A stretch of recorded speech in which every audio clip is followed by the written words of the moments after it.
Good morning, Good everyone. morning. It How did you is do that with 2 of us at the same time? I have it on for me, it's the third one in on the screen Oh, setting. clever little thing you are. I didn't make it. It was the it's the Welcome, default. welcome. We're We're back.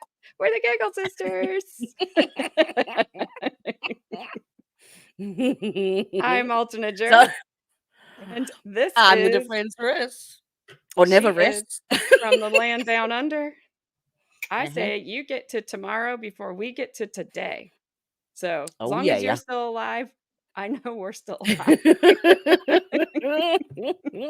You'd think I could give you a heads up on what's happening, but it doesn't work like that. Yes, like lottery numbers or something, that'd be great. It'd be Yeah. great.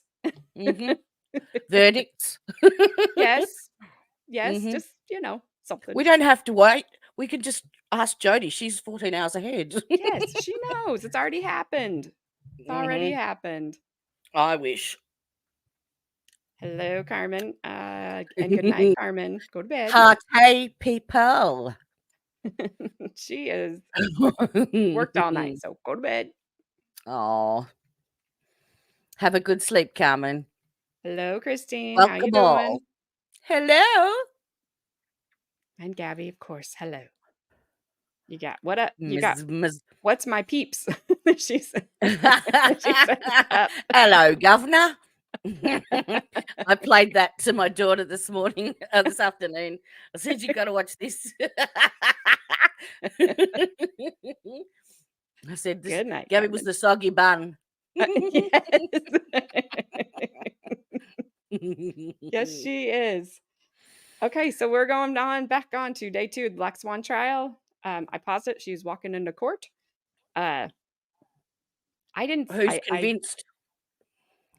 I'm not convinced either way. Are you? I didn't see all the witnesses yesterday, because I was in and out of Oh, I think the she's innocent, stream. but um,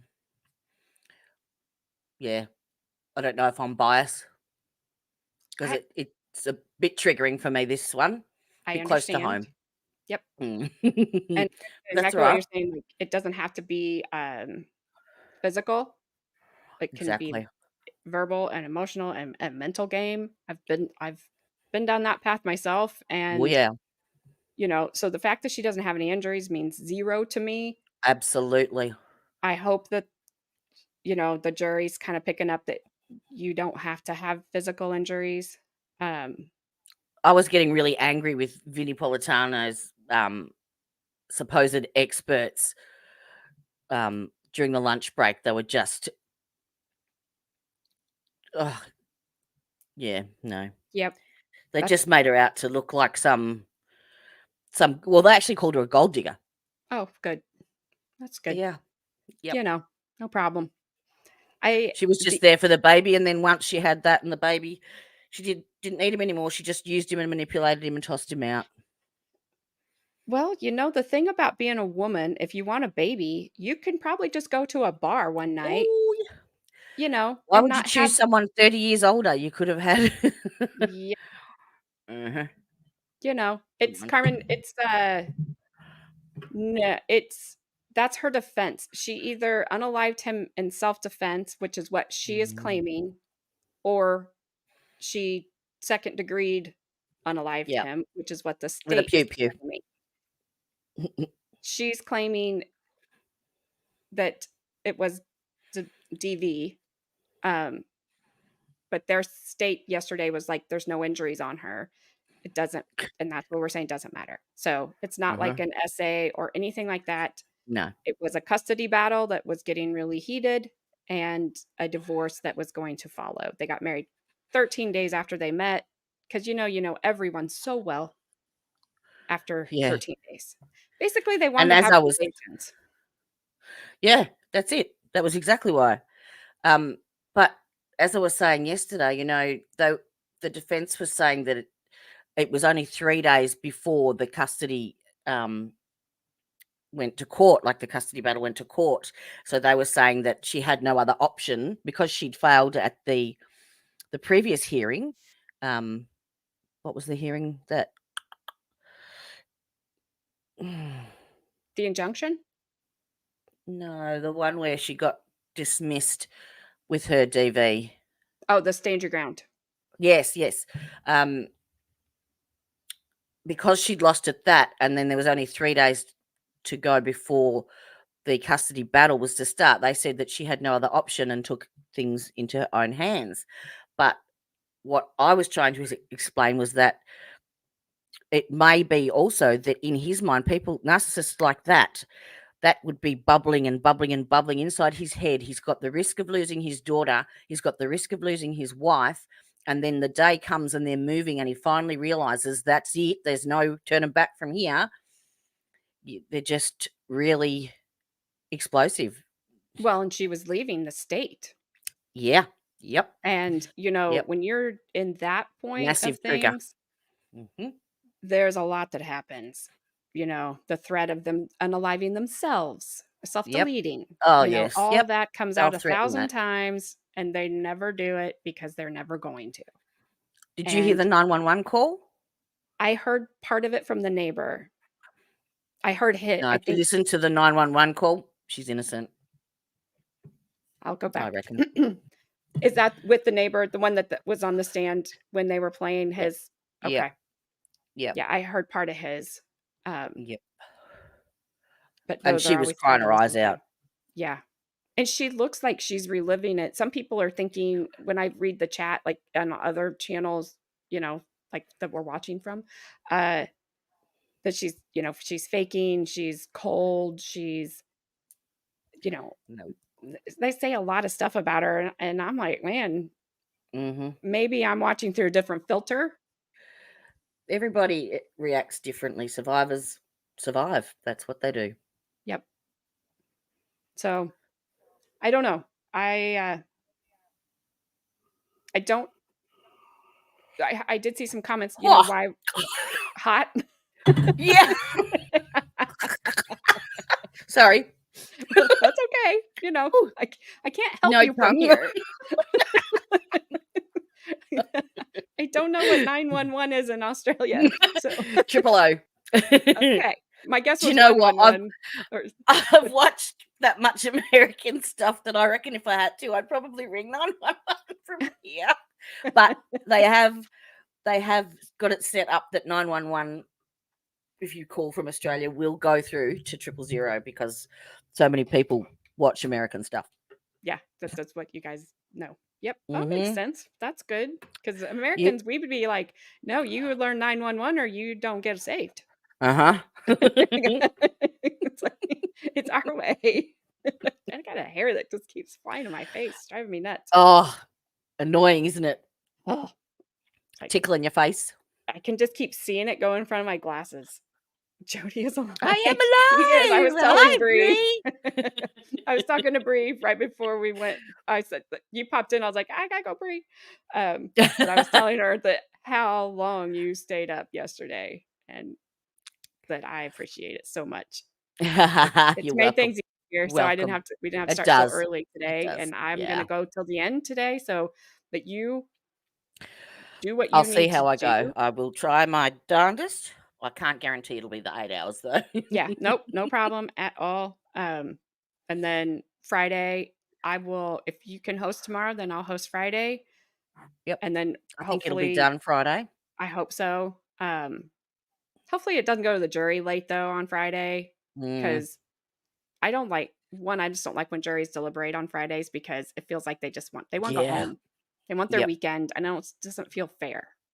So, Well, the state have one witness Thursday morning because they couldn't come any earlier, and then they're resting.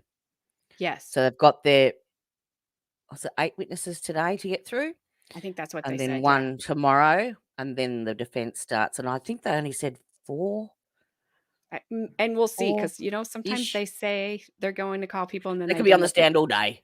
yep, and then they don't, or they don't call anybody, they just rest. Mhm. But I do think if she's gonna claim self-defense, I think she's gonna have to testify. Oh, good, Carmen. I know that's gonna be confusing to some people, but she was waiting for clearance. Um, when you get a federal job and then they have to investigate you, investigate your Ah, life. Uh, mhm. so I think she's like moving on through. So good. Hope Excellent. that's what it Good is. job. And good job. Congrats. Whew, it'll be a weight off her Mhm. shoulders. But then she's got like a year before her final clearance will be finished. It's insane. Insane.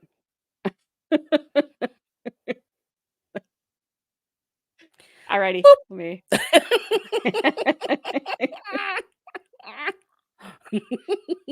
There we go. There's her. Oh, nice, lovely pastel teal. And I just got a boop in my ear. So Oh, which one? Mr. Bry. good Yay. morning, Brian. You're in the Good sandwich. morning, everyone. Good morning. Jody's the meat in the sandwich. Yep. Soggy bun here. How'd your dentist appointment go? Y'all clear and all good? I've got to go there. Yes, everything went great. Good. I think I Now have I'm one eating next week. candy.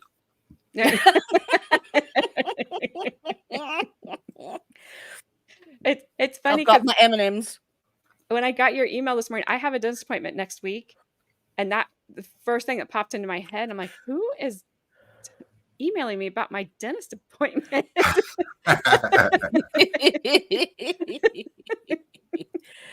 Then I was like, I oh, love it's going shotgun, Brian. Gabby. I'm in the middle.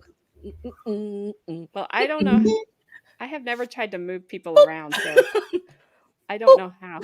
Oh, I think I just nope. I don't know how to move you. I know people do, No, I couldn't work it out. but I don't know. Blow that schnoz. Alrighty. You guys ready to On mute. I know.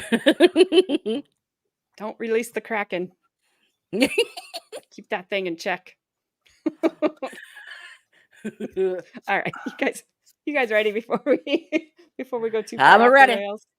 Oh, I gotta move my stuff. I can't see my screen. Alrighty. I've got everything boosted and turned up, so hopefully it's good for y'all. And let me know. I'm going to sit back and relax. Yes, you do that.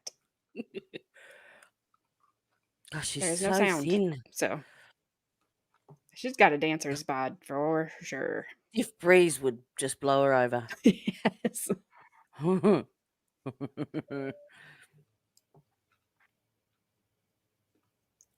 She looks better today. She does. I like her outfit better too. Yes. I do too. It's not just so plain. She kind of looked like she was in custody yesterday. Yeah. She Come needs on, a say regrowth something. done though.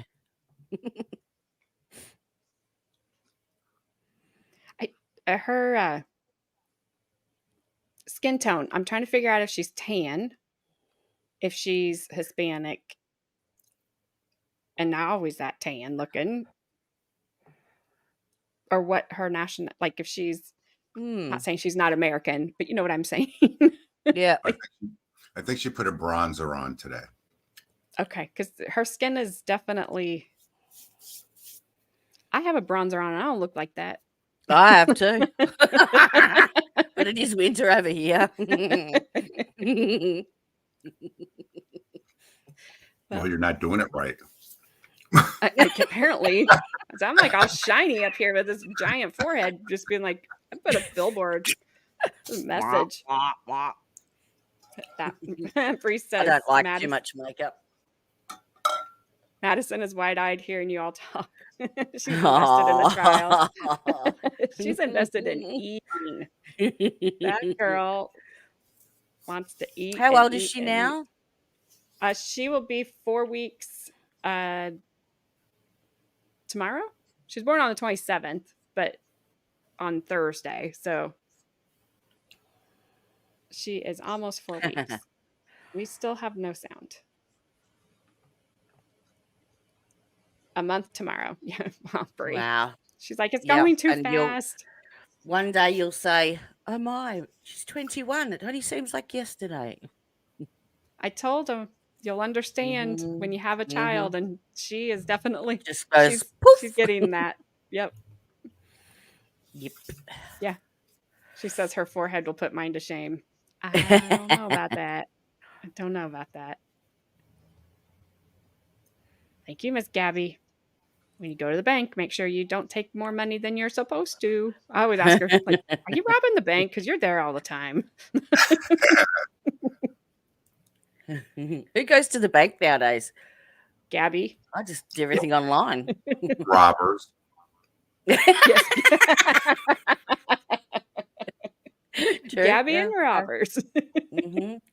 Mhm.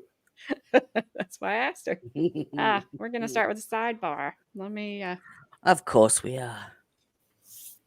That was one bad thing about this trial. When we approach, I'm like, no. Guys are like constantly approaching. And he does just look like Jim Gaffigan. Brian, the I have judge. no idea who that is. Yeah, he does. Who's that? That lady in front has got a frown. Lady, smiled. You're not frown Smile. upside down. She Like, is I'm not trying. happy with, she's not happy with her seat. Apparently not. It's like, smile, lady. No, the She's judge sitting on is a pickle. praying. It does look like he's He looks like a priest. Oh Lord, let all the jurors show up today. Forgive me, Father, for I have sinned. It has been 30 days since my last confession. Yeah. And 2 minutes since my last sin. Yes. Oh, Gabby. That is what that lady looked like. That was a frown. If you turned her upside down, it'd be a smile. It would be a big smile. I feel sorry for her because no matter what her expression is, they're gonna read into it. If she looks like she looks right now, she's cold. If she looks down, she's looking away. Everything is going to be dissected. We Oh, have the sound. That's it, Gabby. Oh, that was you. I thought I'd test out the clicky chat, and you clicked at the same time I did, and I thought I did it. All right, y'all can have a seat. Good morning, everybody. Welcome back. Good morning. Thank you, Judge. Check and make sure we got the right notes in the right place. Those are yours. Check your pens. Yep. Make sure they still got plenty of ink. Yep. Hang on. Got it. I can't hear you. Oh, I'm just making fun of the judge. Sorry. Okay, that's fine because it's really loud. You know how it is. It's really loud on my end. So if you need me, wave. Good morning, everyone. I will. I just want to make sure that nobody began discussing the case amongst yourselves or started deliberations. Nobody discussed the case last night or this morning with anybody outside of the jury. Nobody approached you or talked with you or tried to influence you in any way. And you didn't do any research on the people, places, things, or legal topics we've heard anything about. All right, everybody says no. Thank you. When we finished up yesterday, the state. That lady in the black behind her, is that Jules from Take Care of Maya case? You know the lady I'm talking about? Research on the people, it was on with RA? I just want to make sure that nobody began discussing the case amongst yourselves or started deliberations. Nobody discussed the case last night or this morning with anybody outside of the jury. It is. You're muted. I don't know who that is. You say is she like a guest on RA or? Yeah. She sat in the courtroom through the Take Care of Maya case and then did interviews at lunchtime and after the court at the end of the day. Nice. I think it's Jules. Bree, I am not an old grandma and can't hear now. This audio is very loud on my end and I can't hear Jody. That's all. which is very, very rarely said. So, like, if Jody and Brian say anything, I can't hear because I have so my ears don't bleed. I have to pull my earbud out of my ear. I'll keep an eye on RA's chat and see if it is her. Okay. All right. We ready to roll? Gary? Nobody approached you or talked with you or tried to influence you in any way? And you didn't do any research on the people, places, things, or legal topics we've heard anything about? No, sir. All right, everybody says no. Thank you. When we finished up yesterday, the state was still presenting its case. So, state. State calls Alicia Byers.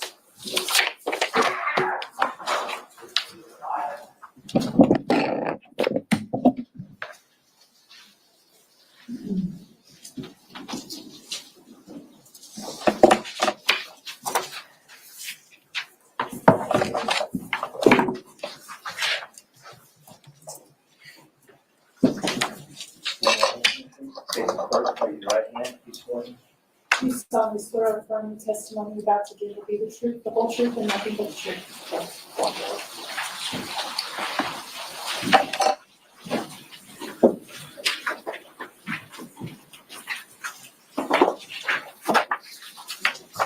Good morning, ma'am. My name is Judge White. I'm presiding over this case. As the deputy said, just make yourself comfortable in that chair. Scoot up just a little bit. We need to get you about 12 to 15 inches from that microphone. It does adjust up, down, left, right as you need it. If you speak in a loud, clear voice right into it, it'll pick up everything. Thank you. Yes, ma'am. Good morning. Please state your name. Alicia Byers, Can you spell your first name and last name, please? ALICIABYERS. And your relationship to Ashley Benefield. She's my daughter. And All right. I'm curious why they called her mom to testify for the state. Mm. Mm-hmm. I don't know about this. We'll see what happens. Maybe. I mean, dang. I know if they called my mom to testify against me, she would be like, you're going to regret that one. Uh-huh. when did she start living with you in Florida? I can't clearly remember. Okay. Was there a time when Ashley moved in with you when she was pregnant? Yes. Okay. And she was married at the time, but it was just Ashley that moved in? Yeah, he brought her down. Okay. And yes, and yeah, And she moved in with you? yeah. He told me I needed to take care of her. He dropped her off. Okay. So she stayed with you from that time on, correct? Yes. Okay. And does Ashley have a concealed weapons permit? Yes. Does she own firearms? She doesn't now, no. Did she own firearms then? Yes. Okay. How many? 2, I think. Yeah, 2. Did she ever go to the firing range or anything? Yes. I'm sorry. Yes. Okay. How frequently would she go? Well, we did all the courses to get the concealed carry, and I don't remember. Okay. And very shortly before the shooting, she went to the shooting range with your neighbor, correct, John Fantz? I don't think that was close to that time, no. So it may not have been close in time, but they have gone together? Ashley and John Fantz? I'm not sure. Okay. I don't know. Okay.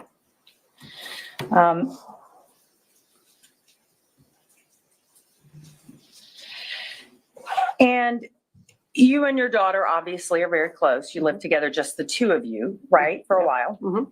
And then once the baby was born, the baby lived there with you, Correct? correct? Okay. And around that time of the shooting, were you planning to move to Maryland? Yes. And you had a house that you inherited in Maryland? It was the house I grew up in. And moved to Maryland with Ashley and Emerson, the baby? Mhm. Okay. And Doug, Ashley's husband, was also moving to Maryland? He was moving somewhere else. He was, yeah.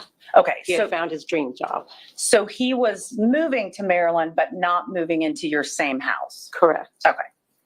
And he was moving, packing up to move at the same time you were. I assume so, yeah. But he was coming over to help Yes. you move. Yes. And on a regular basis, almost every day, he was at your house. Maybe the last week. Okay. Yes. Helping move boxes and things like that. Yes. And you all rented a U-Haul, right? Somebody rented a U-Haul. I don't know who. It was in your driveway though, correct? No, it was not my driveway. The day the shooting happened, was it in your driveway? I think it, If you don't the know, that's U-Haul okay. was getting there when I was, leaving. Okay. Yeah. But you also had a pod, one of Correct. those That was in my driveway. in your Yes. driveway. Okay. On the date of the shooting, what time did Doug get to your house? Do you remember? No, I mean, it was, I can guess, maybe like 5 or something. I don't know. So it was still light out. Oh, yeah. And maybe in the afternoon sometime. Yeah, I don't clearly know. Okay. So when he showed up, what did you do? Did you stay there or leave? I was leaving when he pulled up. And where did you go? We went to the park. Okay. And when you say we, who is we? Oh, Emerson and I. Okay. Yes. So just you and Emerson. And Yes. how old was she at the time?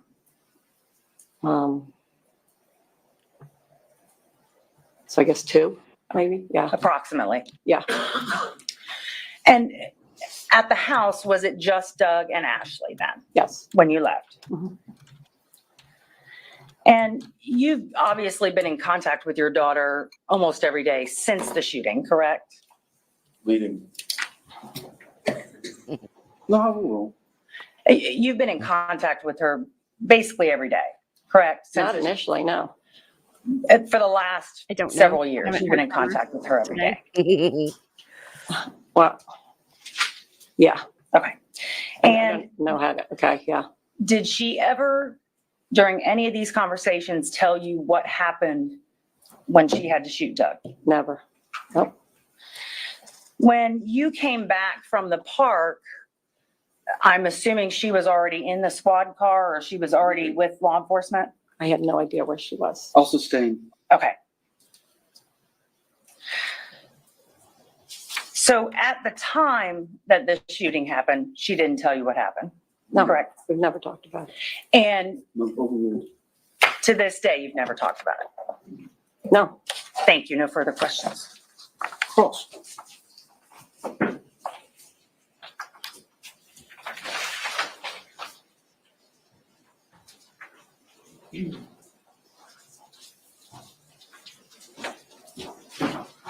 Good morning, Ms. Byers. Morning. Are you nervous? Yes, very. Brian is Scared? in the way. Yeah. All right, just try to relax. If my questions aren't clear, please just ask me to repeat it. Okay.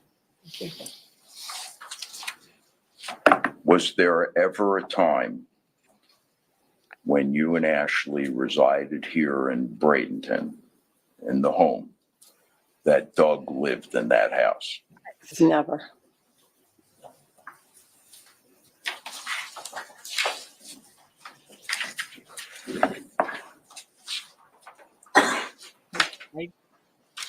I don't know. Would it be safe to assume, and perhaps you can enlighten us a little bit, how was your relationship with your granddaughter, Emerson? Oh, very good.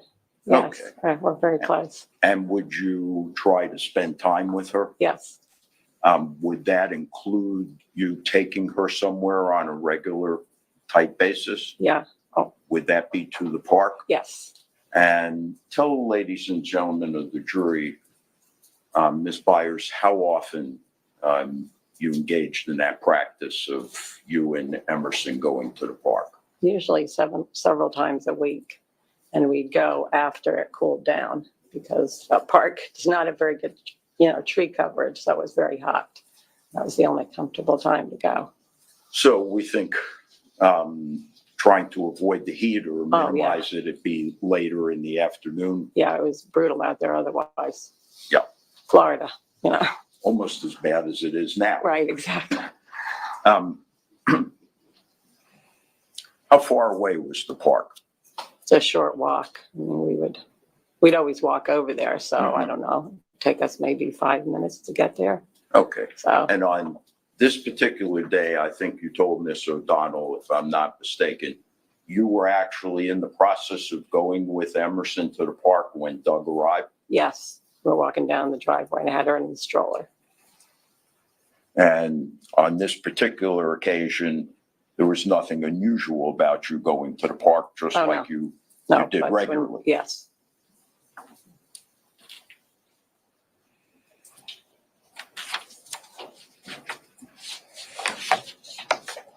Give me a moment, Your Honor, please. Who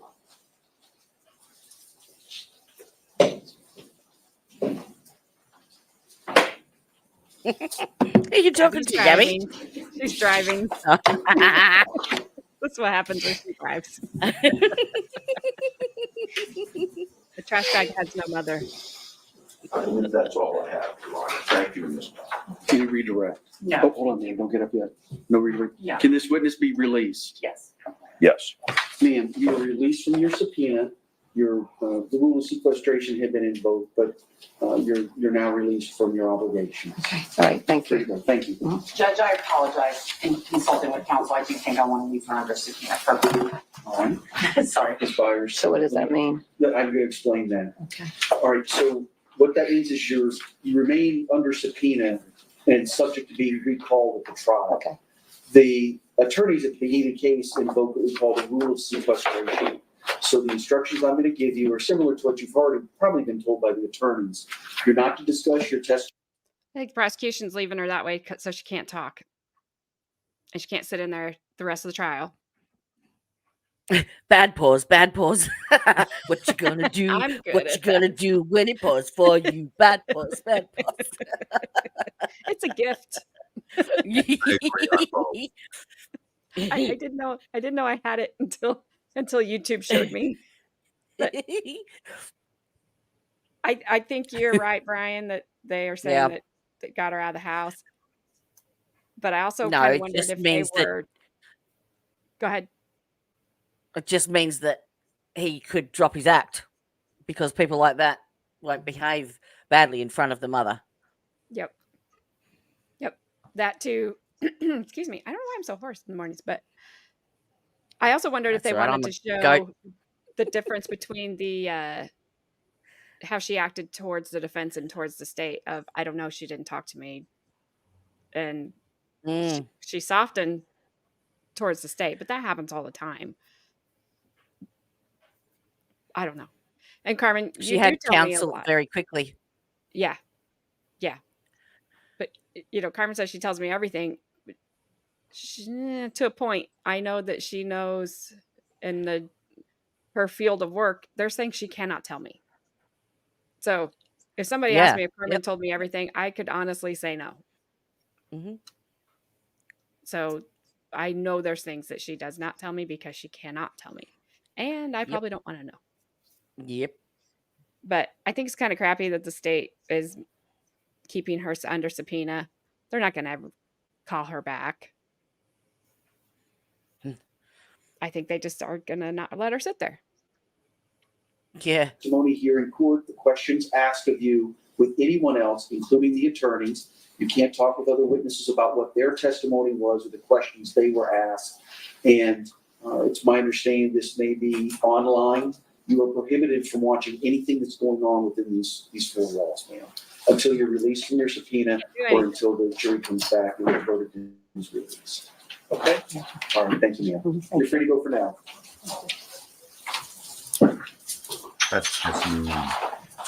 Yeah, that's pretty crappy. All right, State. State will call Barbara Russell.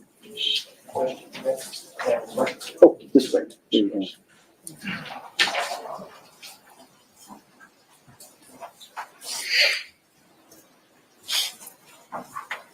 There's been 47 objections so far in this trial. Yeah.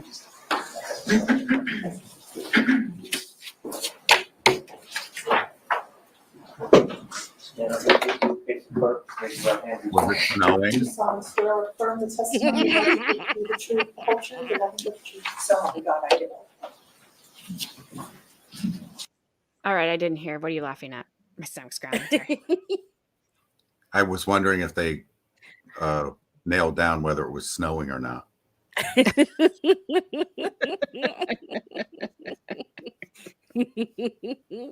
Well, maybe those white sandy beaches are something to What, if nail anything, was down the there. weather doing? Yeah. What, if You anything, can you went there. tell us about the sunshine in Florida and all year? Like, I don't know.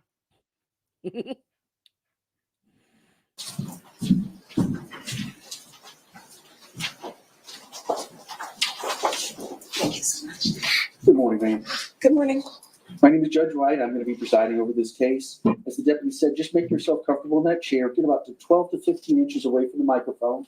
It does adjust up, down, left, right, however you need it. But if you just speak directly and allow clear voice into the microphone, it'll pick up everything. Thank you, sir. And please state your name. Barbara J. Russell.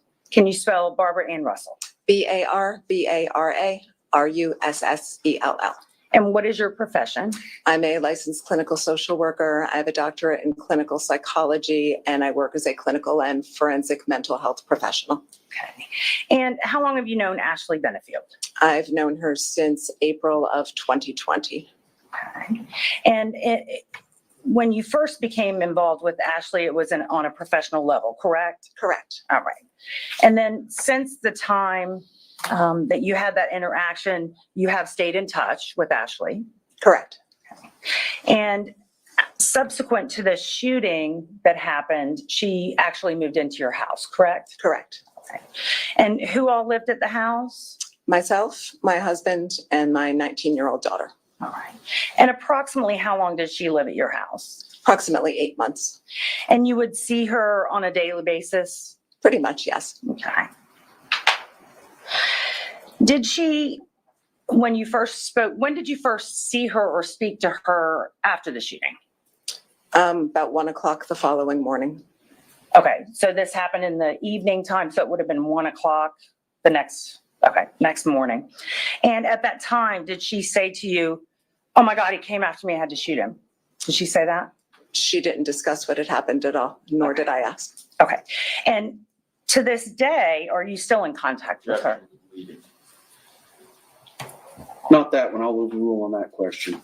To this day, are you still in contact with her? Yes.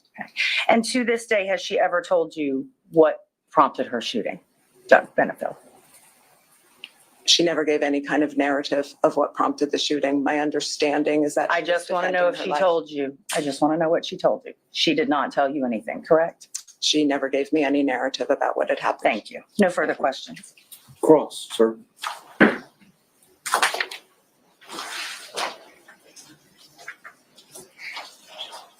Morning, Sarah. Good morning, Dr. Russell. I have a question from your own personal knowledge. You're aware that Morning, Sarah. Ashley's lawyers instructed her not to discuss the facts, correct? Of course, any good lawyer would do that. Carmen.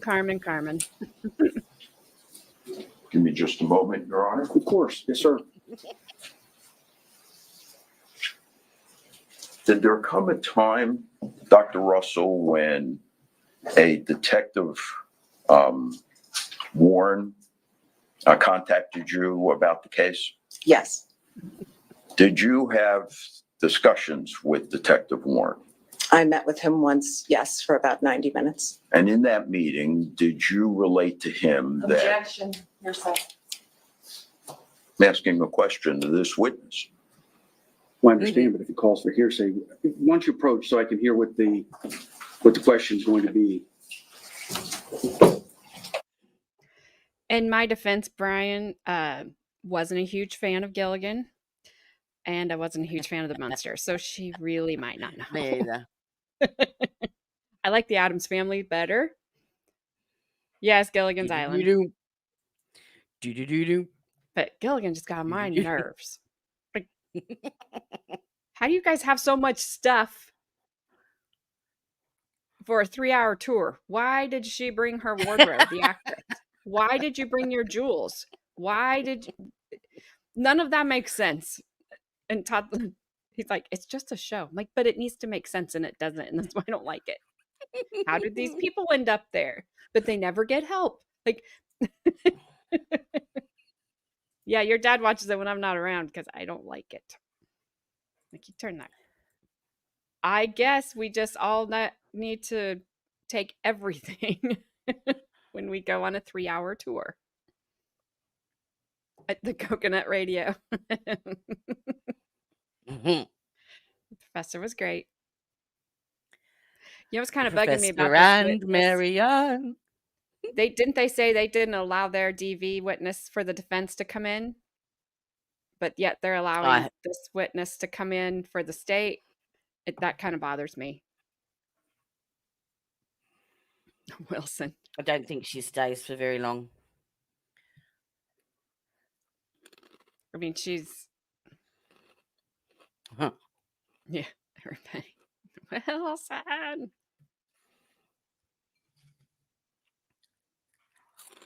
If you're a member of a channel, how do you bring that up in the chat? What do you mean? Like, where it says, you've been a member for so and so months. well, it took Gabby and I a long time to figure it out, but we did. So every month you'll get a free chat, and if you click on the $ down below where the chat is, if you hit It will bring that up. it'll give you the option to put one of those up. So I was trying to explain it to Carmen because she should have one. Free membership milestone chat. Yeah. Cool. Yeah, it took Gabby and I forever to figure that out because I'm like, I can't bring it up, but you can.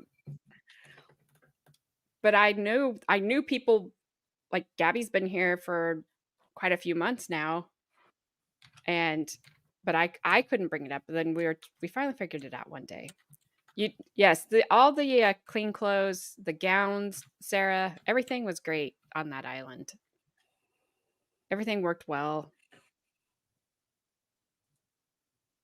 Like, no problems. They got steam from the volcano.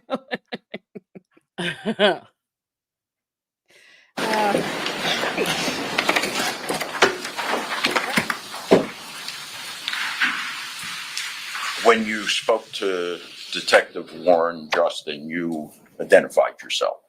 Correct. Okay. This was a face-to-face conversation. Yes. If you were to tell us today in court Me too, Carmen. about the discussion you had with Detective Justin, would it be any different than what you told Detective Justin on that day? No, of course not.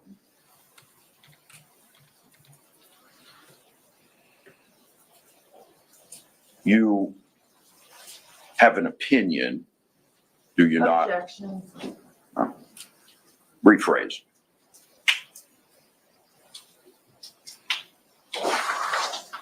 As you sit here today, do you have a conclusion? Objection. Sustained. All right, give me a moment. Let me figure out how to ask this question. All right.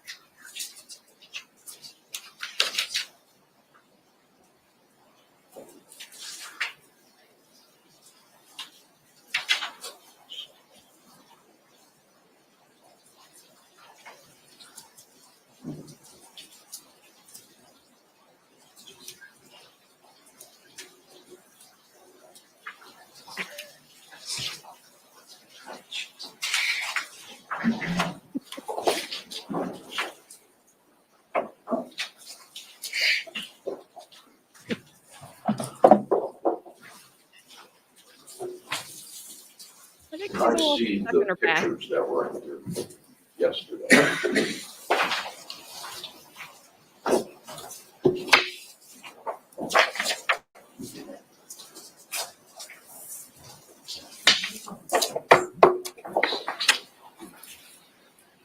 She should just blurt out what she wants to say. I can't hear you, Brian. What'd you say? Oh, I said she should just blurt out what she wants to say. Just look at her. Look at her face, man. That was a horrible pause on her too. I don't know that there's a good one. Yeah, I don't think she wants to say it though. She's not gonna. I don't think she wants to say anything to help the defendant, to help Ashley, but maybe. I think she's her doctor. Yeah, but I don't. Is she want to help her, or is she? Well, she did make that Skeletor meat suit? statement that, when you said, her lawyers told her not to say anything. And she's like, yeah, any good lawyer would say that. Yeah. So she's flattering the lawyer at least. Yeah. I don't know. The state's fighting it pretty hard, but they called her. Oh my gosh, you guys are not being nice. What are you munching on, Bri? Peanut M&Ms. Sorry. I guess my microphone's better than I thought it would be. I'm going to join you. I'm gonna eat some Cheez-Its. I have strawberries sitting I here. almost got those on my way home. They were 2 for $6, so I got the original and the white cheddar.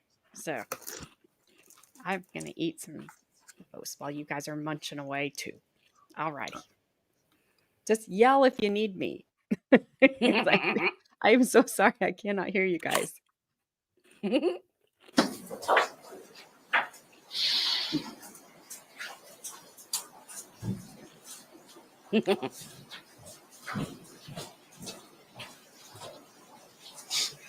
Dr. Russell,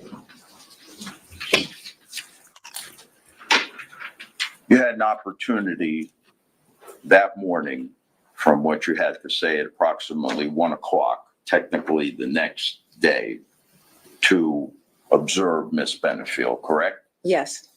I'm going to pass you a picture that's previously been marked as State's Exhibit number 21, picture of Ashley Benefield that was taken on the day of the incident. Yes. May I approach you on it? Yes.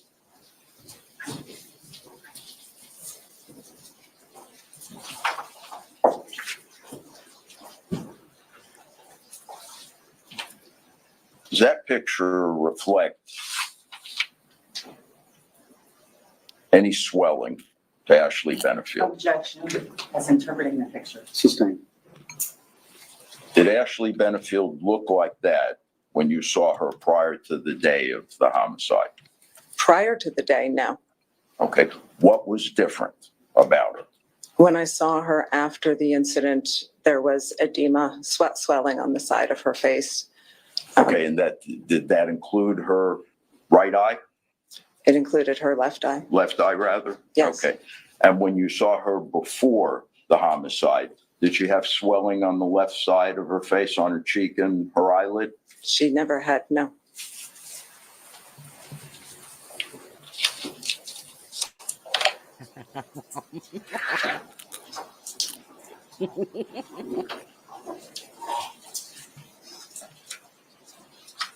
In fact, when you saw her immediately following the incident that morning at about 1 a.m., was there any indication that by Ashley that her head was hurting?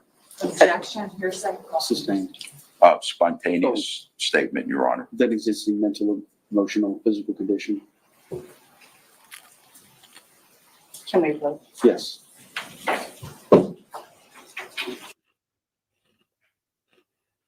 Oh, sidebar. I gotta go talk about the snow. Mm-hmm. Oh, funny I looking. all right, ESPN. Her trials reset for January, I believe. So Who? Karen Reed. Really? Oh, yeah, they yeah, had a yeah. hearing It has. last week. 27th. Yep. Yes, it has. But they've got to still go through the They haven't addressed the motion to dismiss or anything. Jurors, they've reset the date for that. Bev didn't do anything. How do you call it? How do you go back to trial when your investigators are being investigated? Yeah, she just set the date. just to lock it in. Did Ms. Benefield that morning give Good you morning, any Peter. indication that she was in Good pain? morning. Yes, And did she refer to any particular area? yes, What? her head. Thank you. Did I hear a boop? I heard a boop, but I don't see anybody. Good, right. No.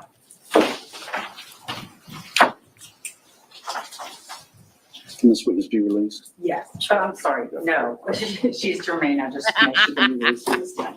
Ma'am, the rule of sequestration has been invoked by the attorneys, so that means that until you're released from your subpoena or until the jury is discharged, you're not to discuss your testimony in this case with anyone outside this courtroom, including the attorneys.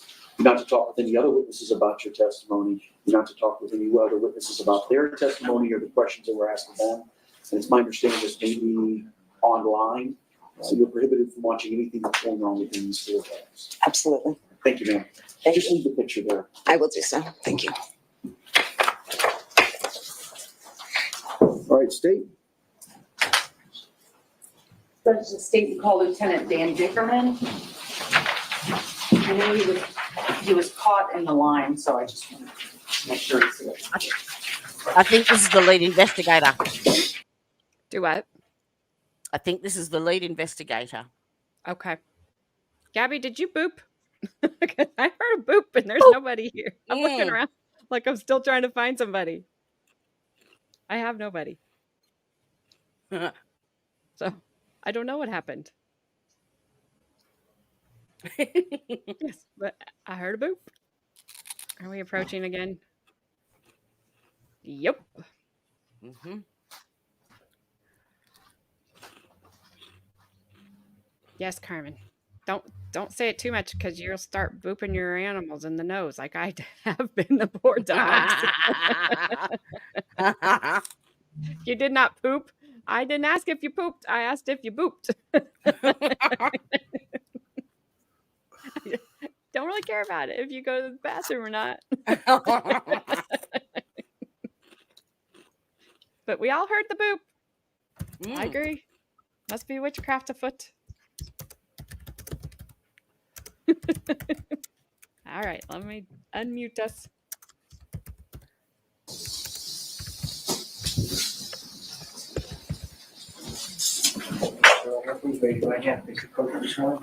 You solemnly swear or affirm the testimony you're about to give is the truth, the whole truth, and nothing but the truth. I do.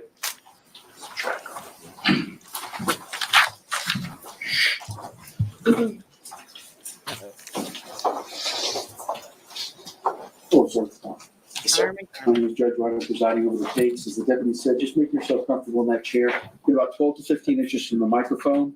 It does adjust up, down, left, right, however you need it. Just speak in a loud, clear voice, and should hear it. Yes, sir. Good morning. Good morning. Please state your name and spell your last name. Daniel Dickerman, Dickerman. one of those. Where do you work? At the Manatee County Sheriff's Office How long have you worked there? for almost 29 years. What is your current position? I'm a lieutenant in road patrol. And what was your position back in 2020? I was the senior homicide investigator assigned to the Manatee Homicide Investigative Unit. Okay, so Manatee County, say that again? Manatee Homicide Investigative Unit, MHIU. MHIU. Okay, Yes. so you were the senior investigator in that unit. Yes. And if you could just explain a little bit, what is that unit? So that unit is a group of detectives formulated from all the agencies within the county, the sheriff's office, Braden Police Department, Palmetto Police Department, and all 3 beach agencies. We all respond out to all homicides that occur within the county, regardless of city jurisdiction, everything, so we can all work together and investigate that and determine if any criminality as a result of that homicide will need to come forward. And just discuss a little bit how you work as a unit, and is that different than how a detective may work in a different part of the sheriff's office? Yes. In the sheriff's office, most cases are assigned to a single detective. They go out, they do all the work, they write the report, they bring everything together in a normal, smaller case. In these cases, we determine what we call a lead detective. That lead detective then becomes for all intents and purposes, the supervisor of the case. He makes assignments. We go out, all the other detectives, we do our respective assignments, we report back. The lead detective becomes a basic gathering point and a keeper of all the information to make sure the flow goes smoothly to one location and we're not duplicating efforts or stepping over each other's toes. And then he makes the ultimate decision once he has all the information. Okay. And are you, as a unit, a part of any decision-making that happens within the unit or that happens in a case? Yeah, we have meetings on every case Okay. to discuss the comings and goings and happenings of the different case. And so did you work in this unit, the MHIU, at the time that the shooting occurred? I did. On the date of the shooting, were you notified of the shooting? I was. Okay. And about what time was that It approximately? was between 7:30 and 8 p.m. Did you go to the scene? I did. And when I say the scene, where the shooting happened? Yes, to the neighborhood of White Rock, I believe it was. Was the defendant there? Yes. Where was she? She was in the back seat of Deputy Burley's patrol vehicle. Did you go into the house? Not at that point. I did after the crime scene unit had already documented everything and made sure nothing would be contaminated, done their investigation inside. Then I went in briefly at the end. Okay. And what did you see? I saw some blood trail on the floor, a bullet strike in the wall of the bedroom from a projectile. And that's about it. And were other members of your unit there at that scene? Yes. Were there other members of the unit at other scenes or other places? Yes. Detectives were also sent to our main offices, criminal investigation division, which is where our interview rooms and our offices are located. Okay. And from the beginning of when you arrived on scene, you knew that there was a self-defense element of this crime. Did you know there was a self-defense element when you got there? Object the leading. I will rule on that. Yes. Okay. While you were at the scene, were you made aware that the defendant was going to be going to the station? Yes. Okay. Was the defendant's mother, Alicia Byers, there? Yes. Did you speak to her? Yes. And at some point, did she hand you a phone? She did. Okay. And did you know why she was handing you the phone? Originally, no, but then Okay. I found out shortly after. Who was on the phone? A lawyer. Okay. And did you speak to that lawyer? Object. Sustained.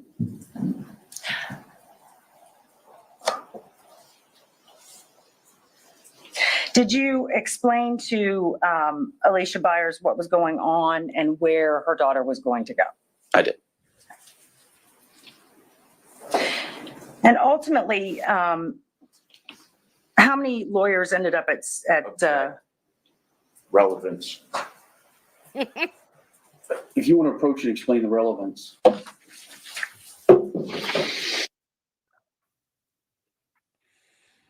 It's bizarre watching yourself on two channels with the delay. It is. It's crazy. So I tried to just turn you up. So if I turned Jody's volume up, but if I turned it up I for can- you guys, it's too loud. Let me know.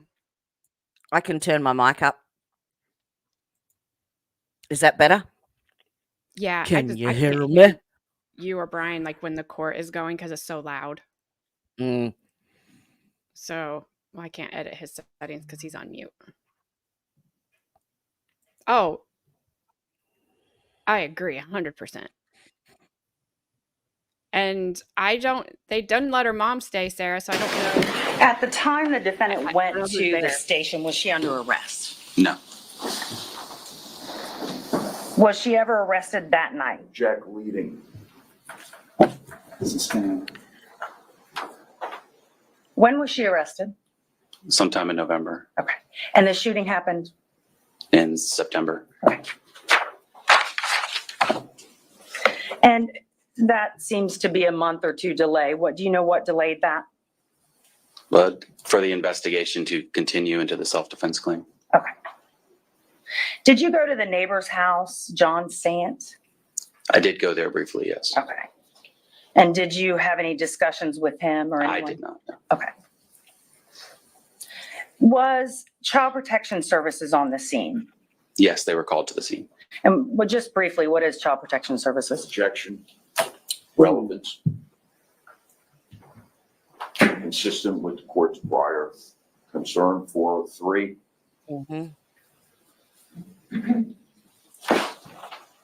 He did bring this up Overruled. at the beginning. What is Child Protection Services? At the time, it was a division of the sheriff's office entrusted with protecting the children from abuse, or make sure they're in good locations, or just make sure they're healthy. Okay. So do you know why they were there? Objection. Sustained. Did CPS try to speak to Alicia Byers? Yes, Okay. Were you present when Yes. Alicia Byers? yes. Was Alicia Byers cooperative with them? I wouldn't say fully cooperative. She did ultimately answer a vast majority of the questions, but not cooperative per se. Okay. And was there anyone else present at the time when they were trying to speak to Alicia Byers? Off and on, Barbara Russell was present. Did you also assist in executing a search warrant? Yes, I was on scene And where was that search warrant? Was that at the house? at the house. Okay. Did you have any assignments for gathering evidence? Yes. And what evidence was that? To originally look for video in the area of the park of the neighborhood. And did you do that? I did. Were you able to obtain video? I was. And on that video, did you see what we believe to be Alicia Byers and the child at the park? Yes, they were at the park. Did you also obtain other types of videos? Yeah, I also viewed ring video from the scene itself. Objection. Relevance. What video? Ring from the Ring. scene. Overruled. I mean, you could say he viewed it. Okay. And in viewing that, did you see any part of the incident that we're here about? Was it captured on the Ring camera? The shooting, no. The arrival of the U-Haul and the arrival of the deputies were on there. Okay. I have no further questions. Thank you. False.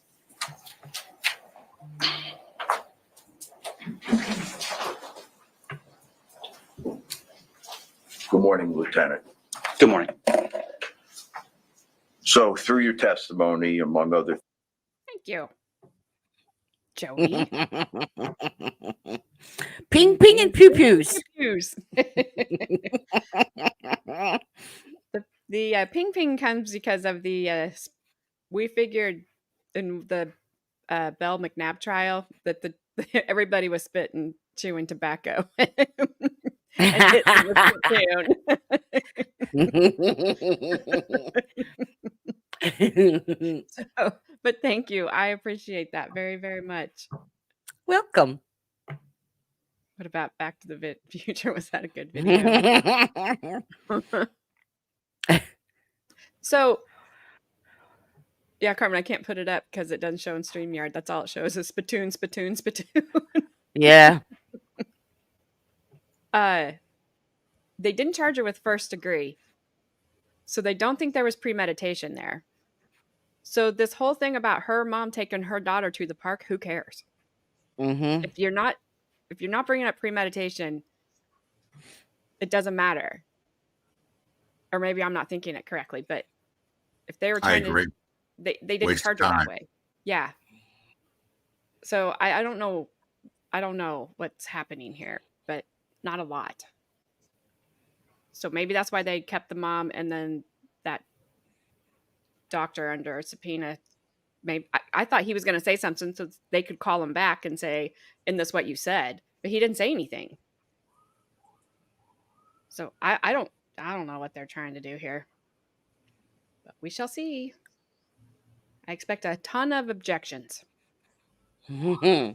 Things, the state proved this morning that there was a U-Haul truck there Yes. and that the deputies arrived Yes. and that there was a homicide. Yes. Okay. Now, you Well, mentioned that often the practice is when you respond to a homicide, it takes some time to conduct an investigation to determine if there's criminality. Absolutely. Okay, so in other words, you don't come upon a homicide and determine as soon as you see a dead body it's murder. Correct. Okay. If I wanted a job in your unit that you supervised and I felt all homicides are murders. Objection. Fair question, Your Honor. Objection. Pre-trial ruling. Sustained. man, she looked pissed. Yeah.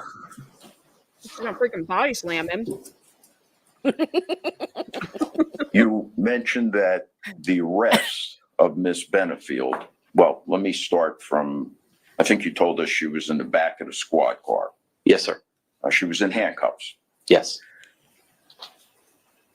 And this is a squad car with the doors that you can't open from the inside and the back, correct? That's correct. With a cage. Yes. So she's Relevant. in the back of the squad car, in handcuffs behind her back, Yes. in a car with a cage, and you can't open the doors, but she wasn't under arrest. No, she wasn't charged with anything. Okay. So I think you told us that the reason for her being arrested approximately 6 weeks later, I think, was so that the investigation could be conducted.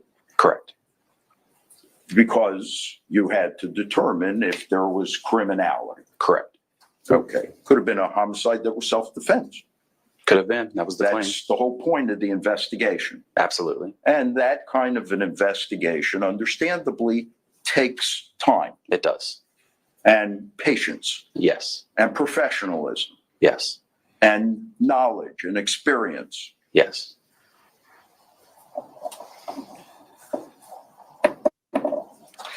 Do you know how old Lieutenant Alicia Byers is?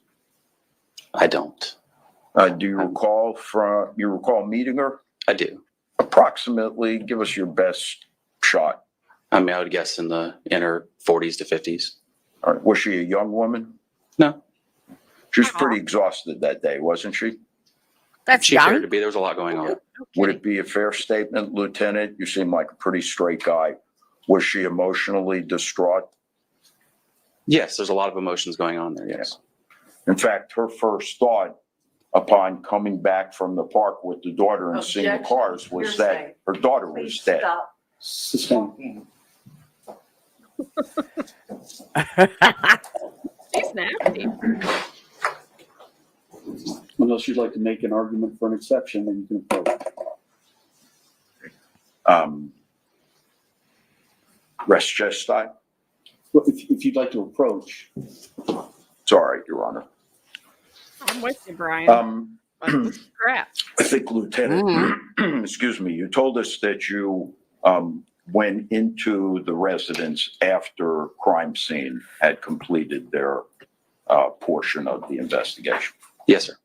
And do you recall crime scene was there before or after EMS? A crime scene comes after EMS. The sanctity of life always comes first. All right. So EMS was there first, and you were there, so you know they dragged Mr. Benefield out of the home from Yes. the bedroom. Yes. So when you told us that crime scene was there to preserve the scene, can we agree, Lieutenant, that what crime scene preserved was the scene following the EMS people not only working on him in that bedroom, but moving? Yes. As always, that we preserve the scene after we attempt to save the life. Okay. And so those crime scene photos show us, for example, what that scene looked like when crime scene took the photograph. That is correct.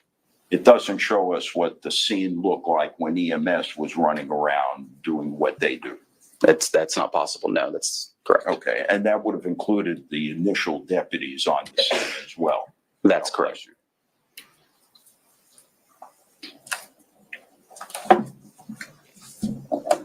Give me just a moment, Your Honor. Yes, sir.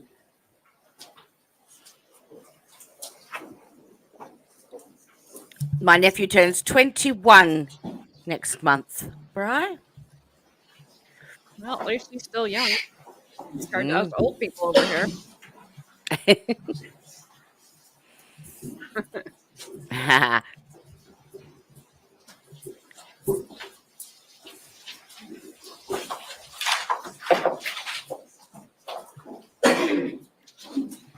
Thank you, Lieutenant. Appreciate your candor. Thank you, sir. That's all. Redirect. Yeah. Mm. Can this witness be released? Yes. Mr. Taylor, can this witness be released Yes, from the sir. subpoena? Sir, you were released from your subpoena. You're free to go. Yes, sir. Thank you very much. Don't release him. Please stay. Can we approach? Keep him in witness jail like everyone else. Mm. What'd you say, Brian? I said, don't release him. Keep him in witness jail like everyone else. Yeah, he did nothing. They're screaming through the witnesses. They are. What did he bring? Yeah. Oh, yes, Carmen. AARP, even though you spelled it wrong up there, you corrected yourself below you. Don't worry. They will send you something, so make sure you have it on your 50th birthday. Because they did me. Whoopsies. I was like, thanks, guys. Thank you, Sarah. Well, I keep throwing mine in the trash, but I guess now I know I'm like super old. I better start opening it. Welcome to Team Koala, Sarah. I appreciate that. Awesome. Yes, we are old. We just were told we are not young anymore. Welcome, ASMR on Cloud 9. Well, you missed the crunching a little bit ago. Yeah, I can fix that.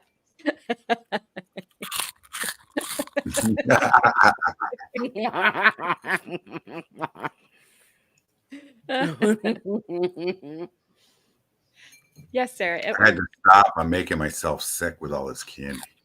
Oh, yeah. I put mine in the drawer, so it's out of my, I have to work a little harder to get it. But I kept the crackers out. I'm getting my strawberries in a minute. It's Grandma. You little Oh, hello, Grandma.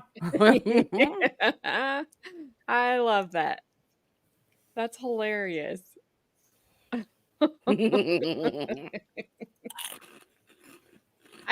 That's funny. I didn't, Sarah, you should have told me it wasn't working. I would have looked into What it for wasn't you. working? I guess trying to become a member. Oh. Because she said it worked, and then she said, wonder why it worked finally. I don't know, but let me know if you have any more problems. Grandma, you're so nice. Be careful running around if that's what you're doing. Can you set up your membership tiers prior to monetization, like and have it setting there ready to go, or? I don't think so. And once you set them up, you can't edit them as long as there's members on it. It'll cancel everything. So like you can't edit maybe like with the benefit, like if you're a member at this tier, you get this, or because I need to edit some of my descriptions, but I'm scared to touch them. I mean, you and well, I don't think you and I have had some conversations about monetization. Gabby and I was just telling her that like last night that it's just a stupid game. Because if I tried to monetize the stream while I'm streaming, then ads run, and that people don't like that. I was skipping them yesterday afternoon when I could watch them. And then, but if I monetize it after the stream, I have to make sure there's so many like things I have to make sure didn't happen. And then it's like it's almost like you accept the rules that we may not have even written yet, right? If you want to monetize the stream, and if you do that and you break one Ah, that you don't even know about, you're like in more trouble than if you just monetize it to begin with. so you have to select that while you're setting up the stream. It's easier to set it up while you're setting up the stream, but then so like people that don't have YouTube Premium see ads every so often. And so I know that's annoying. I was like, I don't know. I'm trying to find a balance on it because I don't want to punish myself in it. I don't mind the ads now that I know that you get paid. So Thank bring you. them on. I Bring 'em appreciate it. I've skipped a few. I put it down to the lowest that I could this morning for YouTube to put them in automatically.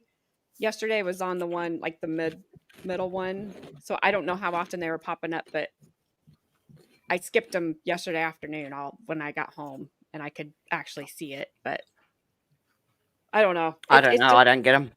it's a crazy game, and you're about to join it. You are about to volunteer as tribute.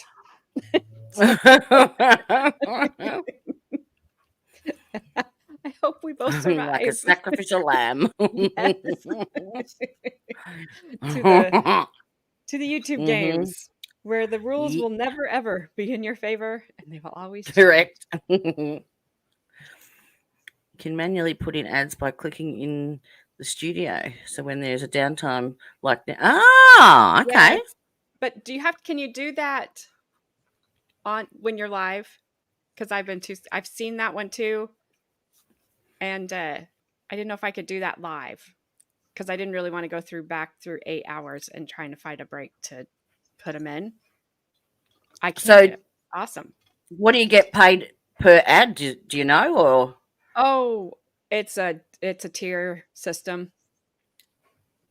Nothing. Oh, depending on how many you let through. Yeah.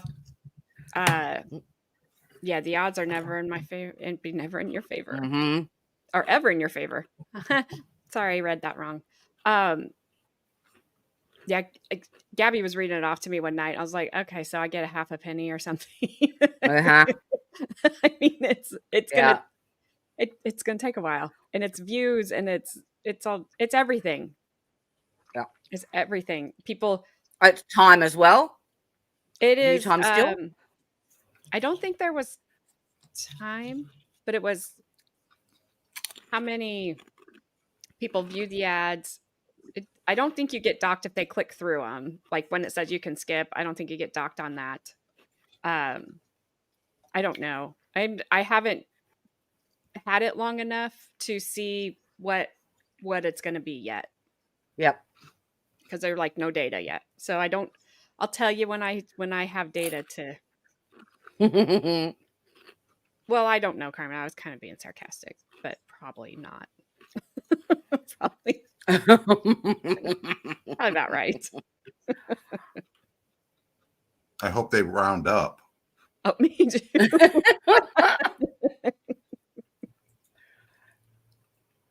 Well, Sarah, we'll just make you an honorary American.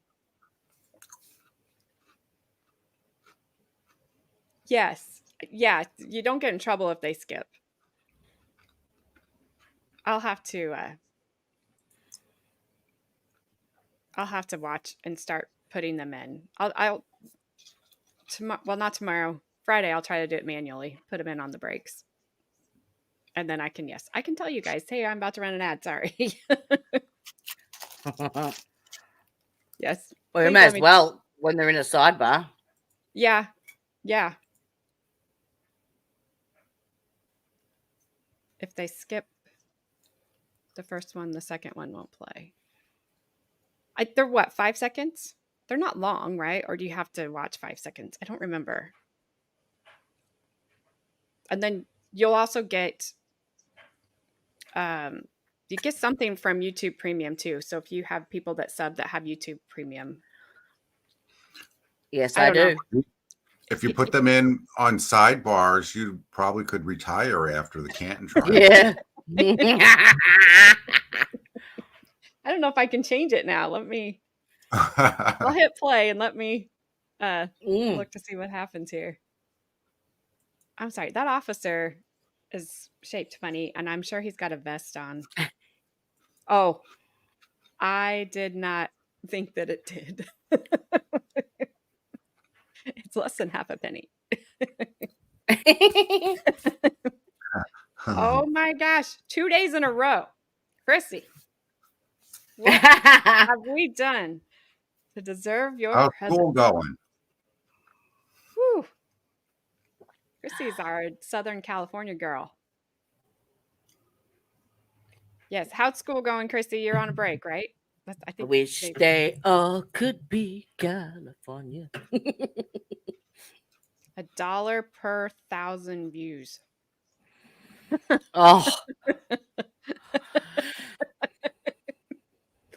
Okay. mhm.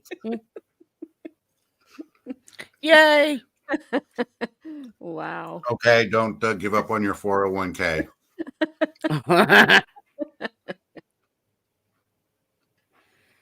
Ah. Yeah, Sarah, the bad thing about YouTube is you learn live. I Yeah, can't in you know real what I time. mean? You're learning with everybody watching you learn, and so it's like it's scary to try to choose one, and then when they say this is recommended, it's like fine, just do that one. Let's just do that. Chrissy is on a break. I thought she was. I hope so, Grandma, because yeah, it's been fun. Jody and I have had fun. Having to send her Hello, Bob. messages because we keep getting demonetized because of music. That Oh, it's stupid. yeah, that we pay for. Yeah. Hello, Bob. We are here giggling. Yeah. 4 weeks. What do you got, Chrissy? 4 weeks left in this term, and I think a week off. All right. I'm just happy to see you, Chrissy, because I miss you. She was, even though she's 3 hours behind, she was always with me every morning early. Oh, So I miss her. Thank you, Sarah. We're working hard. yeah. Hardly. It is a job that looks easy, that it takes everything out of you. Yeah. Got no idea what goes on behind the scenes. Mm-mm. Okay, I'll shut up now. No. Well, so far I haven't heard I think you drank some hot tea and made it Had a better. lozenge. Yes. Well, no one seems to have been confused today, so I'm using my regular voice. But if you're Yesterday getting was mixed up, let me know and I'll switch back. Okay. yesterday was rough. I'm like, who's talking? All righty.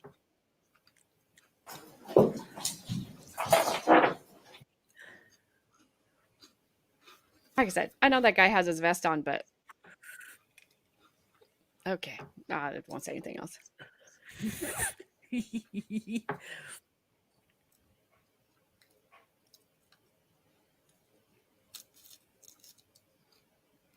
Okay. Well, I mean, is it hard to challenge it, Grandma? Because that's why I just haven't done it, because I'm not a lawyer. The silly thing is, I chose the free music on Canva Pro that I pay for, and they still copyright. Yep. And it's whatever is at the end is what it was. That's what I got. So I just muted it. I just took all the noise. It's just silent now. Yeah. It's like Bri has a touch of Yes. what is the type of voice you want to read you a story. Yep. I knew she messed up, so I knew she didn't mean touch. You miss squeaky lettuce? Huh. Well, you're not here.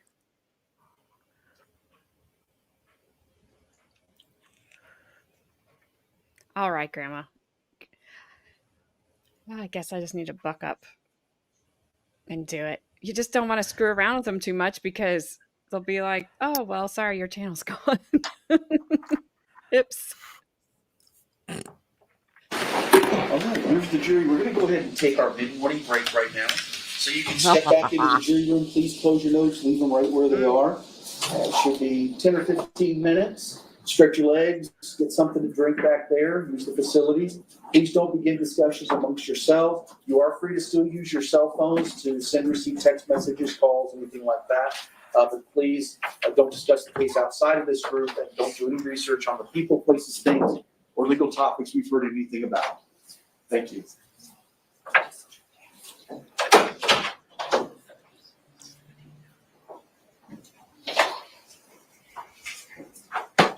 Okay, so this is where you insert Liberty Bibbity. Liberty I'm trying. Mutual. I'm trying. I changed it. But now I don't know. How do I do it? Because as soon as I changed it, it says, focus on your stream and let YouTube insert ads for you.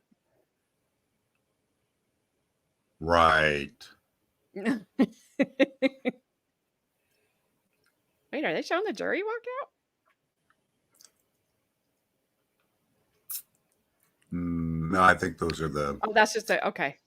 spectators The next witness who up are in is, witness jail.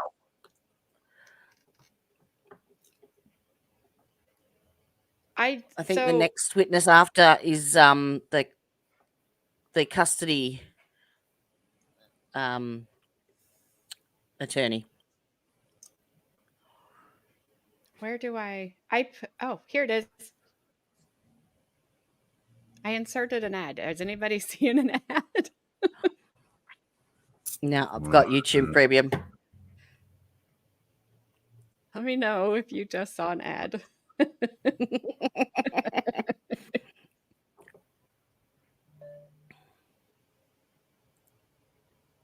I hit the $sign. It said, oh, okay.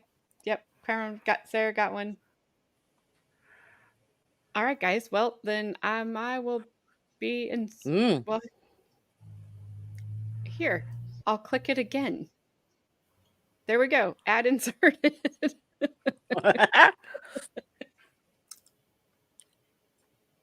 No, I don't see it. I know you guys don't all get them. Yeah, at the same time. Chrissy got an ad. You get an ad, and you get an ad. Boop. That's on you. Boop. Yep. Oh, look at you, special Gabby. I must have All right. my YouTube force field on because I'm not seeing any. There's one more.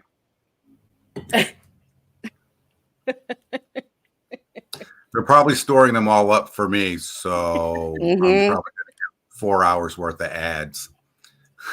Oh, it's random on each person's channel, depending on how much they've seen.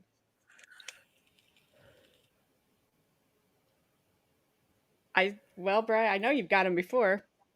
Yeah. Did you send an ad for the great state of Florida? Because that's what I'm seeing.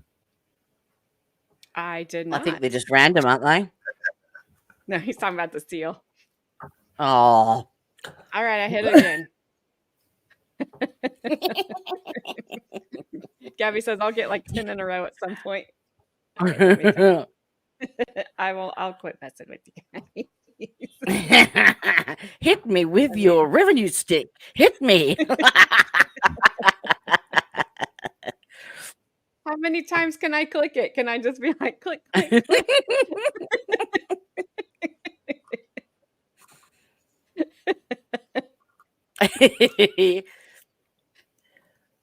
I'll just all through lunch. Click, click, click, click, click. Yep. All right. I knew we had some time. So anyway, before they've only been going for an hour and they'd already take a break. Uh-huh. Yeah, it feels like. Really, Chrissy? I had them.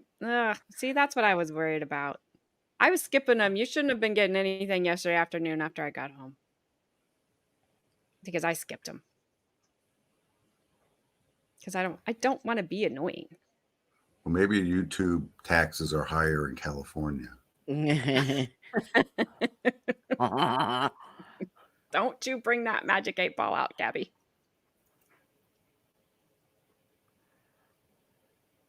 Judge got a tinkle. He had to go to the little lawyer's room.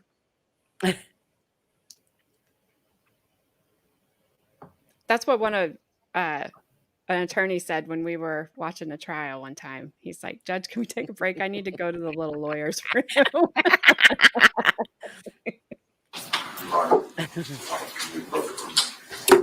Yes. Seriously? Why can't they do this? All right, you guys are getting an ad. I'm punishing He's you. like,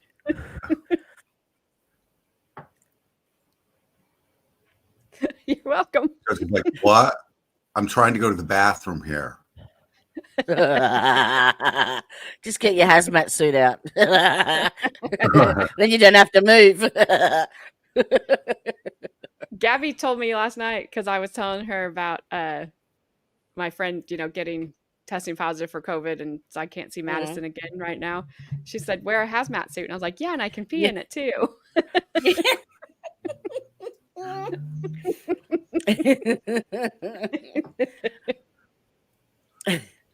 They're doing a lot of construction Wow. at my hospital. I'm going to have to ask them, do you guys pee in those suits too?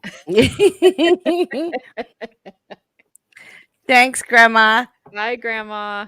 Thanks for all the advice. Grandmas are good for advice. I will need it again, Grandma. You know I will. So let's be ready. The next witness's dress is bright. Okay. Get your sunnies ready.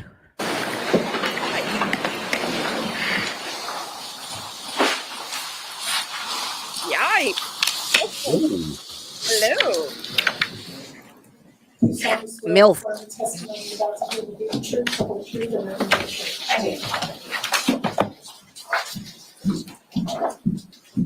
Bye, Grandma. Love you too. Thank you. Bye. Hello, ma'am. Good morning, Judge. My name is Judge White. I'm going to be presiding over the case. Get yourself about 12 to 15 inches from the microphone. It does adjust up, down, left, right. Just make yourself comfortable. Will you speak directly into the microphone with a loud, clear voice? We'll hear everything. Thank you. Thank you. Good morning. Good morning. Please state your name. Stephanie Murphy. How do you spell first and last name? Stephanie is Stephanie. Murphy is Murphy. And what is your profession? I'm an attorney. How long have you been an attorney? This is my 23rd year as an attorney and actually in the Sarasota Bradenton area. And are you with a firm, sole practitioner? What do you do? My husband and I have our own firm, and I've had that firm for 16 and a half, 17 years. Before that, I was at a larger firm in Sarasota. And what is your topic of law that you practice? I practice family law, which is generally comprised of divorce, custody cases, or what used to be called custody cases, and adoption cases. Okay. I want to ask you about Doug Benefield. Did he hire you? He did. And approximately when did he hire you? He hired me in March 2018. He came for a first consultation on the 13th. He hired me on the 14th of March 2018. And what was the purpose of your duties to begin with? Initially, the purpose of hiring me was to draft a letter to Ashley Benefield, who was pregnant with their child at the time, which I did. I drafted a letter and sent it the day after I was retained. But the purpose of that letter was actually just to initiate. Can't help what I learned at the last trial, Bob. She stated that she sent a letter, that she was retained to send the letter. Now going to explain something. Okay, overruled. What was the purpose of the letter? The purpose of the letter was to open the door for discussion about Doug's participation in the upcoming birth of their child, but also to advise that if she did not feel comfortable with him being present at the birth, he was respecting her need for space. And when did you send that letter? I sent that letter on March 15th at 9:59 in the morning by email to Ms. Benefield. And did you receive a response to that letter? I did not receive a response directly from Ms. Benefield. She checked herself into Tampa General the next day to start induction. Sustained. Yeah. So when was the child born? Well, the child was born early. She was born on March 19th, I believe, is when she was finally born. And you said early. How many weeks early was that? Well, the child was originally scheduled, or her due date was April 8th. So I think Sustained. So you said you never received a response not from Ms. Benefield. from Ms. Benefield about the letter. Correct. And to your knowledge, did Doug ever receive a response To to that my, to letter? my knowledge, he did not receive any response from Ms. Benefield or anyone on her behalf. And I think you might have said this, but the child was born on what day? She was born on the 19th of March. And at the time the child was born, did you or Doug know that the child was born? No, gosh, we didn't know for a good 5 or 6 weeks after she was born. Okay. And how did you find out that the child was born? I actually found out because I had been monitoring the docket for Manatee County court system, just because there had been no response. And so on May 6th, I saw that Ms. Benefield had filed a petition for protection against domestic violence on, I think it was April 23rd. So about 2 weeks prior to me finding out, she had filed the petition. And in that filing, there was, she identified the birth date of the child, as well as I think the child's name, which is the first time we learned about that too. Okay. And you said she filed a petition for, what did you call it? It's a petition for protection against domestic violence. So it's an injunction. A lot of people refer to it as a restraining order, but it wasn't granted as an injunction at the time. Okay. So when, just for knowledge of people that may not know, when someone does a request for an injunction, what is sort of the procedure that it needs to go through?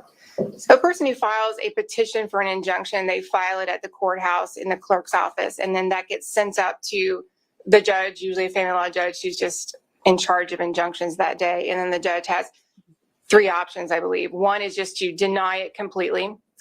The second option is to grant a temporary injunction, but then there's a follow-up or a return hearing. I'll overrule. And then the third option is what happened in this particular case, is that the judge denied the petition as a temporary injunction. So there wasn't enough evidence in the petition to warrant a temporary injunction, but a hearing was set to review it. Okay. And when was that hearing set approximately, to your knowledge? I believe it was originally set for May 8th, but Ms. Benefield made a request to continue that hearing. Okay. So it was then continued? It was. Before the hearing actually happened, did you file any documents on Doug's behalf? I did. So, well, of course, I filed a notice of appearance in that injunction case. And then we started an entirely separate case. So I filed on Doug's behalf a petition for a parenting plan unconnected with divorce. So he wanted to establish a parenting plan so that he had really time sharing and decision-making for his daughter, because he had none of that up to that point because she was withholding all that information. And some of the lingo may be familiar to us, but so time sharing, what is that? I'm sorry. So time sharing is what lay people and a lot of people used to generally call visitation. So it used to have custody, parent had custody, and then another parent had visitation. That was changed, and now in Florida at least, and especially in our circuit, we have parenting plans, which is a comprehensive agreement or an order by the court that lays out all the details of parenting as a not intact family. So the major components are decision-making and time-sharing schedule. So how often the child spends with each parent. And you said not connected with a divorce proceeding? Right. So I would assume that means it can either be with a divorce proceeding or without. It can be, and of course it can be also in a paternity case, so parents don't have to be married. But in this case, because they were married, Doug was not initially pursuing a divorce because he hadn't had any contact with Miss Benefield for a while. His initial, Mr. Stain. Okay. So initially it was not connected with divorce. right, his priority was his daughter. And you mentioned the injunction case and then your motions. Were they two different case numbers? They were two different case numbers. So the injunction case number was 2018 DR 1823. And then the new case that I filed for Doug was 2018 DR 2318. Now they're companion cases though, so they might be separate cases, but they travel together as companion cases and they're assigned to the same judge through this unified family court program. So when the hearing was set and ultimately heard, were both of those case numbers heard? Both of the case numbers were heard, but it wasn't our first pleading wasn't the same pleading that was heard at the time of the injunction. Objection. It's narrative, non-responsive to the question. Sustained. So what generally were the allegations in the injunction petition? Generally, Ms. Benefield was alleging that Doug had been violent toward her. She alleged that he had hit the dog, fired a gun into the ceiling. The biggest allegation was that he was poisoning her and their child in utero with heavy metals. Okay. When was this hearing finally held? The hearing was held in two parts, actually. It was July 30th, and then the second part was September 17th. Not responsive to the question. Overruled. And that was the year 2018, correct? Yes, it was. Okay. And what judge was this in front of? It was in front of Diana Moreland. Okay. And you said it was held on 2 days. Why was it held on 2 different days? It took a very long time. So Okay. we had, both sides had experts, toxicologists, and we had a number of other witnesses appearing. We had, Objection. Not responsive to the question. Overruled.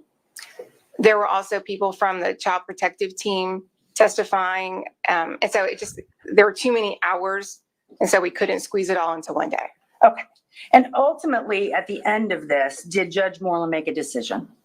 At the end of that, she did. There I'm were other sorry. decisions along the way, but ultimately she made a decision on the two matters that were set as the companion cases. And what I meant was on the second hearing day, did she make a decision? Yes, she Okay. did, September 17th.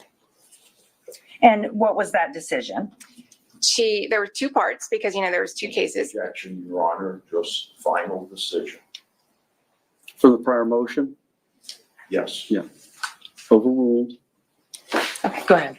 Thank you. For the injunction, she made a lot of rulings and a lot of findings about lack of evidence and then We denied don't the want to, petition. we don't want to talk about Oh. what went into that. We just want to know what her ruling was. Okay, she denied the injunction. So Okay. that was the first part. Okay. And then the second part, The second part was on the parenting Good plan night, case, the Carmen. time sharing case. And so in that, Good night, Carmen. AJ, you're muted. Scott, I'm trying not to crunch my crackers. Good night, Carmen.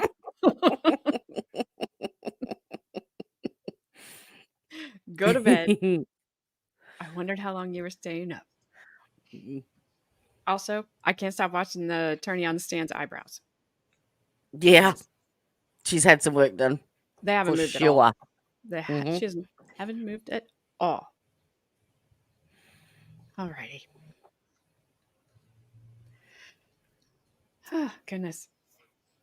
She really wants to talk, though. I mean, they're attorneys. It's like 3 attorneys fighting. Yeah. 2 attorneys against one because they seem They so like happy. the sound of their own voice. Yes, and she's like so satisfied every time the objection gets overruled. Uh-huh. The other attorney, the prosecutor's got the harshest face. It's very hard. She does. Somebody said she looked like a wrestler yesterday. Probably Gabby. Mm. And she does. Yeah, I she's think- wearing her Throw wrestling down. type dress. Yeah. I think she's gonna body slam that defense attorney when she gets a chance. She's just waiting. There's gonna be like a folding chair in there. She's gonna hit him upside the head. Yeah. She entered a ruling for a time sharing schedule. That would be an introduction schedule because Doug at that point had never met his daughter, and that would increase over time on a temporary basis. And then she entered a ruling that he would have ultimate decision-making authority over the child's medical needs and otherwise share decision-making. Ooh. And otherwise, I'm sorry. Otherwise share parental responsibility, which is joint decision-making. Okay. And as of that day, was Judge Moreland's ruling timed? Like, was it immediate? Was it in the future for the time sharing? It was immediate. Well, not that day, but she said the first day, and it was just a couple of days later, the 21st, which is when Doug was supposed to meet his daughter for the first time. Okay. And this time that Doug met his daughter for the first time, were you present? I was, yes. And where did this happen? It happened at Manatee County Sheriff's Department on, I think it's 301. Did you arrive together or separate with Doug? Oh, we arrived separately. When I got there, Doug was already there. And how old approximately was the baby at the time? I think she was around 6 months old. She was born in March, and this was then the 21st of September. It's about 6 months. And can you explain how that interaction went? Did you observe it, first of all? I did. Okay, So when I arrived, I got into Doug's truck and we just waited because we were there early. And then he saw Ashley arrive with the baby. And so he pulled the truck closer, and then we both got out of the car and started walking toward Ashley. And then it was just an odd kind of interaction, actually. She turned to me with this nasty look on her face and said to Doug, I'll sustain as to the characterization. she turned to Doug and said, "Are you dating her?" And so obviously we both said, well, of course not, no. And then I hung back, and Doug then was standing there, and Ashley approached him with Emerson, and they started talking. Eventually she let him hold the baby, and they just kept talking for a few minutes. Then I was advised that they were going to be leaving together, strangely, that Ashley was going to be going with them for the time sharing. Was this a surprise to you? Absolutely. We had just been in knockdown, drag out litigation for months with just horrendous allegations that were unfounded. And yet she said, "I want to go with you." And he said, "Okay." Objection to the characterization of the allegations being unfounded and continued editorializing by this witness. Can we approach? Sustained. I figured. Can we approach, Your Honor? Because we're doing things wrong. I mean, what does... That's not fair. No. Because she just gets to ramble on, and then Yeah. it's out there. Like, you can't unring the bell, as they say. But you know what I can do? I can close it down.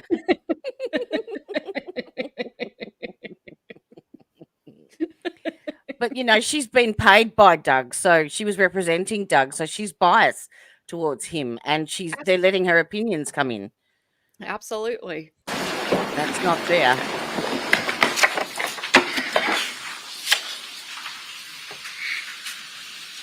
So when they told you they were going together, what was your response?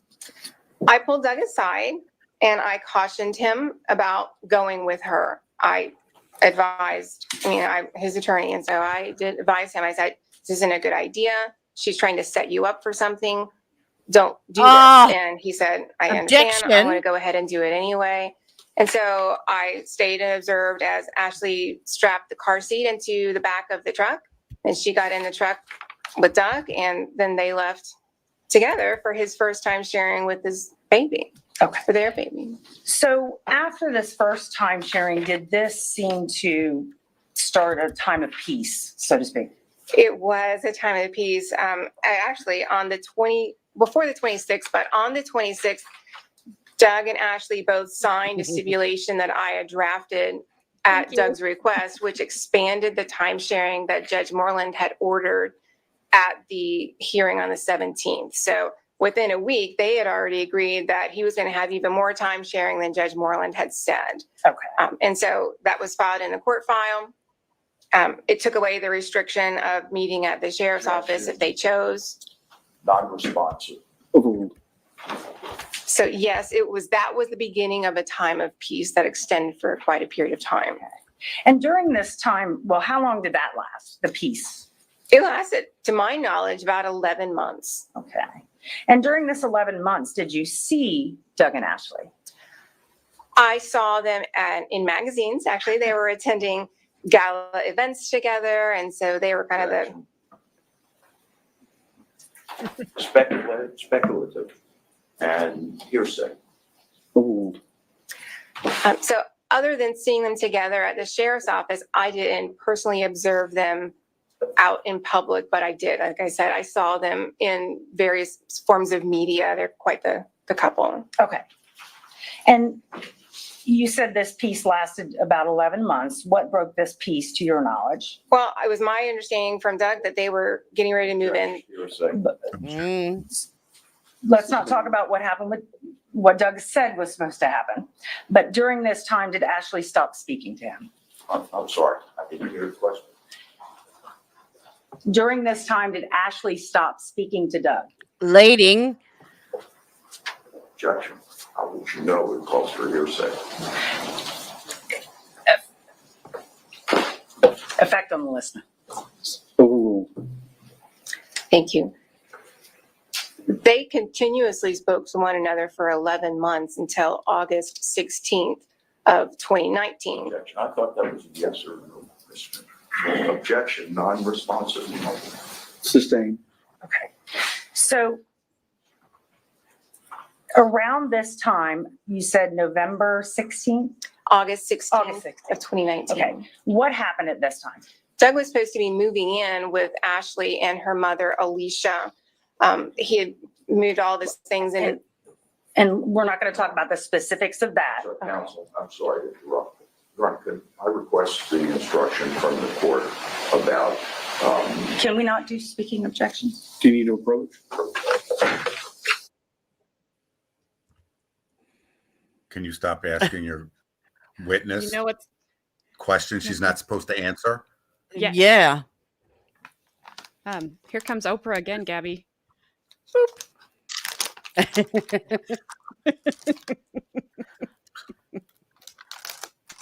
That prosecutor's forcing me to open these peanut M&Ms again. Well, the attorney's eyebrows mightn't move, but her eyes can sure as hell roll. Oh, yeah. It is witchcraft, I tell you. Oh, you disappeared. I hit show and you were like, nope, there it is.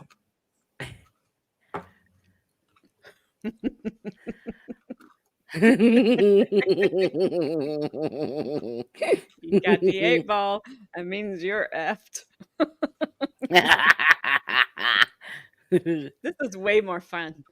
It's like spinning a weird version of spin the bottle because I don't know who's gonna get it. I think we have time for one more. Here you go.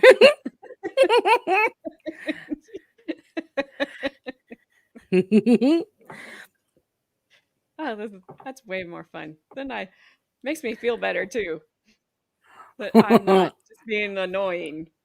Even though I knew I wasn't being annoying, I was in control of the annoyance. It's time for a Fleischer's. Great, I hate things. So that guy in the back looks Chrissy. a little less sad today. Aw, which Did we one? figure out who he is? Is he her brother? They do look alike. They look alike. Mm.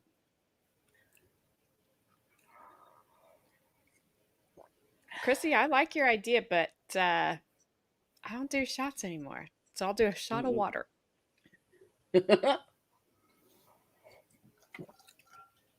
You and Gabby can do shots.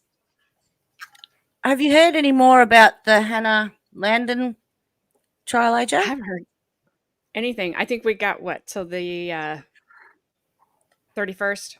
I think it's what you sent me last time. Oh, The I can't remember. competency. Are you Ah, calling me okay. a liar?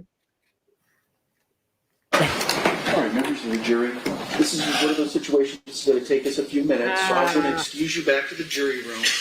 Again, please don't begin the deliberations amongst yourselves. Please don't What now? contact or speak to anyone outside of the jury about this case.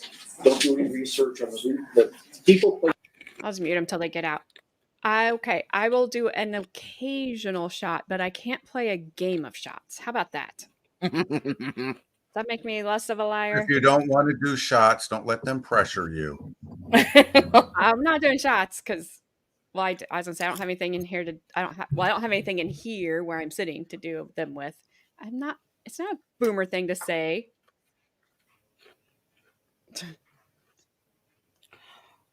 Oh goodness, but So yeah, they're no going to pressure. spank this witness.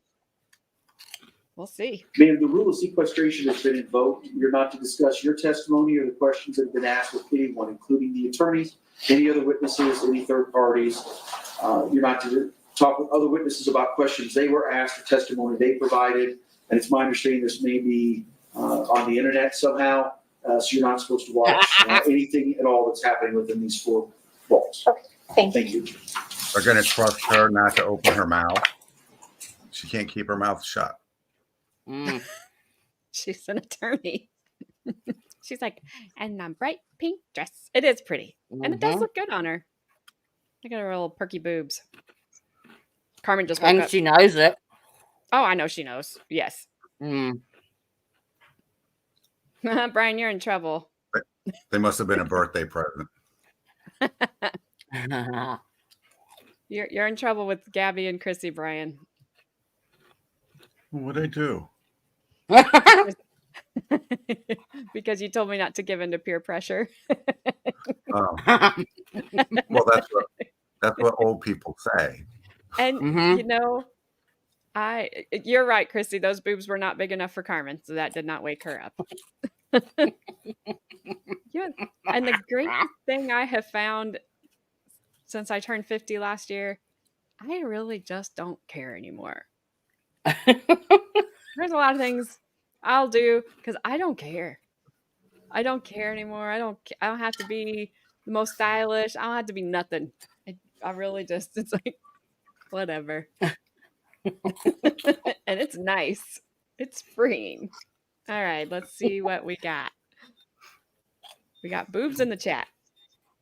Judge, I don't have a specific instruction. We may need to craft one, but what I'm looking for, so that the court knows, is an instruction to the jurors that these hearsay statements that have been repeated by the witness thus far, and for purposes of the remainder of her testimony, the other statements she will undoubtedly try to get out are not being offered for the truth of the matter, but rather being offered for whatever reason that the court wants to ascribe to provide the context to her narrative in response to the question. So as I said, go ahead, do you want to be heard? No. So as I said, I'm not aware of a standard jury instruction in the 2.1 to whatever it is, 2.8 range or 2.9 range that does that very thing. So I want to give the parties the opportunity with the jury not present to look and see if there's a standard jury instruction. I don't think. I can give it. Like I said, I drafted one for a prior homicide trial where there were a number of statements that were admitted by me, by the decedent, where there were objections, just like we're having now, numerous objections to hearsay. But obviously, none of them were being offered by the state for the truth of the matter asserted. That's what was argued, and I made that finding. So in order to have just a blanket instruction, I crafted the following and the parties ratified it. So I gave it specific to the decedent statements in that case to, it was either an attorney or some sort of financial planner about some final wishes. And here's what it says. You are about to hear statements made by declarant, and I put the name in. These statements are relevant only to explain the reaction and responses that they elicit. That is, the effect those statements had on a reader or a listener, because there was also a letter that was involved. You are not to consider the statements by declarant's name as true, but only to establish the context of readers or listeners' actions, reactions, and responses. That'll be fine. I disagree. Except for the you are about to hear me. I can't hear you, Brian. I disagree with that completely. I don't like it. How do they even know that he said those things? She's just saying that he said those things. That's hearsay. No, should not be admitted at all. I don't like them. I just don't like special jury instructions because you're expecting them to understand them in the context like the attorneys would. So if that makes sense. I don't. And and in this particular case, they're allowing this witch of a lawyer to characterize statements that we can't even say were ever even made. Yep. But he's That's the a judge. classic pause, though. Sorry. Oh, it's good. Check those expressions out. Great. Especially the paralegal writing. Screenshot that. They are like glaring over there. I don't know who the one is behind the defense attorney, but she's side-eyeing pretty hard. The paralegal, he's like, are those Doritos up there? He says, I heard something about peanut M&Ms being opened. Can I have some of those? All right. I told Bryce, Mike. And Ashley's like, these know. are my Doritos. Get your eyes off my Doritos. Don't touch my Doritos. So are Jody and Brian's mics okay for all of you? Because I turned them up. I don't think it did anything for me. Hello. I can hear you. I wonder if I can turn you. Maybe it's probably the same. I turned my mic up before on the settings. Yeah. Well, I'm not going to talk much anymore, so. It's okay. Sometimes I just don't know if it's you or the defense attorney. So I have to, if I see your little sailor moving down there.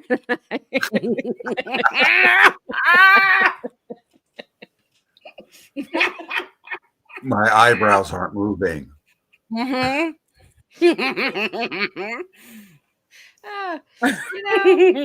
Sometimes I don't think things through. No.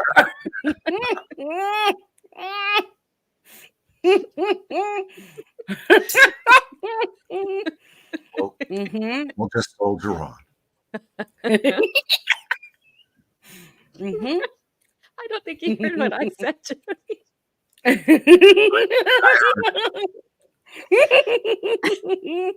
He heard. You heard you're ignoring. All right. My little sailor is. Your little just sailor's fine. moving. Go ahead, say it, Chrissy. Go ahead, say. Go tell me my credibility's gone again. It's fine. I can take it. Good to see you, George. Hello, Georgie. George of the jungle. He likes the torture. Don't let him fool you. All right, Chrissy. All right, I'm playing. Sorry about your pauses, people. Kind of. Not. They've already heard some, so. So the court want to substitute. Unga You've bunga. already heard and may continue to hear. And by suggesting that, I'm not suggesting that I agree to the further admission of hearsay or her interpretation. That's not directly responsive to the question. So reserving on other objections. And certainly, there may be objections you have as we go where you think that they are not being offered for the effect on the listener. And that it's hearsay without exception. So Why are we going those through still jury may come up. instructions now? All right, so when we bring the jury back in, you want me to give that instruction? Please. You have Okay. you have heard and may continue to hear statements made by Doug Benefield to Stephanie Murphy. These statements are relevant only to explain the reactions and responses that they elicit. That is the effect those statements had on Ms. Murphy. If I may, Your Honor? Yes. I would suggest that it just name Stephanie Murphy, not Doug Benefield, because I think in her testimony it's been broader than that. So I think by identifying the instruction as it relates to this witness, the jurors will consider the testimony appropriate. All right, so let me go through this again because I have declarant and recipient, reader or listener. So you have to tell me where you're talking about. Sure. You are about to hear statements made by Doug Benefield.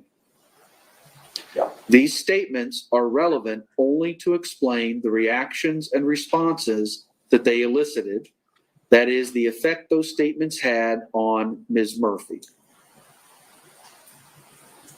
You are not to consider the statements made by Doug Benefield as true, but only to establish the context of Stephanie Murphy's actions, reactions, and responses. Okay, so here's my concern. For example, Oh my God. Ms. Murphy also testified about Judge Moreland, about a couple of the medical records and things like that. And I would prefer, and I think the fairest interpretation would be, ladies and gentlemen, Stephanie Murphy has previously said and may continue to refer to out-of-court statements. You are instructed that these statements, if and when made, you should not consider them for the truth of the matter asserted, but rather for context as it relates to Stephanie Murphy's testimony. That's how I think appropriately it should read, Your Honor. Response? Judge, I think these things that he's talking about were objected to and they were stopped. So I don't know that it's better to highlight it anyway, but I don't know if adding names in of people to fit this, statements of Doug Benefield, this person, this person, I don't know that would be effective to the jury. So I'm a little confused about how to handle it. All right. Any final thoughts? No. All right. I'm open to giving limiting instructions, curative instructions that are suggested by the parties. However, the most recent one proposed by the defense, I don't think is legally accurate. It would be telling the jury to disregard testimony and evidence that's already been presented. I thought the request from the defense, because the objection came specific to Doug Benefield was supposed to move in with the defendant, and that's where we stopped. So it was my understanding that the instruction that was requested was specific to any statements made by Doug Benefield to Stephanie Murphy, that those are only relevant to explain the subsequent actions an effect that those statements had on Miss Murphy, and telling the jury not to consider the statements by Doug Benefield as true, but only to establish the context of Miss Murphy's subsequent actions, reactions, and responses. I don't think the limiting instruction proposed by the defense is the correct one to give. So I'm open to considering language that we can talk about some more, but no, the one you just said I don't think is appropriate. All right, well, the message that we're trying to give to jurors is that when this witness makes hearsay statements, that the jurors should not necessarily receive that information as true, that it is being offered rather not for the truth, but to show the effect that it had on this witness. After all, that's what this witness is testifying to. She did not limit it just to what Doug told her, Judge. She's referred several times to what she heard from Ashley. She's referred to medical records and to allegations. She's also referred to Judge Moreland's decisions. She's expanded upon them. She's incorporated hearsay into her testimony. This was why I approached the bench before she took the stand. So I anticipated this. That's the way she's conducted herself in the deposition and in all of her prior statements. So what I want, respectfully, Your Honor, on behalf of Ms. Benefield, what I want the jurors to understand is that as it relates to Ms. Murphy's characterizations based on hearsay, that they should not receive it for the truth of the matter asserted. Rather, they should receive it to show the impact that it had on Miss Murphy. I said that 10 times. Response. Judge, first of all, anything that Ms. Benefield said is not hearsay, so it does not qualify under any of this analysis. I do not believe she said anything about medical records. I may be wrong. She did start to mention that she checked herself into the hospital. There was an objection and she stopped speaking. So I would agree that that your idea is correct and that should be the instruction. Final thoughts.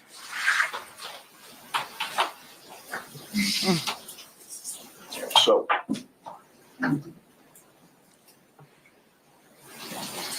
everything that a defendant says is not necessarily admissible. It's not necessarily relevant. It's not necessarily an admission. For example, Judge, if during the course of all of this, Ms. Benefield may have stated how much she loved this routine of a mouse named Topo Gigio, I think we could agree that that would have no relevance. And if this witness wanted to get up and talk about that merely because that is something that Ashley Benefield repeated, that wouldn't make it acceptable. So I vehemently disagree with Ms. O'Donnell's statement that anything the defendant says is admissible.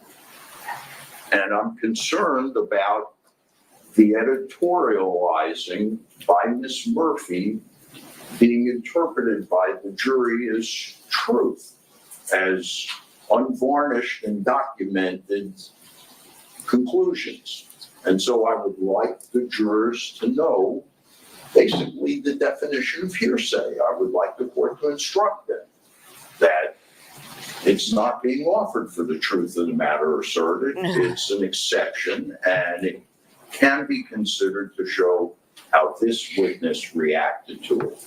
That way, Judge White, it expands the parameters wide enough that the instruction would include hearsay from any source that Ms. Murphy refers to, whether it be Ms. Benefield, whether it be Doug Benefield, whether it be the hospital records or Judge Moore. I agree with his argument. I just disagree with his All right, thank you both very much. presentation of it. I had to unmute myself. Yes. Yeah. I agree with you. I agree with Yeah. him, but He's repeated himself umpteen times. Just get on yes, with it. yes. The judge is like, okay, I got it. Yeah. You've said it a Mhm. 1,000 times. Let's go. It's a valid argument for sure. Absolutely, because she is doing that. Mm. She is Yeah. editorializing or whatever. Mhm. Yeah, he's not finding a good way to state it. And I don't think he should be giving in. He should just be saying, "This is hearsay. Don't let it in." Mm. And when it comes up, he objects, and the judge rules, or then the prosecutor's got to say, "I'm not offering it for the truth of the matter." And The prosecutors are being that's what sneaky they though. should be doing, so that you force the prosecutor to say in front of the jury, this is not for the truth. Every time in front of the jury, this is not for the truth. Yeah. And if you stop that sentence right there, this is not for the truth. I think juries would understand that better. But when you add that last part on, I think I'm not offering it for the truth of the matter. Like, well, what, Mm-hmm. you know what I mean? I can see Yeah, but I think if you make her say it every time for every objection, then they get to understand that, yeah, we're not saying that he actually said that, but she did something because she thought he said that. right. But Oh, Tooth Capone. he's giving him too much leeway. He should just say, this is hearsay. Yeah. It shouldn't come in, period. Yeah.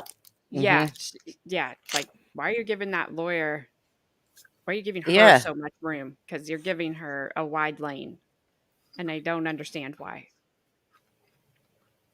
Hey, at least I didn't pause her too badly this time. She just looks like she hasn't No. slept because she probably hasn't. Much.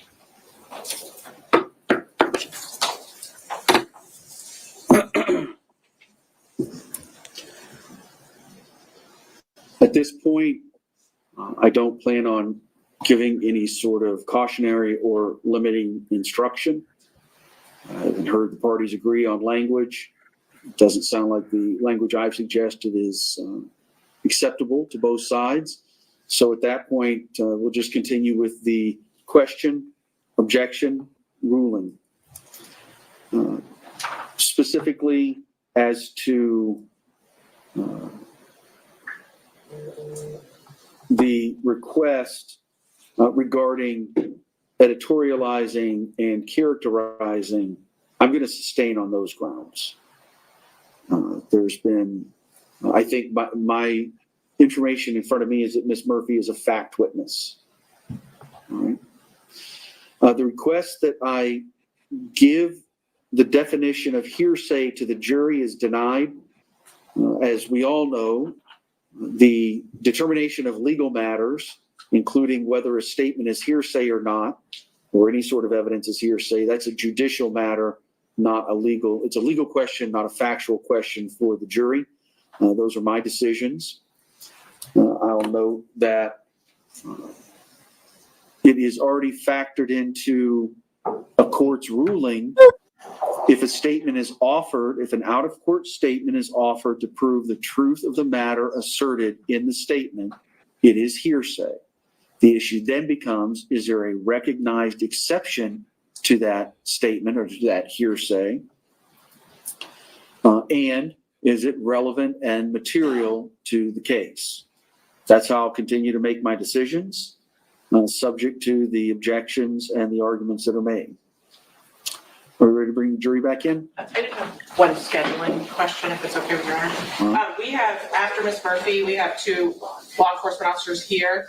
And then our next witnesses are Dr. Broder and Dr. Quintal. Do you feel like I'm safe in telling them they could come after lunch? That was when they were originally scheduled, but they have patients. They're asking if they need to cancel to come early. I have no idea how long these next I don't know how long Ms. Murphy's going to take. I don't know how long the next 2 witnesses are going to take. Well, I have no idea. I guess the question is, Judge, if we end at 11:30 or 11:40, are you going to want to take a lunch, or do I need to have Dr. Broder here? Because he's with patients right now, so I need to be able to tell him. We originally thought he was after lunch. You mean with Ms. Murphy? We have Ms. Murphy and then 2 other witnesses we plan to do before lunch. I just want to know if I'm safe to tell the doctors they can come after lunch so they don't cancel patients. My habit would be if we finished with witnesses around 11:45, unless that very next witness was, both sides agreed it's going to be just 5 minutes, I would probably take a lunch break at that point. Thank you. I had asked it poorly. That's my question. I just want to be safe in releasing them so that, Your Honor, so we can keep moving. Or not releasing them, putting them after lunch. 1:30? Should I tell them 1:30? It depends on when we finish this morning. I I'll don't just know. tell them it's after lunch for now. Thank you, Judge. Are you ready to bring the jury back in? Yes. Defense? All right, let's bring Ms. Murphy in first.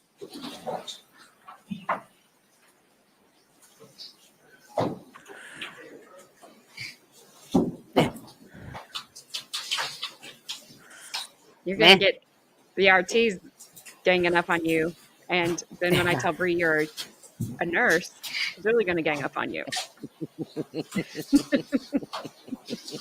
Oh, and Bree, you can also tell Gabby. Gabby's a sinner too.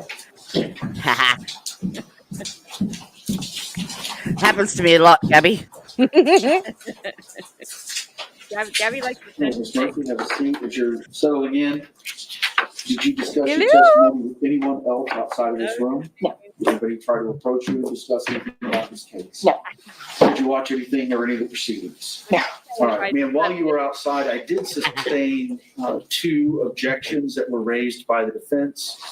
And that is, some of your testimony has been editorial rather than factual, and has been characterizations of observations as opposed to observations. Okay, So just FYI, I did sustain those 2 objections. okay, Otherwise, we're just going to keep having questions and answers. I'll rule on objections as we go. great, thank All right. you.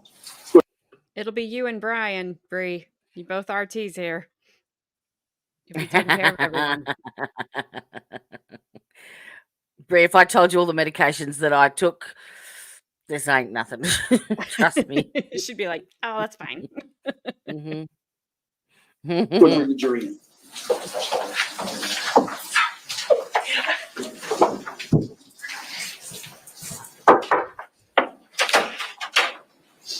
Yes, Bree, good luck. I have a feeling you need it.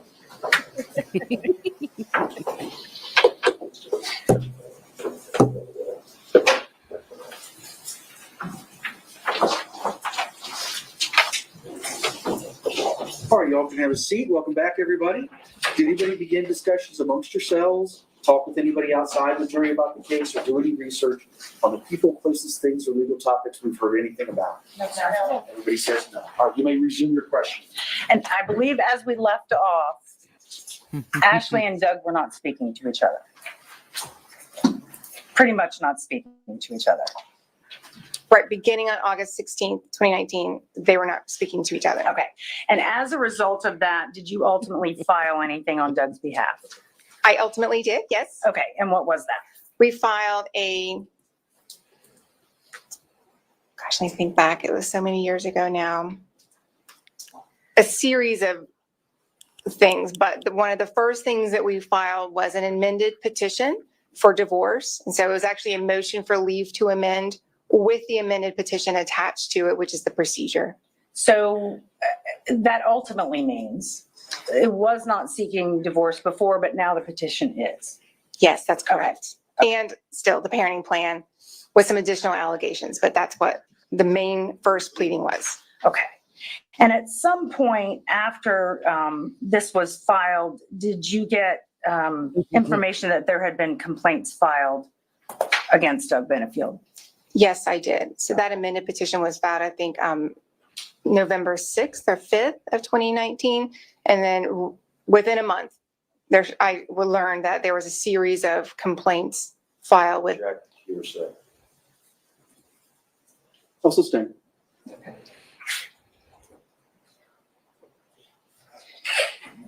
Ultimately, these complaints that were filed against Mr. Benefield, were they documented or filed in any way in your casework, in your cases? Object relevance. I'll overrule. So of course, we didn't attach them as exhibits to our next pleading, but we did file an amendment. Object editorialize. Sustained. That would ask for a yes or a no. Okay. Can you repeat the question for me? Those complaints, did they make their way, the information at least, into your filings in your cases? Yes. Okay. At some point, did Ashley file an injunction request based on these allegations? Yes. Okay.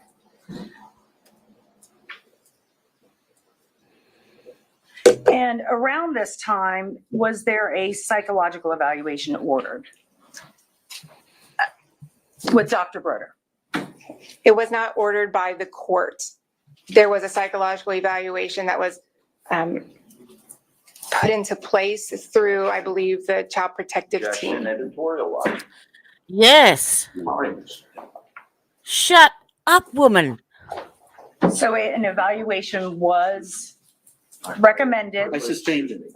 I requested an instruction from the court first to disregard the last answer. Members of the jury, I have sustained an objection. When we had our initial instructions, the preliminary instructions on Monday morning, I want to remind you one of those very important instructions.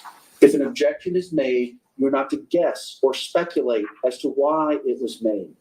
Likewise, you're not to guess or assume or speculate what the answer might have been had the objection not been sustained and the witness had been allowed to answer. So you're to disregard those last answers.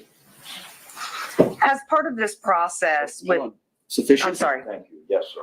She should know better. As part of the process of these cases in court, did Ashley and Doug Benefield, to your knowledge, see a Dr. Broder Yes, they did. for a psychological evaluation? Yes. Okay. Do you know when this petition for injunction filed by Ashley was set for a hearing? I don't remember the date that it was initially set because she filed a motion to continue. Objection Basis? editorializing, not responsive to the question. Oh, Go ahead.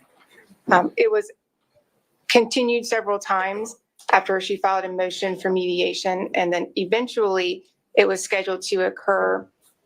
I Objection. believe it was September 30th of 2020. Okay. So you said it was continued several times because of a mediation. So just what is a mediation and how does that play in? Okay, so mediation is a settlement conference that takes place. It generally involves the parties as well as their attorneys, and then a neutral person who generally is certified family court mediator. And so what generally happens is a mediator goes back and forth between each side to try to work out an agreement. And in this case, it was ordered by Judge Moreland in response to Ms. Benefield's motion. To do the mediation? Correct. Okay.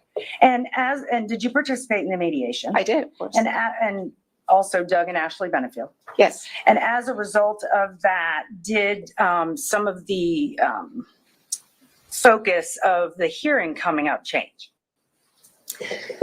In anticipation of the mediation, yes, the focus of the upcoming hearing on the 30th changed. Okay. And in what way did that change? Earlier in September, I think on the 17th, Doug and Ashley signed a joint motion to release the psychological evaluation reports in the divorce case, in the 2018 DR 2318 case. Because in that situation, the psychological evaluations had not been ordered by Judge Moreland. They were put into place through. Objection, not responsive, editorializing. I'll sustain on the narrative. So they did a joint motion to release the psychological evaluation. Yes. And is that fairly typical? It's needed in this realm to get that result released to the parties. Oh, of course. Objection, relevance, it's what's taken place in this case. Ooh. A judge would not just release, is not able to. Oh, I'm sorry, Judge. I apologize.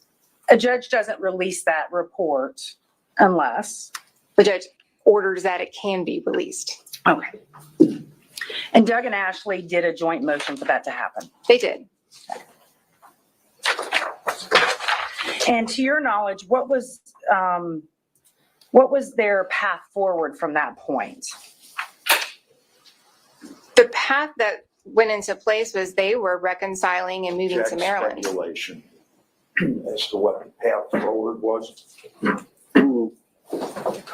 And so when we were leading up to the week that he was killed, it was agreed upon that they were going to result in an impasse of the mediation because they were reconciling. And then the hearing on the 30th, the week after, was only going to be to release a psychological evaluation report.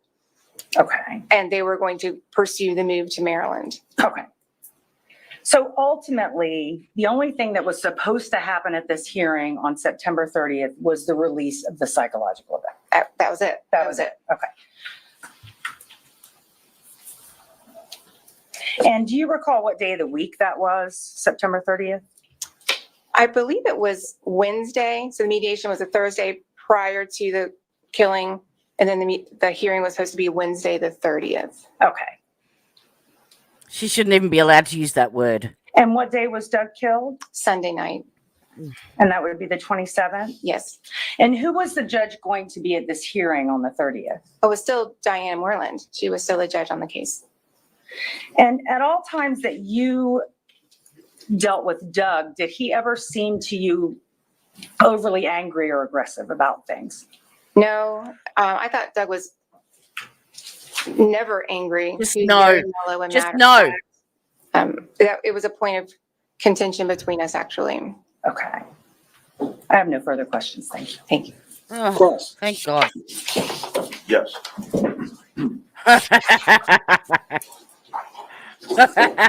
Look out, lady.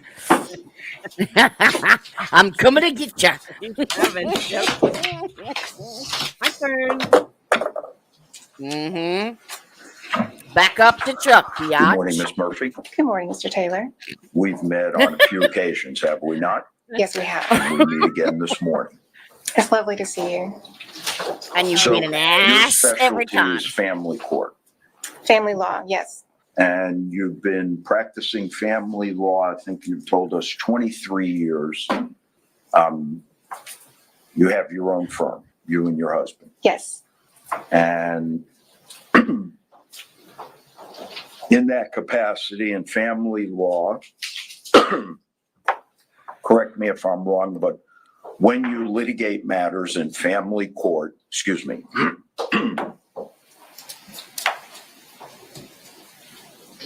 there are rules and procedure that apply to family court, are there not? In all courts, and including family court, yes. Okay, such as the rules of evidence, Yes. the rules of procedure, family court procedure, Yes. and ethical obligations as well. That's correct.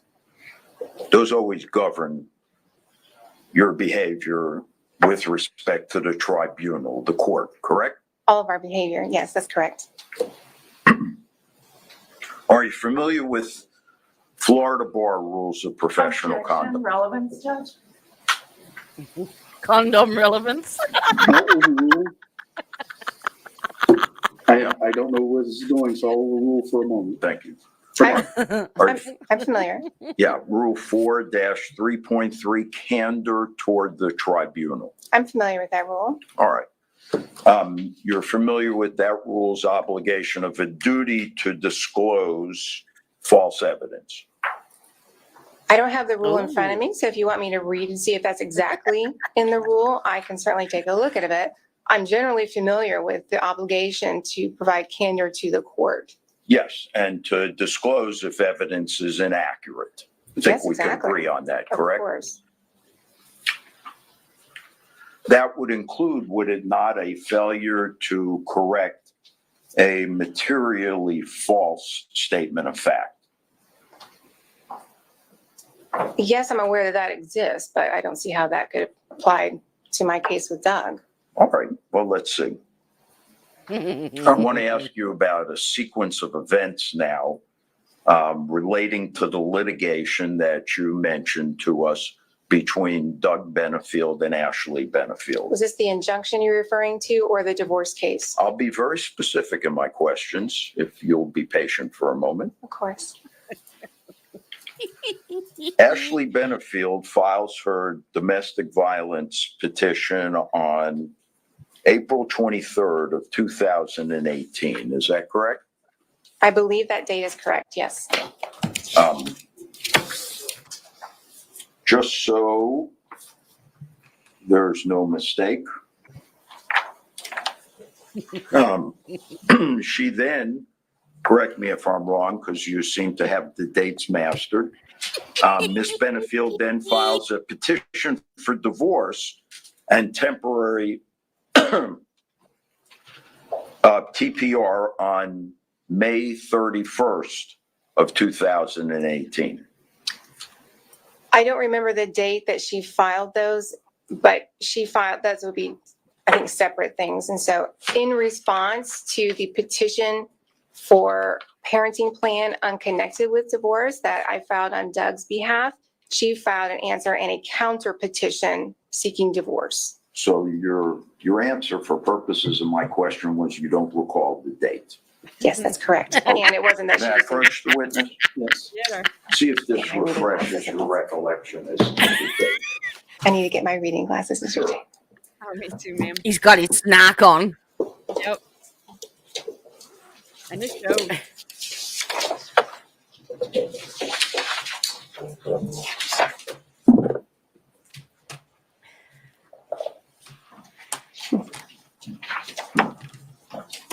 Are these going to be her While you're looking 1,200? at it, when I refer to the initials T, What did you say, Bri? Oh, shit. Are these going to be her $1,200 glasses? Uh-huh. I'm like, She's an attorney. She can afford laser. I can't believe I did that. Where were we? Okay. Oh my gosh, you guys, I'm so sorry. We'll get her back to her glasses. Happens to the best of us. Yes, it does. I think I did it 3 times yesterday. For parenting plan unconnected with divorce that. That's close Chrissy. enough. Is that, am I too far or am I, No, that's close enough. No. She'll be coming up. okay, He's going to put the document in front of her here. okay. Sorry. I filed on Doug's behalf. She filed an answer and a counter petition seeking divorce. so your answer for purposes of my question was you don't recall the date. Yes, that's correct. Okay. And it wasn't that May she I was. approach the witness? Yes. See if No, no, this refreshes your recollection as to the date. I need to get my reading glasses, Mr. J. I won't touch No, it. see that? See that smarmy smile? It's like when she said, it's lovely to see you. That wasn't genuine at all. It did not come off that way. It came off just snotty. While you're looking at it, when I refer to the initials TPR, what does that stand for? Termination of parental rights. Okay. Yes, thank you for the reminder. You're right. This is the 31st of May. And she did file a separate case. I had forgotten that. Well, the question pending was, does that refresh your recollection as to the date? As to the date, yes, the Yes. contents memo. Was I correct in my statement to you that the date was May 31st, 2018? Yes. Now, would you take a look, if you need to refresh your recollection, as to count 2, specifically paragraph 5?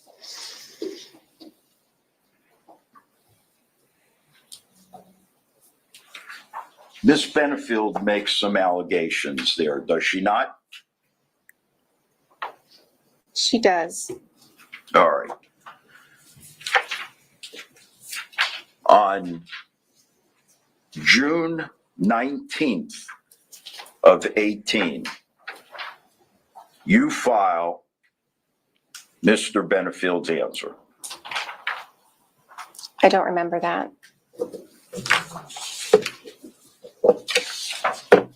May I Remember approach? everything else, lady.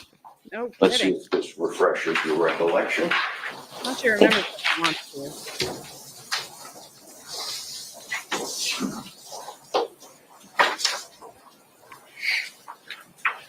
Is the date June 19th, 2018? Yes, that's correct. All right.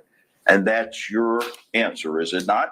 This is Doug's answer that I drafted and Oh, filed on his behalf. That you Yes, drafted and filed on his Yes. behalf. correct. And in response to paragraph 5 of Ms. Benefield's petition, you deny it, do you not?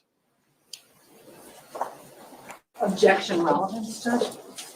Oh, I think, I'll overrule on those yeah, grounds. thank you, Judge.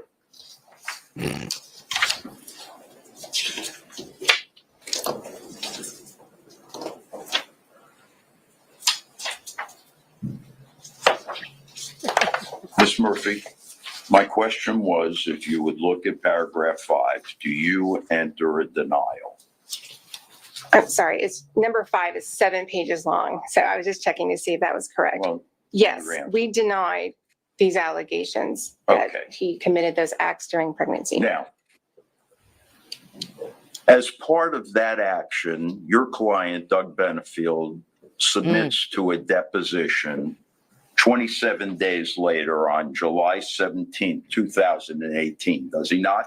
I don't remember that exact date, but he did submit to a deposition around that time frame. Okay, and in that deposition, while, Sustained. Your Honor, she opened the door. She's already talked about, Would you like to approach? yes. Oh, you opened the door, lady. She had to open the door to something with all the rambling she did. Yeah, absolutely. She opened her mouth. She opened No something. back door. No back door. But we can do this. Booped y'all with an ad. Hey. Oh, hang on. Oh, And I boop you, and I boop you, and I boop again.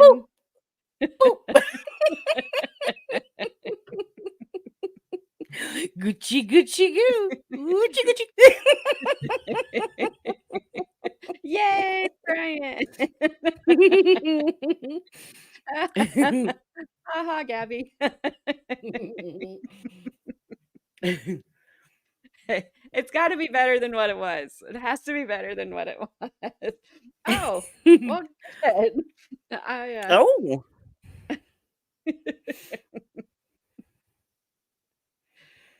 Oh, whoop. Scrubs, scrubs. She didn't think he was paying attention when he was objecting. Oh yeah, he was taking notes. mm-hmm. I'm with She you, knew Chrissy. every date. Yep. Sorry. I didn't like this guy at first, but I do now. Like I think he's doing his job. But I didn't care for him at all yesterday, like when we started, No. because he just was constant about stuff. Yeah, I agree with his arguments. It's just his delivery that gives me the Yeah. That sucks. irrits. He does have a nice voice, Brian. You are correct, Mm. sir. He just needs to speed it up a little bit. Yes. You two could read books together, but you have to speed him up. Bedtime stories.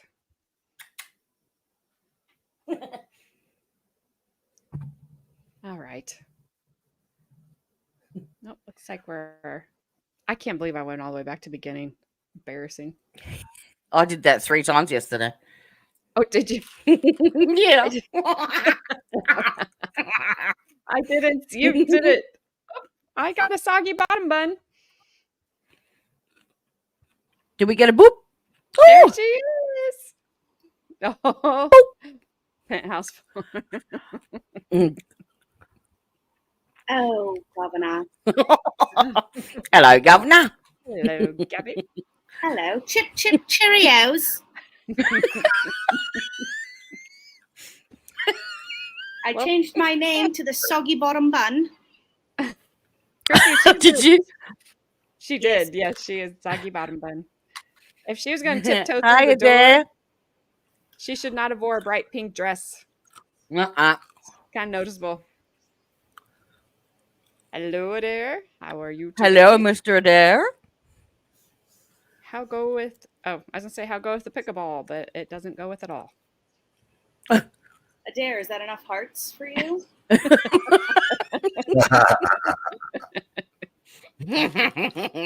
You get all the hearts. All the hearts.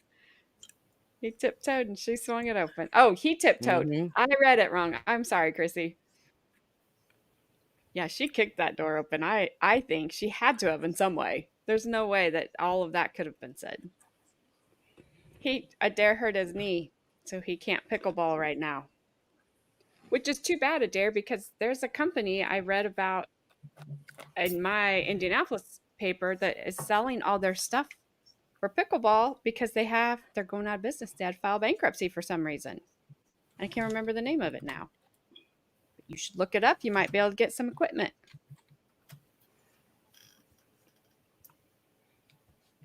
Chrissy.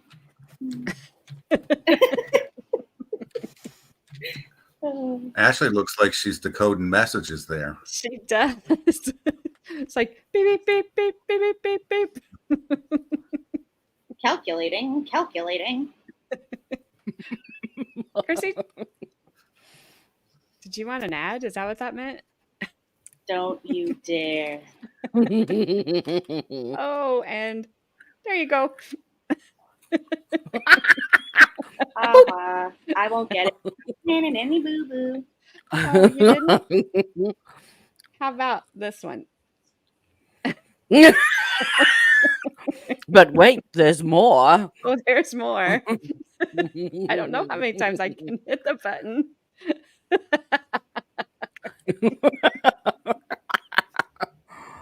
You about to jump on a plane? I won't worry about you getting here because the flight won't make it because it'll be delayed.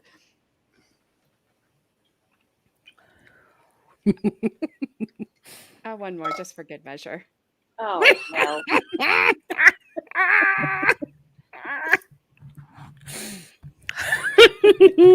Oh, look, that woman back there looks like she's Hit the waving. eject button. Hit the eject button. Ashley's saying keep it down. She can hardly hear. Look at her. She's staring at you, AJ. She's getting all those ads. Hey, you come out and see me, Chrissy. We'll have a good time. I'll take you and watch you do some shots.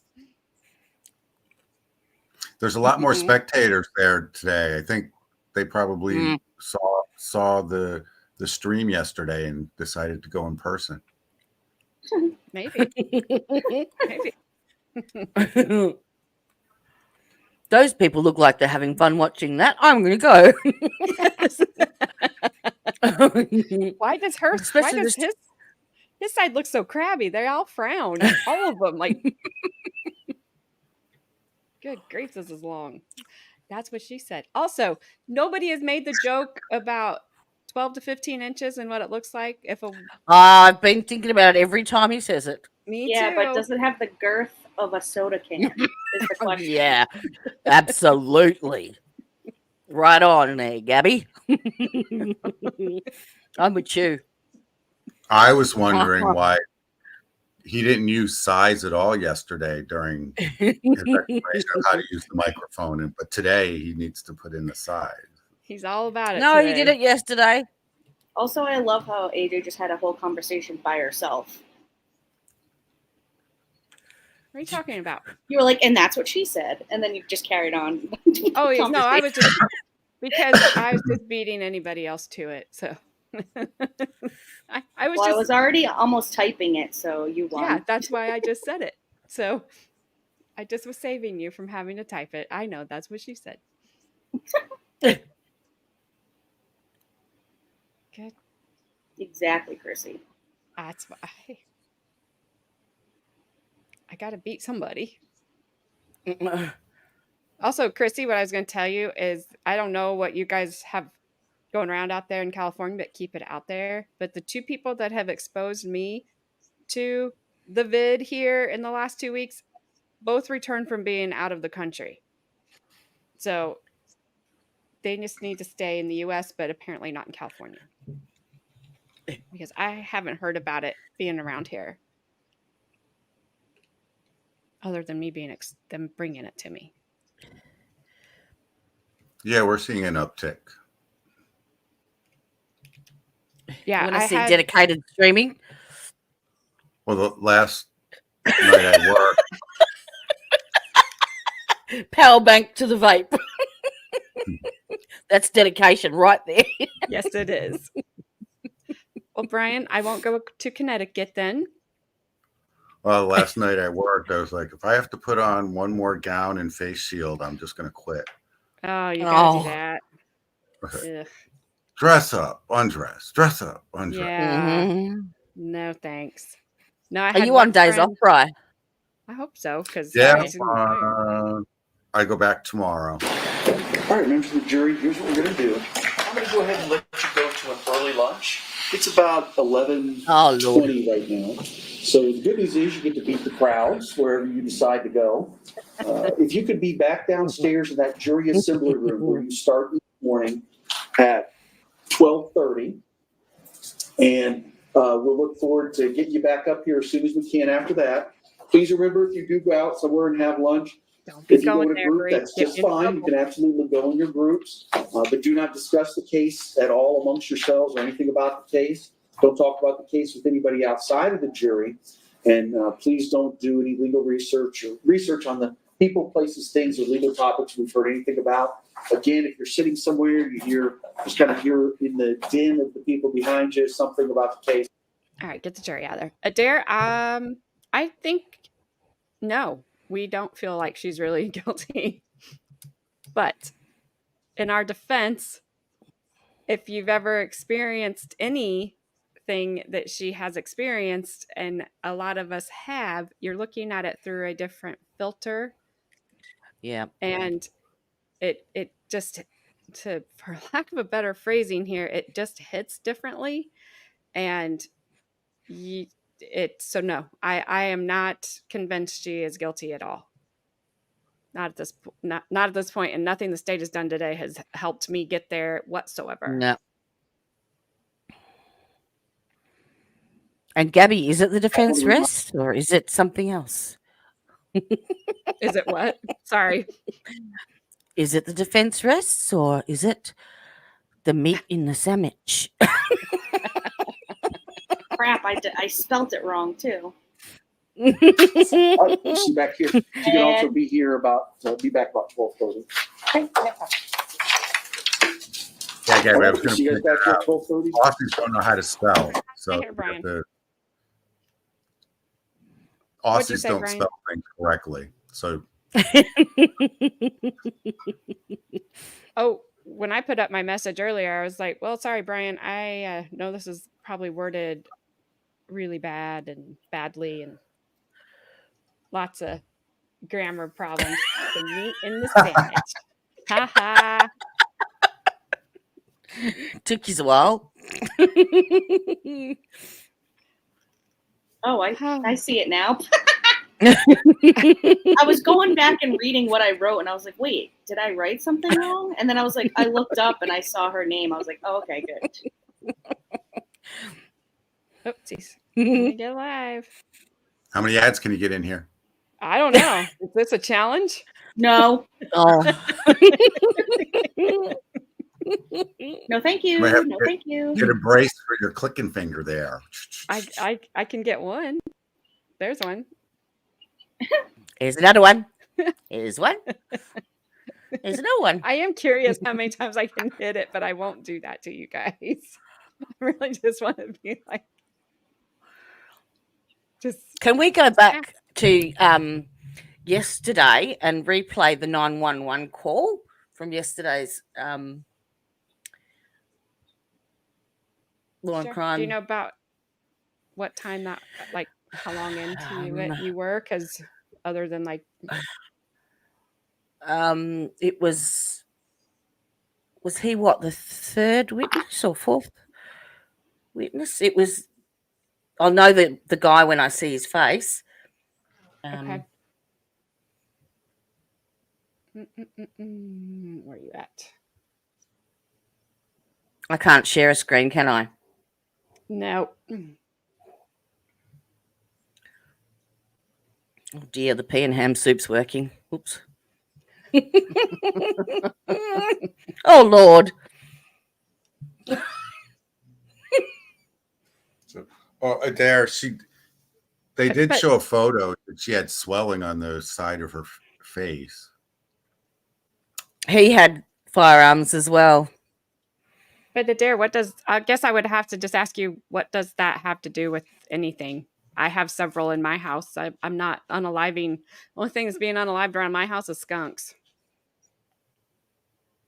because I don't like them.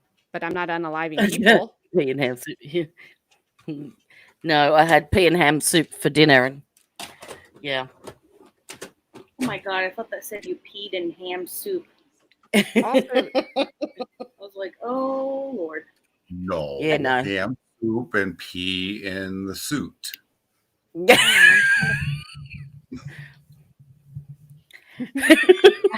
A ham pea soup? oh, you guys are Yeah. making it hard to find this video. It's quite a smorgasbord you got there.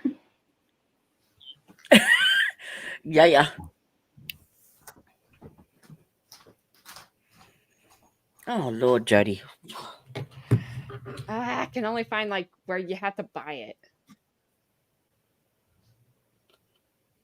Seriously, people. But even if I didn't like most of the stuff that they showed yesterday, Chrissy, there wasn't a lot of injuries on her, and I just don't think that matters. I No. don't think you have to have injuries to feel threatened. Well, domestic violence doesn't always come in physical form. Right. I have to go to Court TV. I can't find it on Law and Crime. They only have today's, and everything else is behind the paywall. Oh, what about our stream? Oh, duh. Did we do something yesterday? But His name was something Sand. He was an older guy with a mustache, white mustache. Yes. Adair, so I'm just asking you, does she have to have abuse? Does she have to have injuries to claim self-defense? Because I don't think you do. If I'm coming at you with something that you know is going to hurt you and you can neutralize me, oh my, then you can neutralize me because I'm going to hurt oh you my even if goodness, I haven't Bri. marked you. What a costume change. Well, these streams are so long, I don't have time to get up to go to the bathroom. So Oh my god. Wow. I love Everybody, it. I love it. Look at that. That's the best thing since sliced bread right there. Good job. We should have fancy dress themes for different streams. it gets awful hot in there. That's gold. Well, I mean, yeah, once you pee in it, it warms you up real Are you fast. still sitting in your dirty pee pants? Well, I don't want to give out too much information, but it holds more than pee.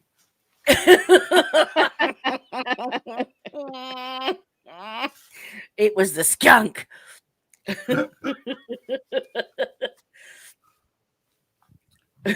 That's gold, bro. I love it. You can put this on one of your ads. This is the brand right here. Where is it? There we go. So everybody can go out and get one. Hold Where do that you up get that again. at a regular CVS or something? Or you pick one of those up? Actually, I got it What at is Home it? Depot. I've been doing some work in my attic, and I got a lot of insulation up there. So. Sure, that's your excuse, Brian. That's it. Yeah. That's it. Mm-hmm. Oh, I heard that zip.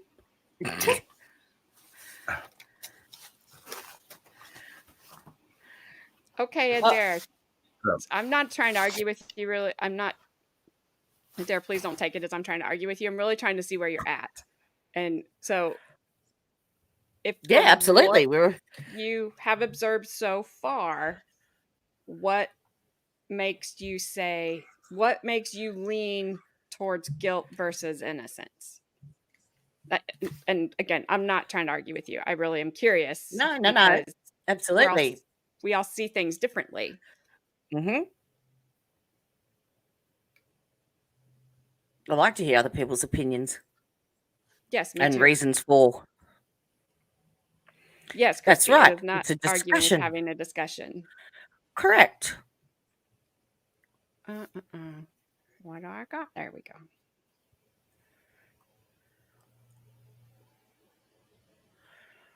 Yes, I just didn't. I agree with you, Chrissy. I just didn't want him to think I was arguing with him because I'm not.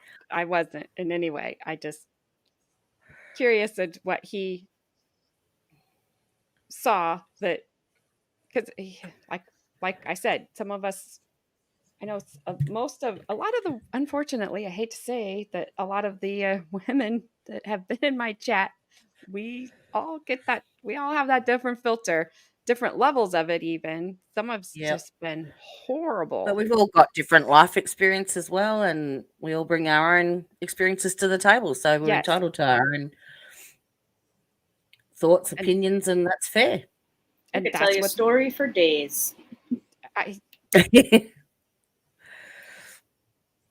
Her lawyer, in your opinion, overstressed her abuse at the first. I think. That's probably backing up the self-defense claim. I suppose that's his Yeah, job.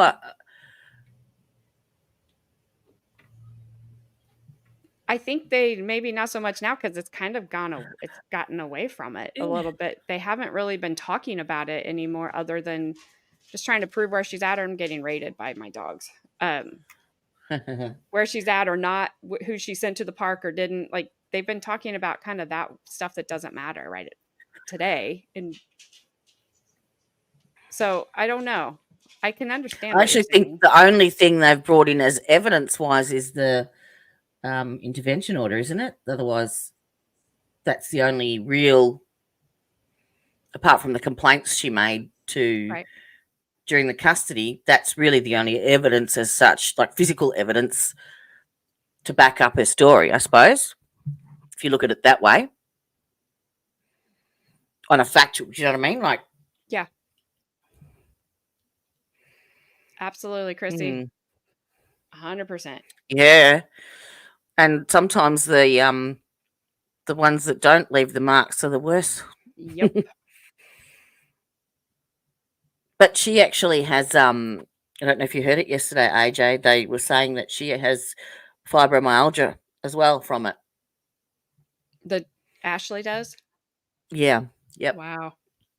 I didn't know that Yep. did that. Yeah, prolonged Oh, periods of stress and stress. stuff can cause it, yeah. Yep. Yeah, I don't know. I agree with you guys that. All right. What are you guys doing? I knew somebody left. Oh, he's sitting in a different background. Oh. Uh, I Can thought I- I was on there twice, but the other one was from yesterday. Yeah. I'm trying to figure out how to move you guys around, and Bri does wardrobe change and Oh, I bathroom did it. change. Wow. Oh, how'd you do that? I did it. I did it. How did you do that? Did you just grab them? When you if I go over your picture, it changes into a hand, and then grab it, and it'll change into a box, and just drop it on. Like I had to drop Gabby on top of Brian, Well then, and then it switched. that's what AJ said, not me. Exactly. All right. Let me see if I'm in the right spot. I think this is right after he was on right after lunch, I think. Oh, it's muted. Good for me.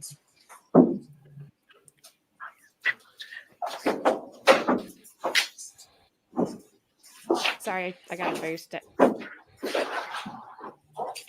All right, you all can have a seat. Welcome back, everybody.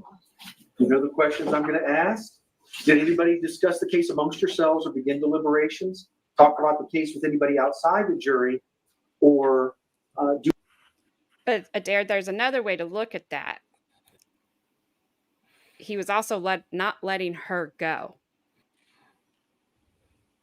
So he could have said he was moving to be with his kid. And he could have even convinced himself he was moving to be with his kid and convinced other people. And But at the told end of the everyone else. day, it could have been, it was just a control issue over her. And like you said, Jody, she's his and nobody else's, and that's the way it's going to be. So Or I he don't convinced know. himself. So I don't agree. I don't necessarily disagree with what you said. I don't know. And you're right. We just don't know yet. No. Yeah, absolutely. And that's what we're saying, Chrissy. I don't know that it wasn't just control and manipulation, that he was wanting to move closer to her. I mean, he's not around to tell us, is he? So Nope. And we don't know what happened. Like I said this morning, they didn't charge her with first degree, which would have been premeditation. It's just second degree. So the state does not think there's first degree That's enough. charges there. So that says a lot to me, that they don't know either. Well, this 911 call was pretty much what convinced me. Hello, mister. Hello. All right. I think he's after. Do any research on the people, places, things, or If legal you topics scroll, I'll have a we've look heard at the anything face about? and I'll tell you. Everybody says no. Where we left off, the state was. Hello, Elizabeth. Welcome. Hello. Oh. I'm like, where's Elizabeth? I didn't see her. That's him. I believe he's That's him. the Yes. one who called Yes. 911. Yes. That's Okay. hilarious. The The neighbor. neighbor. She ran over to his house. Do you solemnly swear or affirm the testimony you're about to give be the truth, the whole truth, and nothing but the truth? I don't know if I'm answering Bri yesterday or Bri today.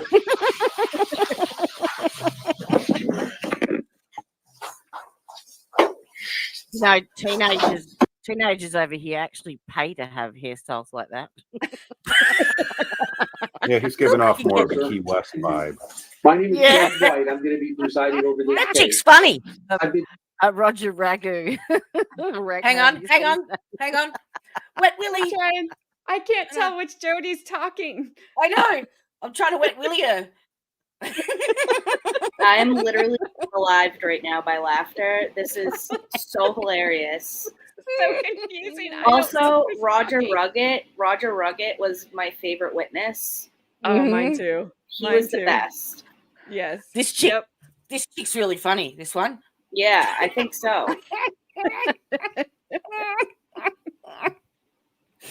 Oh, this is great because I'm so confused. I don't know who's talking. I know. Okay. Oh, we got the Sailor Man back. Yeah. Now tomorrow Folks, you can you may replay need- today's stream with all this in it. Oh yeah. I'll do a screen grab of this now and we'll play it tomorrow. Oh my I will. I'll do a snipping tool now. Oh. Chrissy, that comes back September 6th, I believe, is probably jury selection for him. Then September 9th is probably going to start the trial because September 6th is on a Friday. I do not know why you thought of Bluey because I haven't had to watch that. I've seen snippets of it. Maybe because Brian's shirt is blue. Bluey. It's okay. He'll go off camera and change into another shirt later on. I was going to ask you. This is purple. Why is it looks showing blue. Looks blue. It shows up blue. Yeah, I was going to ask you the other day if I didn't know we were doing wardrobe changes because you had a shirt and tie on, and then you took the tie off, and then you came in with a different shirt. I'm like, I didn't know we had to change clothes. This is going to start a controversy. Is it for blue every or purple? New costume for every act. So. Put up a poll, AJ, blue or purple. I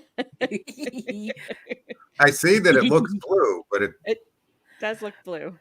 Here in Connecticut, it's purple. So. Don't even start me about Connecticut, Bri. I was gonna say maybe it's the smog or something. I don't know. I've never been to That's Connecticut. probably my The camera. smog is just clouding your judgment. It's really blue. It's not purple. All right, I'm pushing play, so I'm not gonna know who's talking. All right, Gabby, I had to see if you were on yesterday's list right there. So if I hear you, I know it's you. Uh-oh. Brian keeps disappearing. Some assisted listening devices. Very well. All Thank right. you for asking, Elizabeth. Certainly, here's a pair that you can use. How are you? Put that on.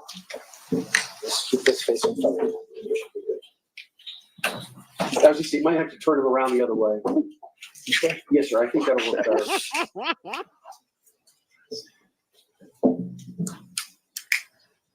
And the deputy will show you how to adjust it. Oh, did I scare you?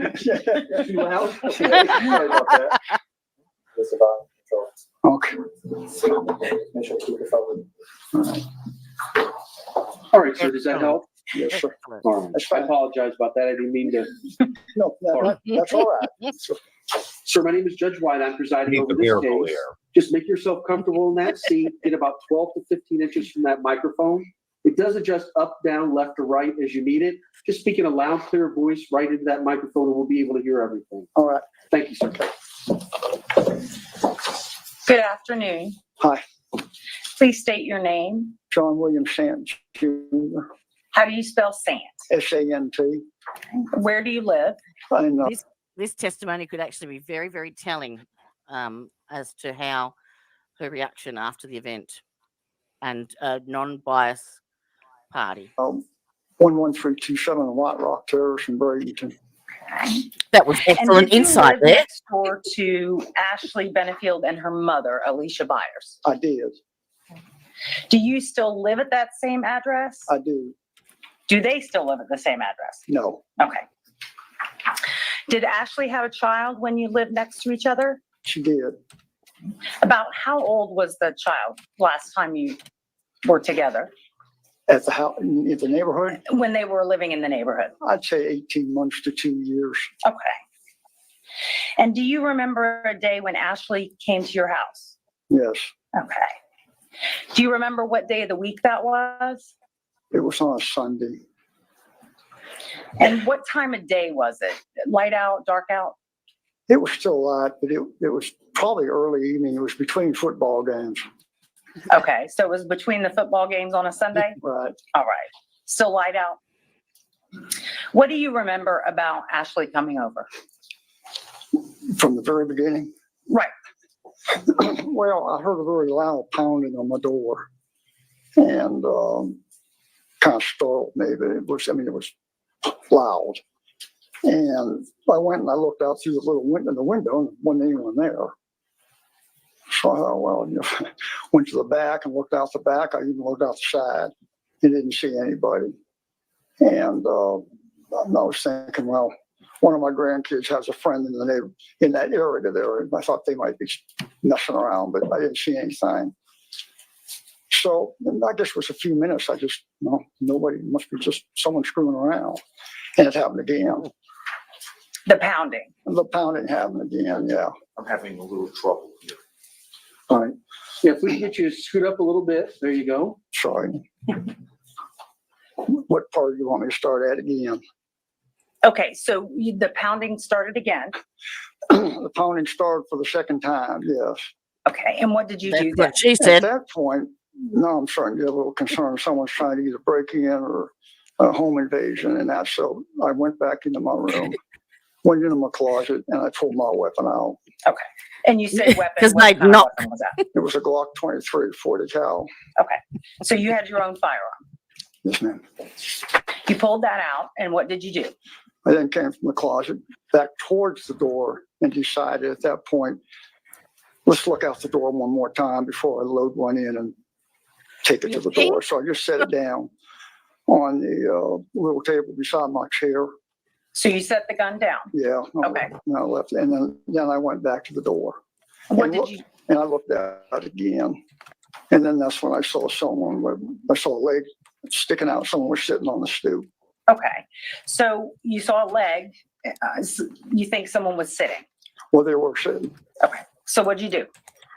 Well, Then I kind of noticed who the lady belonged to, or I thought I did.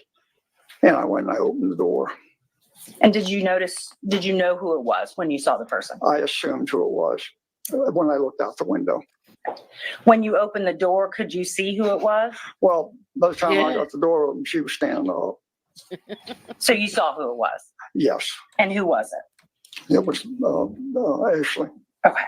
And you kind of pointed over that direction. You see her in the room today? She's over next to Mr. Taylor now. Stipulate that it's Miss Benefield, Your Honor. Stipulation to ID. Yes. And what did Ashley say when you opened the door? As soon as I opened the door, before I could say anything, she said, he attacked me. And is that all she said? At that point, I said, who? He said, Doug. He attacked me and I shot him. Okay. Is that all she said to you? That's all she said. Did she have a weapon with her? I didn't say it at that point. Did you see a weapon eventually? Eventually, Where was that weapon? it was laying down just to the right of my door where I couldn't see it, where I was standing at that point. And when did you see that weapon? Well, after she said, and I shot him, I said, well, you better come in. And I moved to the left to let her in, and that's when I noticed it lying there on the ground. Okay. And what was it? It was a handgun. What did you do with that handgun? Once I got her in the house, I told her, I said, I can't leave that out there. No, I don't know whether she responded or not, but then I went out, reached down, picked it up by the trigger guard, brought it back in the house, and set it down inside the door. Okay. And when you say inside the door, was that on the floor or was there a table? It's on the floor. On the floor.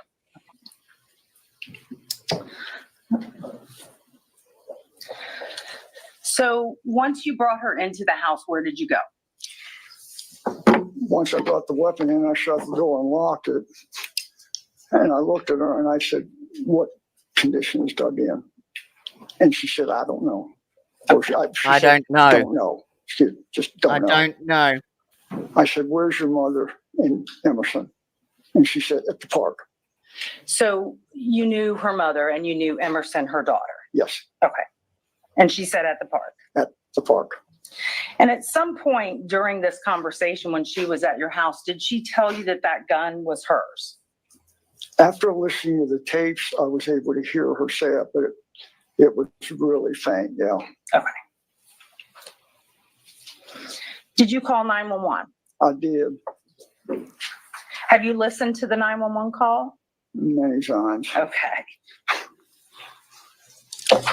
I'm going to show you State's Exhibit number 1. You can take a look at this. What is this? I don't know, it's a disc, I guess. It's a Oh, disc. okay, yeah. The 911 call. Oh, okay.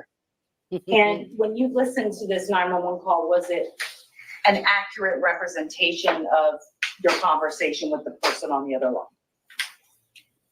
Do you Yeah. remember? Oh, yeah. Okay. Oh, yeah. Yeah. It wasn't me. Pardon? Yes, I recognize my own Okay. voice. The state would enter into evidence State's Exhibit 1. No objection. Will be received? What was Ashley's mood when she was there? I'm sorry, Ashley's what? Ashley's mood? Terrified. Okay. Was she, do you remember her crying? I didn't remember her crying until I was listening to those tapes, and then it sounded like she was crying, but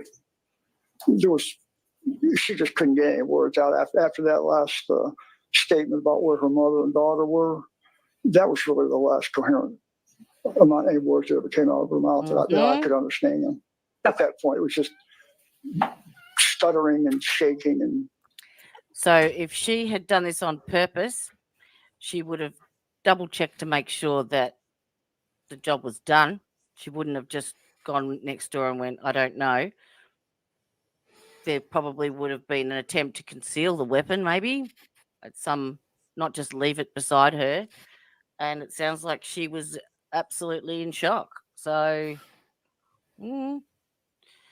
makes sense to me. sobbing. Good advice, lady. So you did not have any other conversations with her, meaningful conversations with her after that? No, the rest of the conversation was a 911 operator. Okay. At this point, I'm going to publish State's Exhibit number 1. Members of the jury, when physical evidence, documents, photographs, video or audio recordings, and so forth are admitted or received by the court, they may be published to the jury. This means shown to the jury. Depending on the type of evidence, it might be shown to you on the overhead screen, through the sound system, handed out for you to look at, or shown to you. Evidence that is admitted or received by the court will be available to you during your deliberations, and you will have as much time as you need to review and consider the evidence. Members of the jury, you are about to listen to an audio recording. The court instructs you that the recording has been edited to eliminate irrelevant portions that would not add to your understanding of the case. The fact that the recording has been edited should not concern you in any way and must not impact the way you listen to, view, and consider the evidence. Thank you, Judge. Finally, you are about to hear a recorded conversation. This recorded conversation is proper evidence, and you may consider it just as any other evidence. You are also going to be furnished a transcript of the recorded conversation.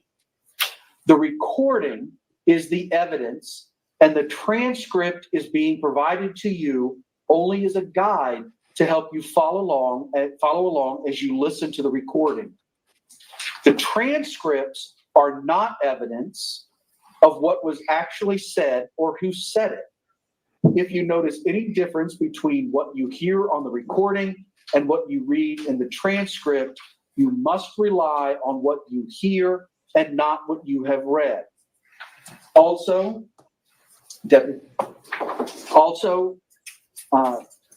any notes that you want to make during the playing of the audio should be on your notepads.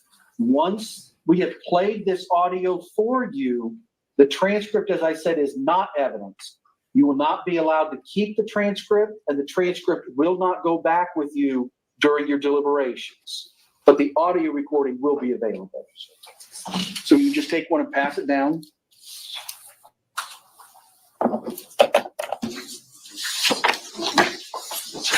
Help yourself, sir. Yeah, if you want some water.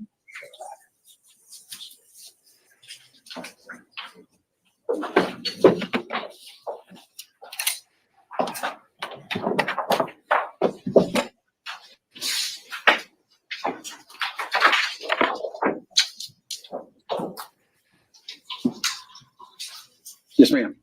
Thank you. Manatee County 911, what is the address of your emergency? Hi, my address is 11327 White Rock Terrace. Okay, can you repeat that for me to make sure I have it correctly? The house next door, honey, what's your address? Okay, it's right next door to me. She just came over. Her strange husband attacked her, and she says she shot him. Now, we've not gone over there yet. Okay, what's his name? Who? What is his name? His name is Doug Benefield. Okay. I have not gone over there. I'm not Okay, I don't go back. I don't want you to go over there. Stay on the line just one moment. I'm going to connect you over to Sheriff's Dispatch, okay? Okay. One moment. Calm down, honey. Calm down. What is your name, sir? My name's John Sant. KMT. I live next to Service Dispatch on a recorded line. This is Gabby. How can I help you? Hey, Gabby, it's Karen. On the 11327, I have John Singer on the phone. He's saying the neighbor came over, female neighbor. It was a domestic. She shot her husband. Okay. All right, I'm going to get that on the screen, okay? Okay. Which screen is her at? The 11327 White Rock Terrace. Okay. That's my address. That's your address? What's her address? Where does it occur at? Her address is right next to, I believe it's 11331. She's on the corner? Okay. Yes, ma'am, on the corner. She's with me now, quite upset. The weapon is here.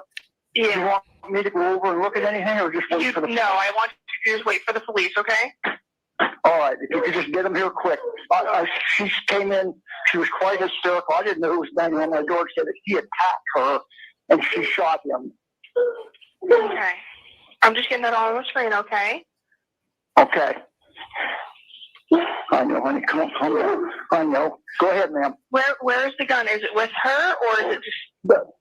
I have it right here, ma'am. It's sitting on the floor inside the door. My door's locked, so in case he isn't, he can't get up. I'm also armed if he does come over and try to harm her, just so everybody knows. Okay. I'm kind of concerned with her mother and the little girl might get back there and find this whatever happened. Don't go out there, honey. Come on. I know. Come on, honey. Sit down. Sit down.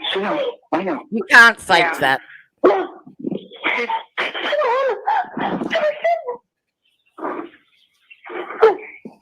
All right, I just want you guys to stay on the phone with me, okay? No, I'm right here with you. I'm just with her. I'm trying to comfort her. We're in the house. The police are going to want no problem. I know, baby. You got to sit down. Come on. There's no...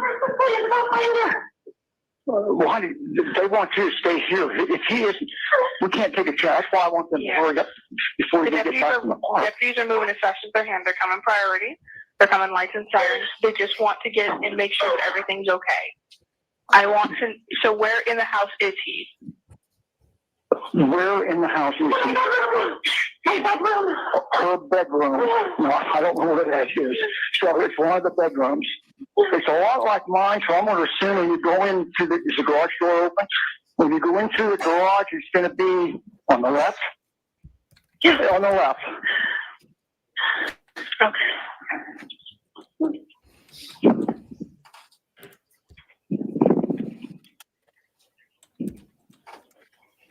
Okay. All right, I'm just getting that typed up, okay? What, ma'am? I'm just getting everything on the screen, okay? Okay. I should have Deputy pulling up here soon. Do you see him? No, I'm in the back now looking out. I know which way the park is in Central Park here. Okay. Wait a minute. Okay, the sheriff's here. Thank heavens. Yeah. Okay. Yeah. The sheriff's car just pulled. Yeah, what do you want us to do? I'm going to stay on the line with you until a deputy gets with you, okay? Okay. Okay, the sheriff is here. I'm not too sure where they're going.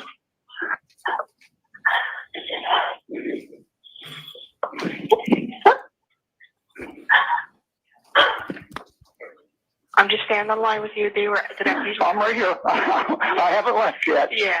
I just see it's a SUV sitting out there in front of my neighbor's house, right in front of my house.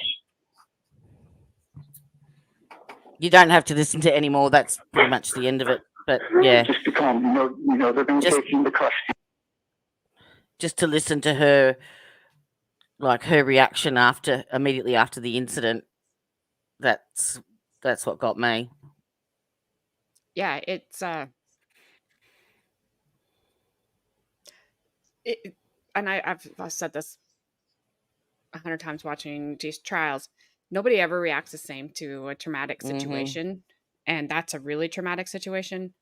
And so, they want to put us in this box of you didn't cry enough, you didn't say the right thing, you cried too much, you said too much, you didn't say enough. It's never, they just make it fit what they want it to be. But unless you're in that relationship, you don't know what goes on behind closed doors. You don't know. Yeah. And I did say that I saw some early on comments. I don't remember if on Court TV, Long Crime, whoever, what, doesn't matter. That they didn't see any tears yesterday when she looked like she was quote unquote crying. But I'm like, I don't know. We're not up that close to her face. I've seen people fake cry in court. That's not uncommon. I'm not saying she did or she didn't. I have no idea.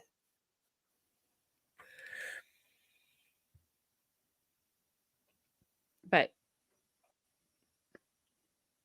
That's so But that hard to. neighbor is lovely. He He's a he was great amazing guy. with her. Yeah. Great guy. And he did a Mm. great job. They're not back yet. So, um, Oh, you're not above me anymore. yes, I saw your. Thank you.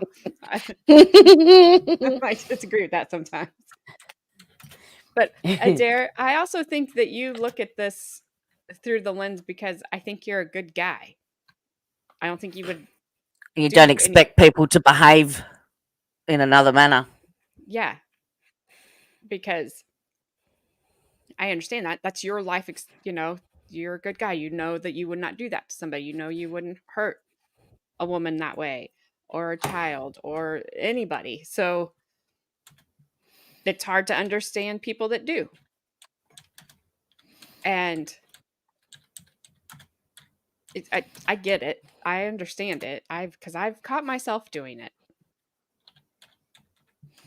And a fun fact, thanks, Bri, on this day in history, July 24th, 1998, World War II epic Saving Private Ryan, that's his name, debuts in theaters. Sorry, I screwed up your fun fact.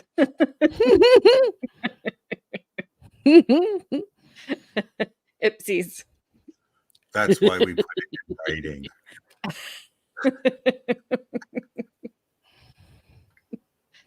I never said reading was my strong suit.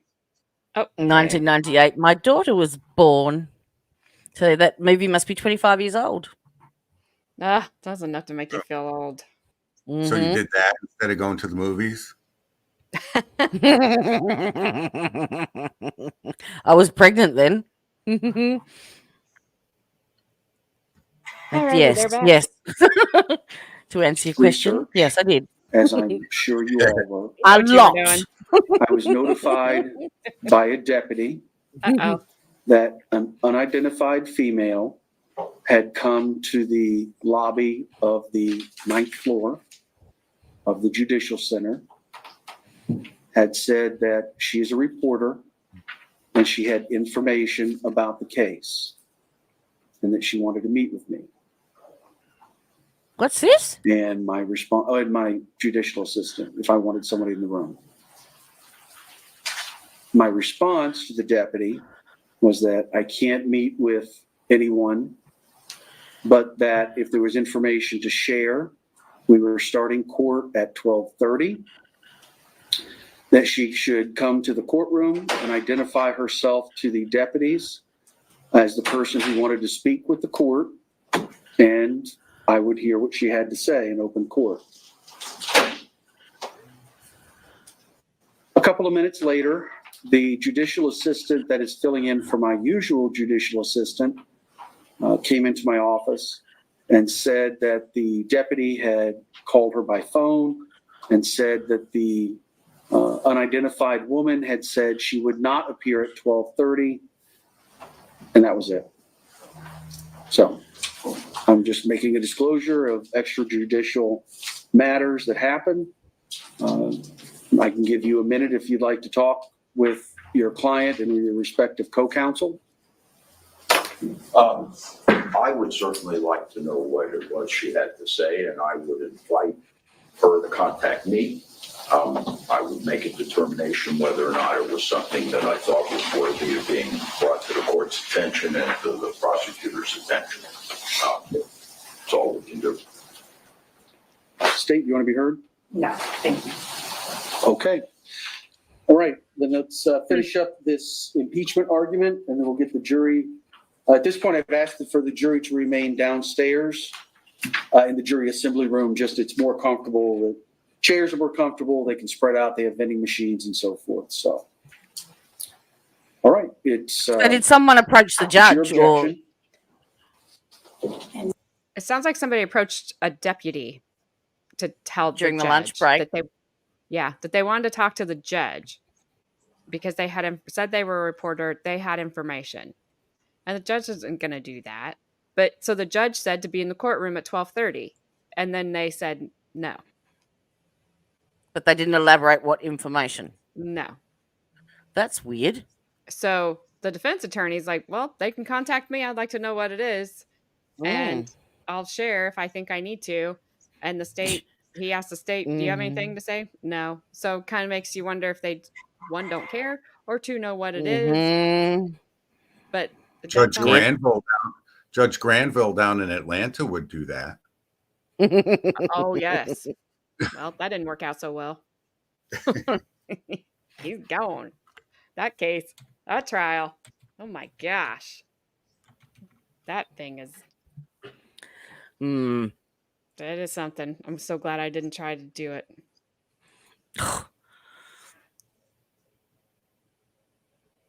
I think there was evidence of it, Adair.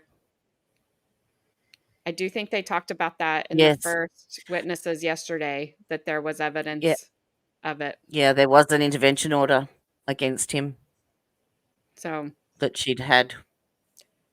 but wasn't there, they got his daughter, right, to admit when she was on the stand about his anger, and there was a hole in the wall that was from his fist. Yep.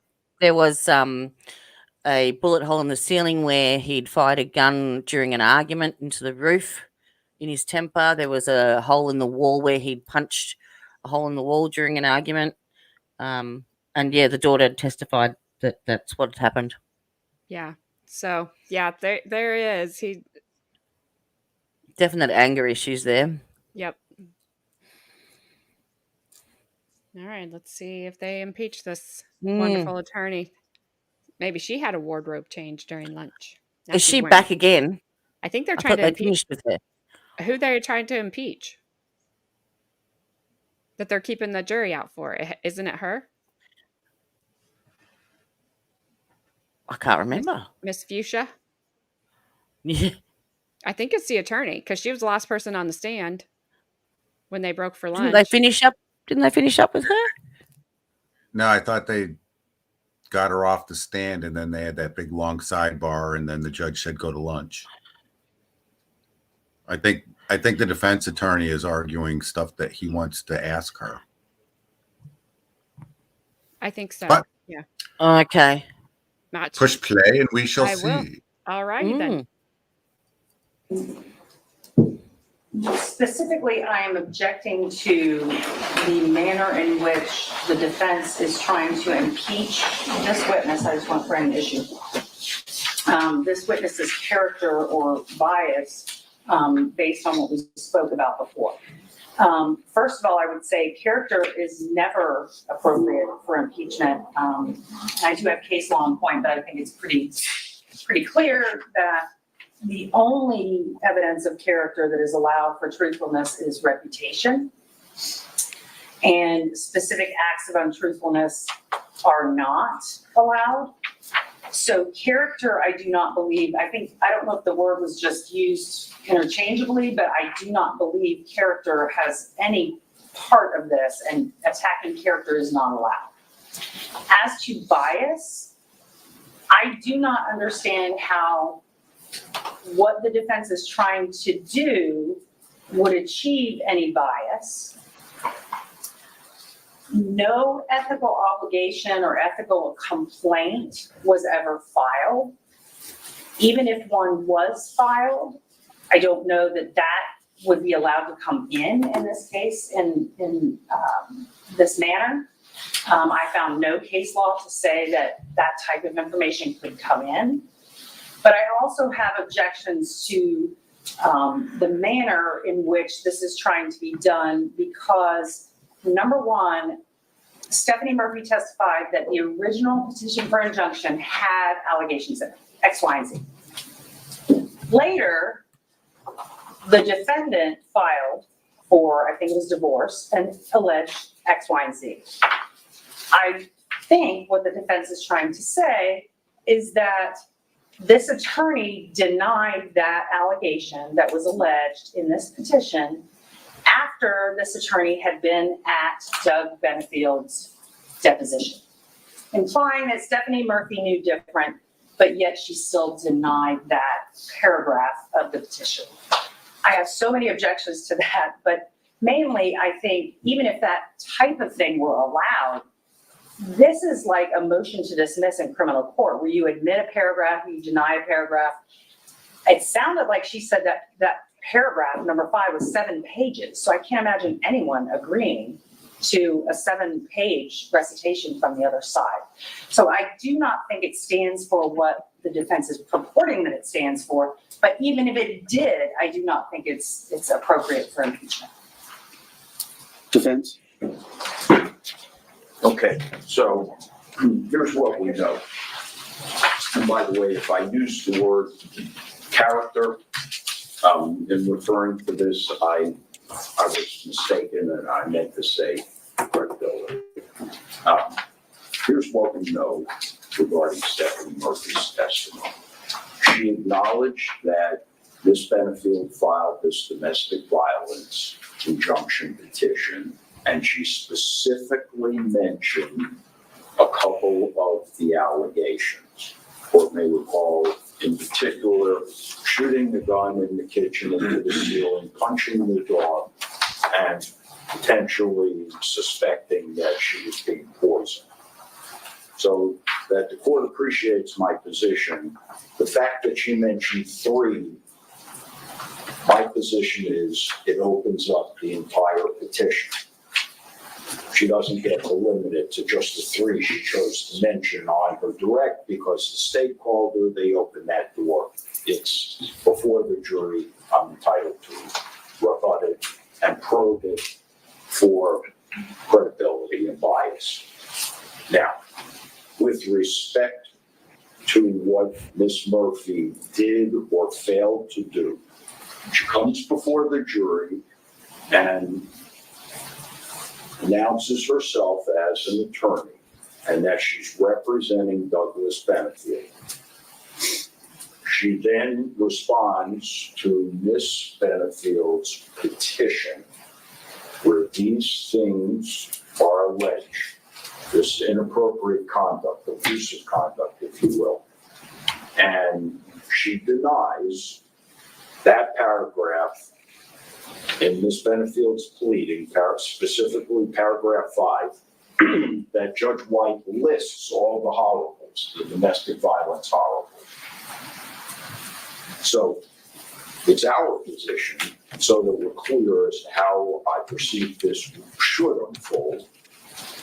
She then never corrects the record, regardless of whether it's a violation of the code of conduct, which I do think is impeachable, to show bias and favoritism, and to show failure to act within her expected realm of conduct.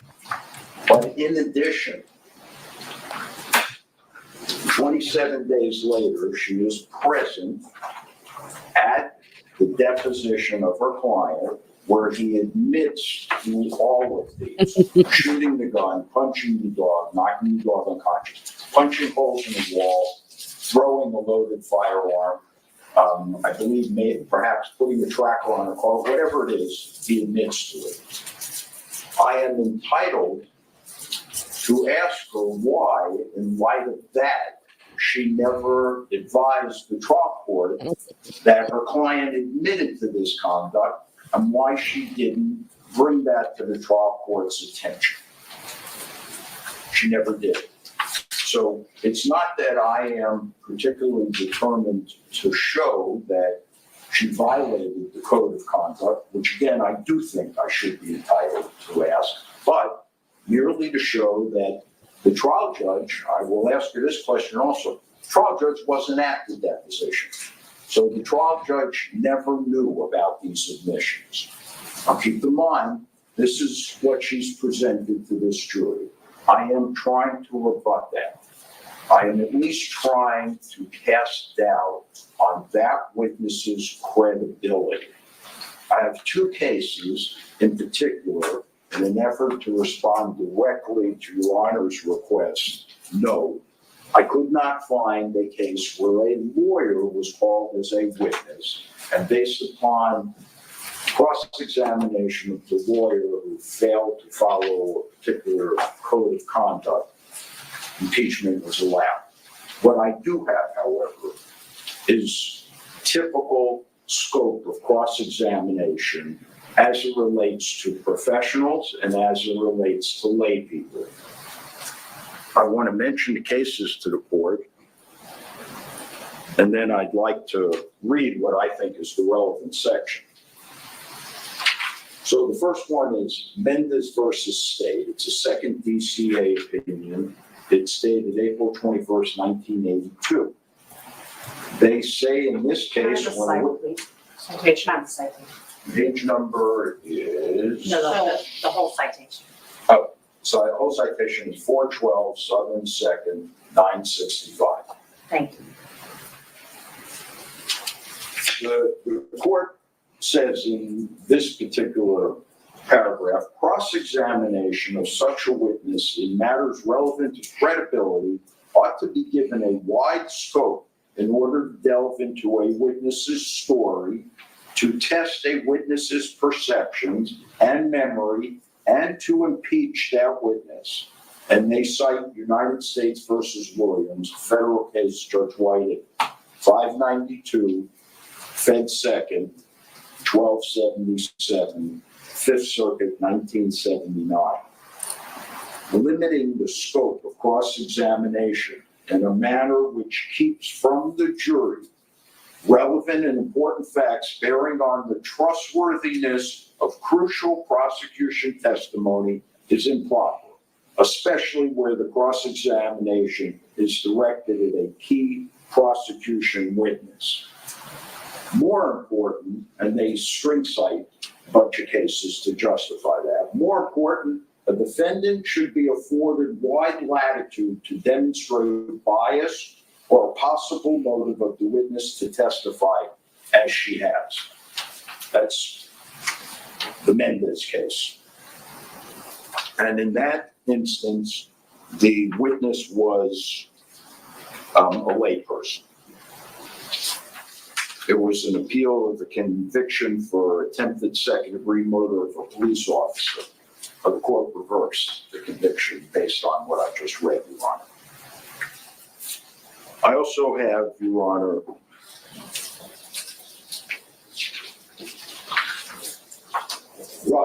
Roosevelt versus State. It's at 42nd Southern 3rd, 293. It's a 3rd District Court of Appeal decision. It's dated August 4th, 2010, Your Honor. This was a conviction for a sexually violent predator. Thank you, Adair. And commitment under the Jimmy Rice Act. It was reversed. It was reversed based upon the main question on appeal is whether the trial court erred in allowing the state to impeach the defense expert witness, Dr. Natalie Brown, concerning 3 separate matters. So in Roosevelt, it was a professional witness. She was a psychologist. The state was allowed to cross-examine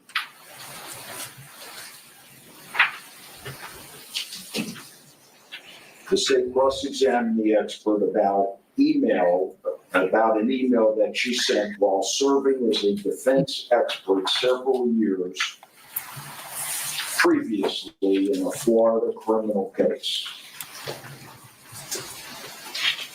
The state argued this testimony showed the expert's willingness to tailor her testimony to favor the party who had retained her and was therefore admissible to show bias. Here's what the court stated. Our evidence code liberally permits the introduction of evidence to show the bias or motive of a witness. Included within the types of matters that demonstrate bias are those that relate to the interest of the witness, favoritism, and corruption. Dr. Vaccari's willingness to forge her interview notes at the request of the defense attorney could illustrate Dr. Vaccari's corruption as a mental health expert. Therefore, because this line of impeachment could properly relate to the witness's bias, we find that the trial court did not abuse its discretion in permitting it. The last case I have to cite for the court is Russ versus City of Jacksonville. It is at 734 Southern 2nd 508. It's the First District Court of Appeal, Judge White, and it was decided May 19th of 99. The court reversed and remanded the ruling for a new trial because the trial court committed an error when it denied the admissibility of information relating to the prior DUI arrest practices of the defendant's city's witness. So in this case, Your Honor, it was the impeachment of an officer. Turning to the merits of the appellant's argument, impeachment of evidence by the officer's prior acts. Turning to the merits of the appellant's arguments, the credibility, bias, or prejudice of witnesses who testify in a case, as well as the weight to be given their testimony, are a matter for the consideration of and determination by the jury.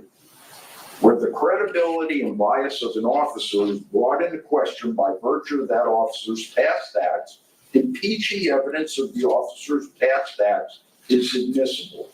As the Second District Court of Appeal explained in Mendez versus State, which was the first case I cited to Your Honor, quote, whenever a witness takes the stand, he by that fact places his credibility in issue. Cross-examination of such a witness in matters relevant to credibility ought to be given a wide scope in order to delve into a witness's story, to test the witness's perceptions and memory, and to impeach that witness. The right of full cross-examination is absolute, and the denial of that right may easily constitute reversible error. I'll be happy to show you both cases if you like. I was familiar with Mendez and Russ. I'm well aware of those two cases. Those come up quite a bit. And Roosevelt, you've explained it. I'm happy to take them, but Yeah. it's up to you. All right, so if the court's aware of it, I don't see any necessity if Your Honor wants it, it's here for the court. My opportunity of Sixth Amendment right that belongs to Ms. Benefield to cross-examine Stephanie Murphy is restricted when the court doesn't allow me to quote the story that she told here today. And that's going to include, respectfully, Your Honor, my then being able to ask Ms. Murphy, so I can try to save time here for the court and everybody else. In fact, did Douglas Benefield make these admissions at his deposition when you were present? And I propose to tick them off one by one. The reason for that is the court may recall that Ms. O'Donnell asked Stephanie Murphy what she observed, not only when they did the first exchange and how pleasant Doug Benefield was, but she concluded Ms. Murphy's testimony by having Ms. Murphy opine what a gentle, kind, and decent guy Douglas Benefield was. And I have previously given Your Honor a written memorandum establishing the case law that says questions such as, well, did you know, Ms. Murphy, that he admitted A, B, C, D? Yes, you knew it because you were present, are proper questions on cross-examination. If the court disallows that, the court has a breach Ms. Benefield's right to cross-examination. And I might add, Judge White, in the interest of fundamental fairness, given her testimony, I should be able to ask her that. Steve? Judge, and I'm confused about exactly what's being impeached. So apparently, what the defense is saying is that because Stephanie Murphy said during the time that I dealt with Doug, he never overly expressed anger towards Ashley. I guess that's a new one. So apparently that now opens the door to showing that she knew other things. The question to her was, during the time that she was dealing with Doug and Ashley, what was his level of anger? Not what had happened before, not what she knew before. So I'm not sure that's how that opens the door when I ask her what the behavior was during the time that she dealt with Doug. So I'm not, and that's a whole different issue than all the case law we just talked about. I do obviously agree with the case law that you are allowed to impeach under the right circumstances, under the law, if the matter is relevant to credibility. I do not believe that any of this is relevant to the credibility of this witness. I believe that the defense is merely doing this for obvious reasons, trying to get in the admissions of Doug Benefield, which I dispute that he admitted things the way the defense characterizes them. So just by virtue of the fact that they're stated differently, I would disagree with their statements that he made. So I think that is what the defense is trying to do by labeling it as credibility and an attack on credibility. I think even if an attack on credibility was allowed under such circumstances, the specifics of these items would not come in. The fact that Ashley Benefield's petition for injunction listed 3 things does not open up Pandora's box where he can then impeach on the fact that the defendant admitted to those things. The court has already ruled that the state can generally talk about what the complaints were, that they were denied, and that type of thing. That's what the state did, generally talked about what the complaints were, and then that it was denied by the judge. So that's what the state did. I don't know how that opens the door to this type of attack. Very briefly, Judge Mayor. All right, so I think from the first moment I had a hearing before you in this case, I have explained the procedures that I follow, whether it's a motion hearing, an objection, and that is the objecting party goes or the moving party goes, tell me everything you want to tell me. And then I go to the other party, the non-moving party, or the party in this situation that's the proponent, and I say, tell me every argument that's in favor of you, and then I go back for rebuttal. And the reason I follow that process, and I've been very clear, and I've always followed that process, is because otherwise it would just be back and forth and back and forth and back and forth. At some point, I have to make a decision and move on.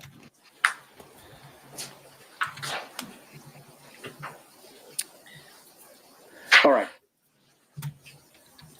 In this particular situation, as with all cross-examination, multiple factors are at play for any particular witness for impeachment purposes on cross-examination. Their perception, where they were, what they could see, what they could hear. There's 5 senses. Their memory of that, their ability to recall, their ability to communicate, their bias, any motivations they may have to testify a certain way, prejudices they may have, interests they may have in the outcome or a particular ruling, prior inconsistent statements, prior convictions. There's another number of avenues.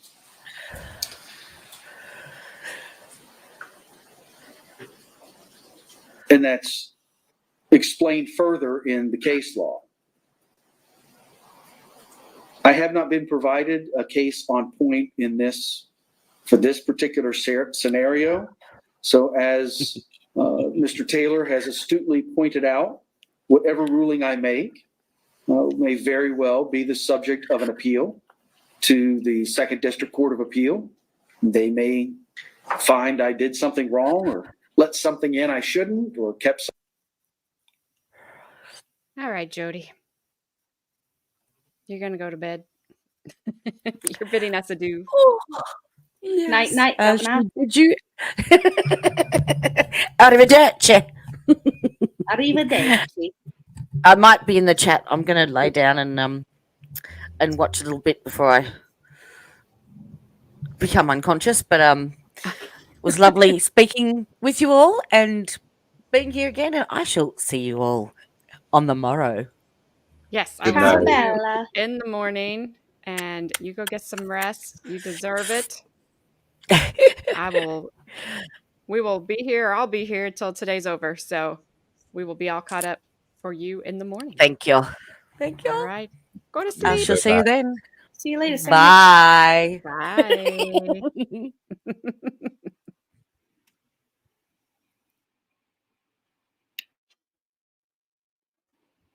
Aw, I miss Jody already.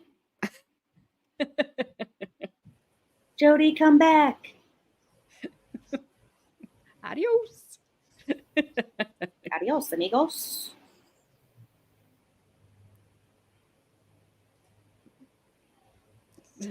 There she went. Poof. She's gone. Boop. All right. Let's She's see outta what here. he has to say. His face while he's sitting there listening doesn't give anything away. He just stares straight at you. Like, Yeah, he has the same face all the time. yeah, it's like, are you thinking or feeling anything, sir? Because you don't give it away.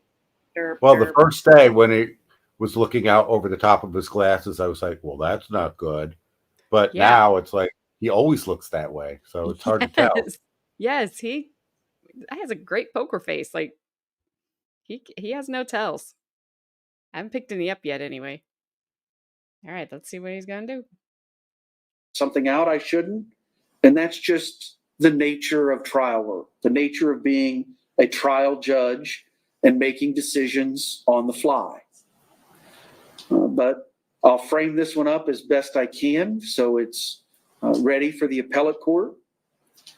I find that the current avenue of impeachment of Ms. Murphy is improper. I'm going to sustain the objection. I find that it is improper impeachment to attempt to get in the victim's statements made in a deposition in a civil case unrelated to the criminal case through the impeachment of his attorney in the civil case based on an allegation that she violated a rule of professional conduct by not amending her answer to his complaint when it is alleged that she subsequently became aware of contrary information. I find that it doesn't provide any basis for impeachment under the existing case law, and this may be the case that says it does. All right. So are we ready to bring the jury back in? Yeah, yes. Before you bring them back in, just so I understand, so I'm precluded from basing my cross on the failure to conform to the professional code of conduct. Am I likewise precluded from probing her statement that Doug was a gentle individual and that the complaint that was filed was unfounded? In fact, the court report played back, that was her characterization, that the allegations by Judge Moreland were unfounded. I sustain that objection. So, sustained. Are you ready to bring the jury back in? Yes, but do we need the witness on the stand? Yeah, I'm just asking right now, Yeah. are you ready? Yes. Are you ready? Yeah, I would like to first make a motion. I move for a mistrial. I move for a mistrial based on the court's absolute and consistent denial of Ms. Benefield's right to cross-examine, and at every turn, the court's ruling adverse to the defense, despite the fact that the court has, under the same circumstances, allowed the state to be able to pursue it. I think individually, perhaps,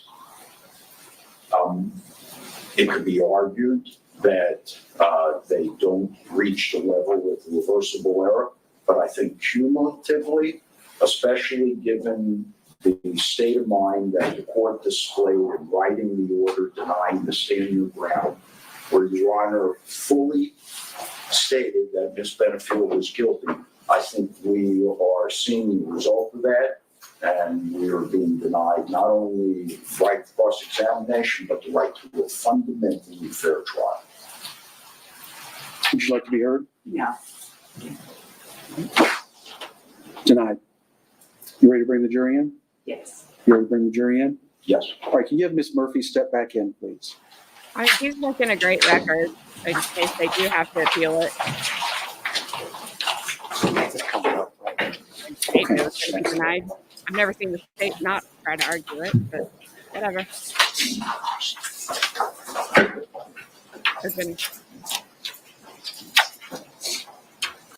It would have been something if he said granted and the state didn't even argue it. They would have deserved that. But yes, he is unrelenting. He's just making his record. There's Miss Bright and Shiny, and don't think for 1 minute she doesn't know what she's doing, because she does. Actually, I think he should have granted it. They didn't impose it. So, yeah. Okay. Yeah, they didn't say anything. Yeah. Mistrial. Yep. Bye. Well, actually, no, because mistrial means he's got to hear it again. If it had been for dismissal, then that would have been different. Yeah. That would have been hilarious, though, because they would not have seen that coming. Yeah. Oh, Judge, no, what we meant to say was. Yes. Oh, I like him too, Chrissy. He's making a really clear record of this. He's doing a great job, I think. Yeah. Man, all those people just look, not that they should be happy because they're there because somebody they liked is not here anymore, but dang, this is in their everyday life. They look miserable. All right, come on, Jerry. So I don't even know, his questioning sounds like has just been so limited, and hers wasn't. The prosecutor's wasn't.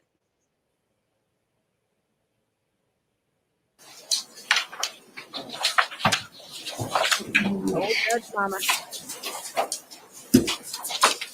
It's been here a while.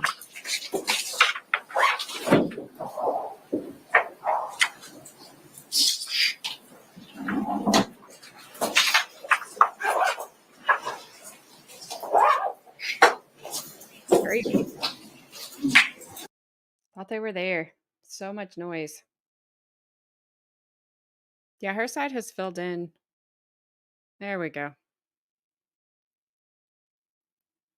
Don't be chewing gum in the courtroom, lady. Judges kick you out if you're chewing gum in their courtrooms. It's tobacco.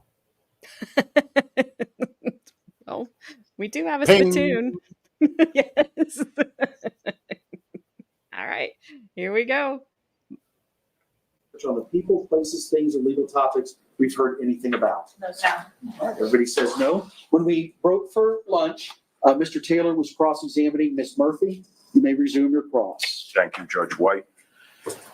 Ms. Murphy, we've pretty much established that the homicide occurred on September 27th of 2020, correct? That's my understanding, yes. Okay. And then you've told us here today that Dr. Broder's report was set to be released 3 days later on September 30th. Is that correct? Yes. All right. And the inference by you in the state's theory is... Objection? Ooh, So I'm sorry, Judge, was that overruled? overruled. Thank you. The inference by you and by the state's theory is that Ms. Benefield then killed Mr. Benefield to stop the release of Dr. Broder's report.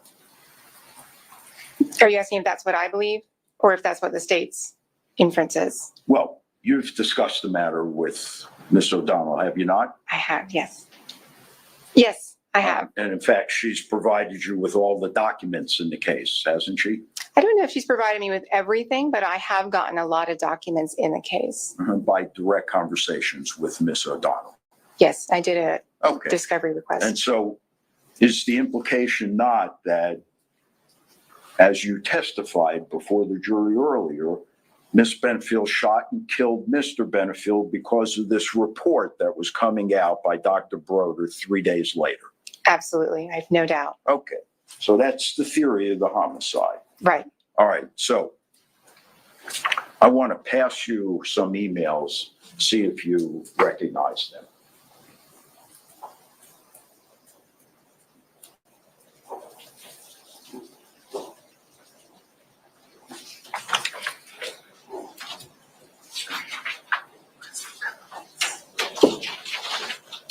To move, bro. Yes. Closed captioning said, "Send me a friend." Wonder what the emails. Probably aren't going to see him. Is my guess.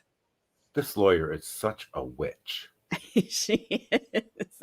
Well, which one? This one on the stand? The Or one in the Fuchsia. yeah. Yeah. I mean, if you needed somebody to fight for you, I'd probably pick her. Because I think she would, but it's hard to have lawyers on the stand because they know what they can do. They know where they can go. They know the line. It'd be different if she was just doing it, but the eye rolling and the smirking and I just don't. I don't like it. She's kind of arrogant about it all. Like she just knows. And she knows what she's doing. Oh, absolutely.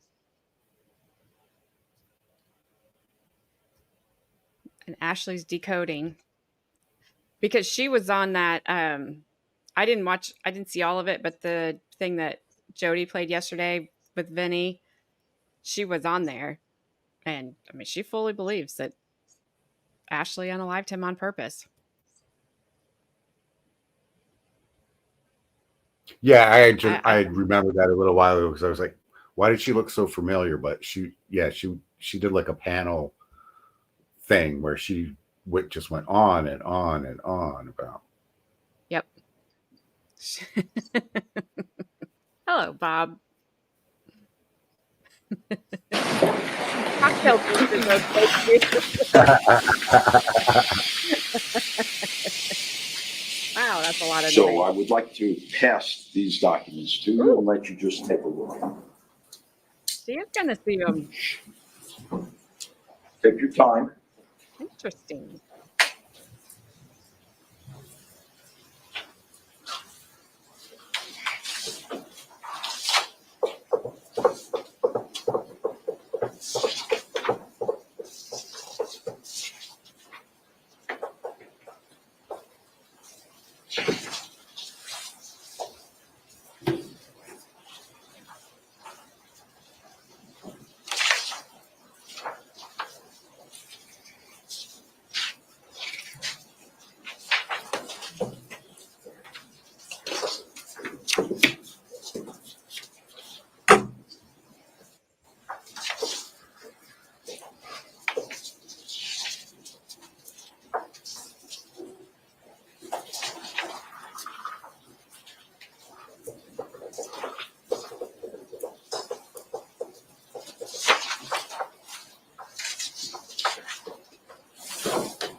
And welcome back, George. How you doing? It's not a trap, George. You can't prove it.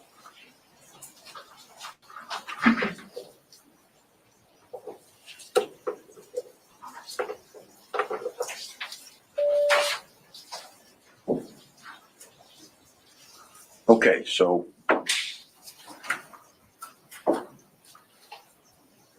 I have a series of simple questions for you.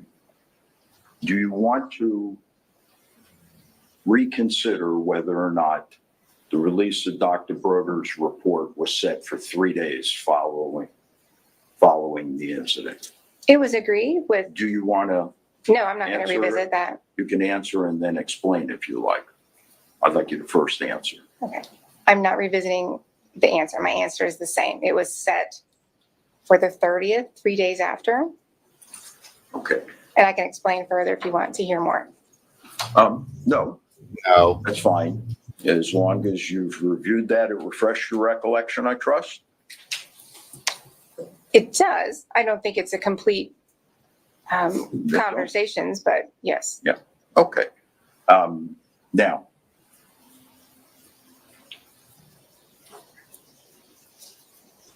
is it not a fact that Dr. Broder on the 3 days following the event was on vacation?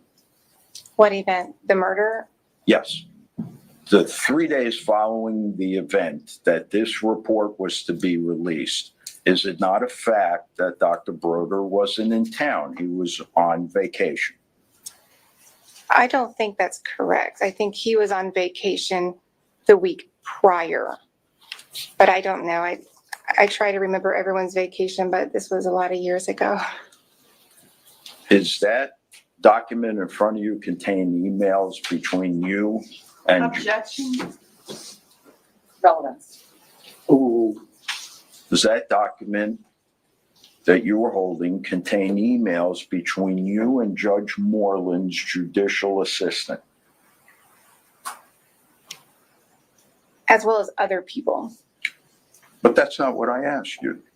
I asked you, does that document contain emails between you and Judge Moreland's judicial assistant? Not only, but yes. All right. And you still maintain, after reviewing that the hearing was set for release of Dr. Broder's report? Dr. Broder was returning from his vacation on the 23rd.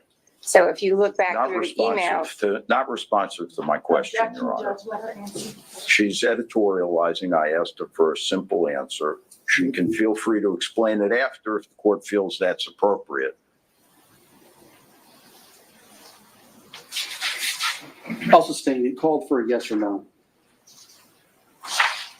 Well, and that's why I'm saying she. I apologize. Let me know how it goes, Bree, and let me know what they say about all this vid stuff and how long I have to stay away. Even though I don't have it. Also, isn't it, why do I hear stuff? Sorry. Isn't it super annoying to, when attorneys get up there and they're like, they want you to answer yes or no, but then you watch an attorney and she can't do that.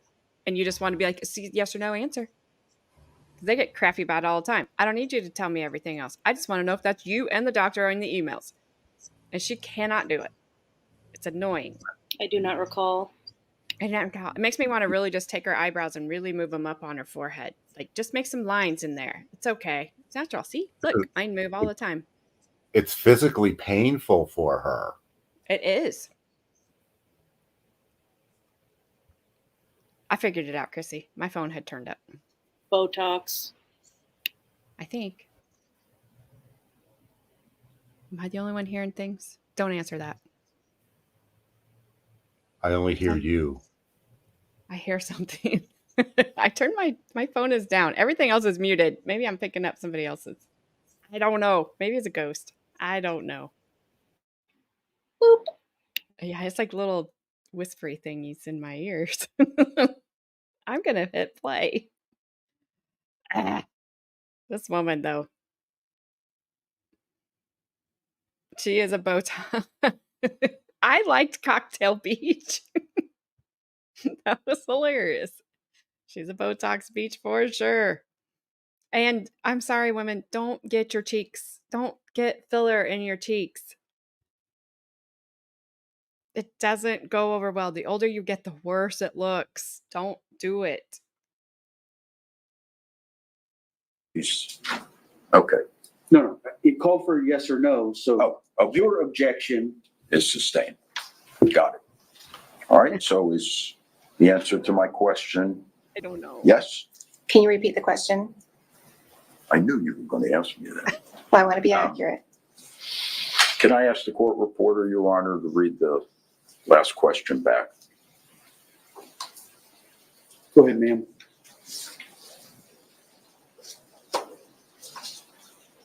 And you still maintain after reviewing that the hearing was set for release of Dr. Broder's report? Yes.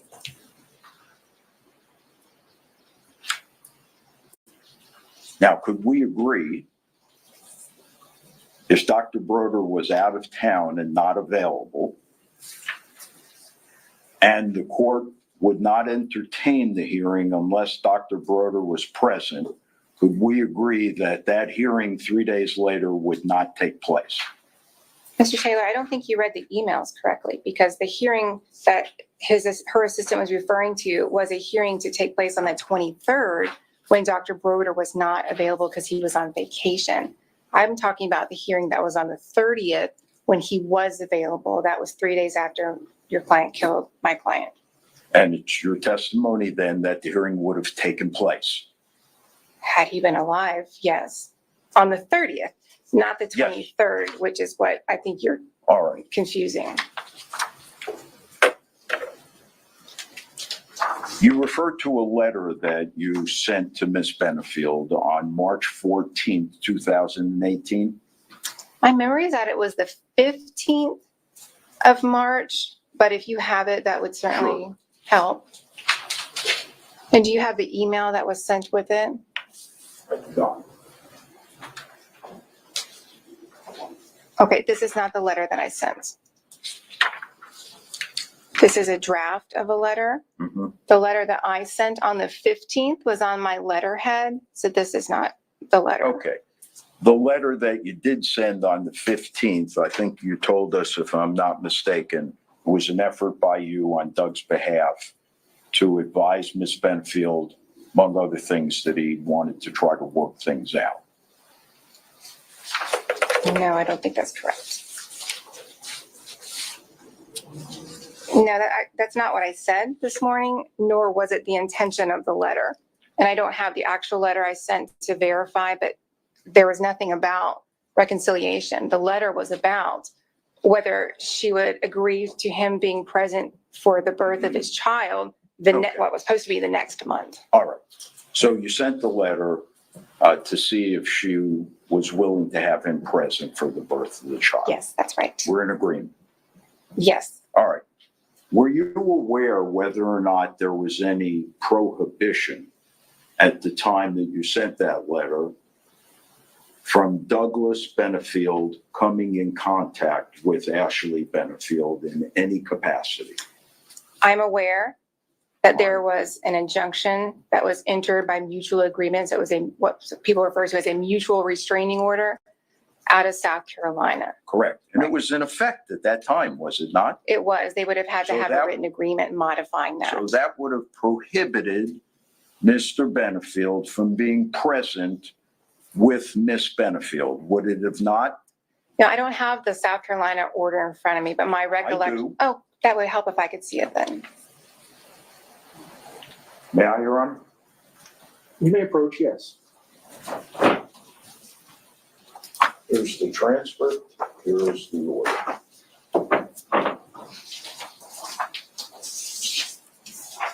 What is the date of the transcript?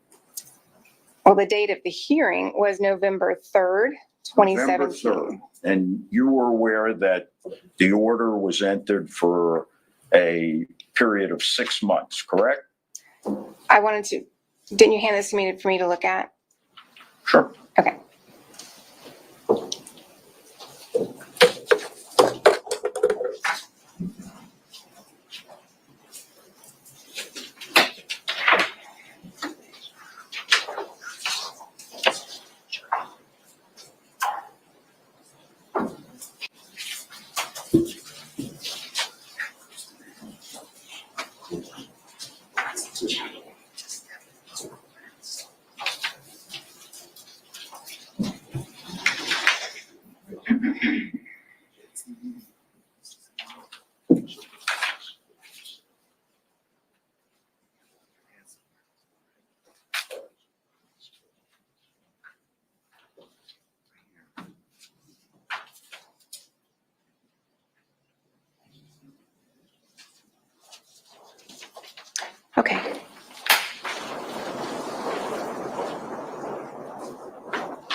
Okay, so what's the date that the hearing takes place? The hearing took place on November 3rd, 2017. And at that hearing, Doug was present. It appears so, according to the order All right. that was entered And 10 days later. If you look at the last page, I believe paragraph 2, the judge orders. I'm going to object to going through this hearsay piece over. Are we only talking about the order? Right now, she's looking at the transcript. No, this is the order. Okay, the order. If it's a court order and you're asking the witness to interpret it, I think that's okay. I think she's demonstrated that she has sufficient experience, training, and knowledge. All right. So the hearing concluded on the 3rd. It appears that it did. You know, I wasn't there. Yeah. This was before my time. But you were aware of that when you sent the letter to Miss Benefield. In other words, you knew you were sending the letter because Mr. Benefield was not allowed to communicate with Miss Benefield. Wasn't that why you sent the letter? No, that's not why. Maybe that's why he didn't send her a letter, but that was not the reason why I sent the letter. I sent the letter so that it was a formal request, not in between the two of them directly. Would you agree that had Douglas Benefield asked that of Miss Benefield, it would have been in violation of that order? Sustained. Let me pass to you, if I can, this document.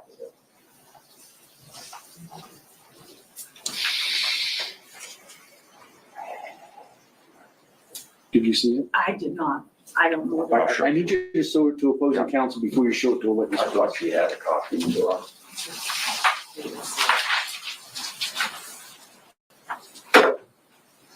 He probably got confused of who opposing counsel was. Forgot she's not on the stand. Because she's being super hard to get along with.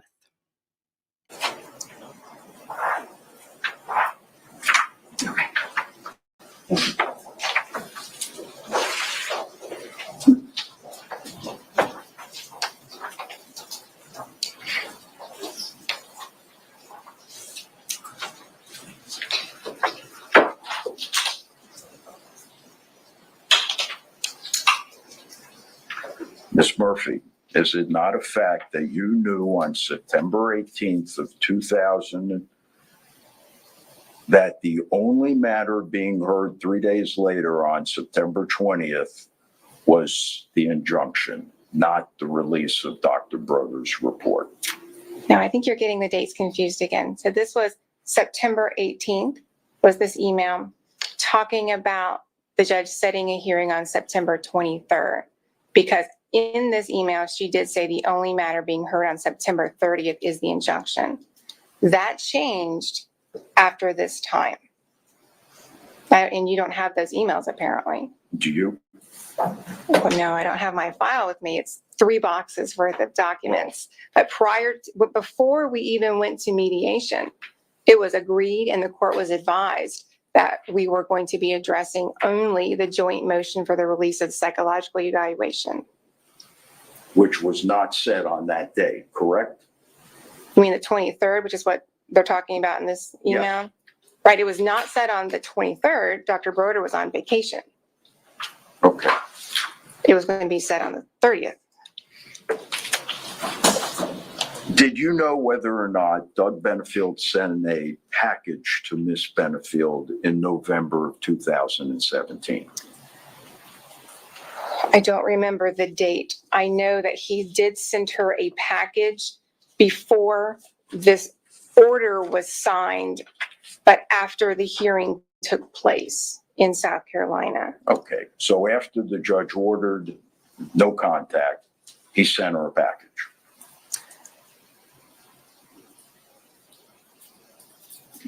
My understanding is that Doug did not really understand what was going on at this hearing. I know Ms. Benefield was even chastised by the court for manipulating that system. Oh, thank you for adding that. Let me just ask you a question.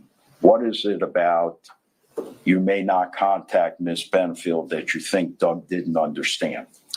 By the way, Doug was there and heard the judge say it. So enlighten us, please. What do you think it was about you may not contact Ms. Benefield that Doug would not have understood? Doug did not have the court order when he went. Hello, Memento Mori. Hope I'm saying that correctly. Welcome. I think this attorney just finally got to where we were going because I wasn't sure. So, welcome. Glad you're joining us. Went to buy her birthday present. He told me that the negotiations about this mutual restraining order took place in the hallway outside of the courtroom. But I wasn't there, so that's just what I was told. And we had the time that he received this order from the judge, from his attorney's office, and it was after he sent the package. Okay, so this report by Broder, the one that you acknowledge and the state suggests is the theory behind the homicide, Miss Benefield had signed a voluntary agreement to participate in that evaluation, correct? It was not court ordered. Isn't that what you told us? It was not court ordered in the Okay. family law court. So I don't she know what she signed. She voluntarily participated. I don't know. You're going to have to talk to Manatee County Sheriff's Office because it came out of that office or the CPT office. Well, you were the lawyer for Mr. Benefield. Was your client ordered to participate? I don't know that we're in agreement with the word ordered. So when I think of an order, I think that a judge has ordered people to do something. And so we had filed a motion for a psychological evaluation in the family law court. And so if that judge had signed the order, that would have been an order. So my answer is I don't know if either of them were ordered to participate. You're not aware of any commandment that either Mr. Benefield or Ms. Benefield participate in Dr. Broder's evaluation. It's my understanding that they were both required to as part of the investigation with the Manatee County Sheriff's Department.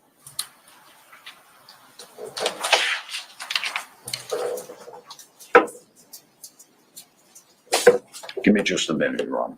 Yes, sir.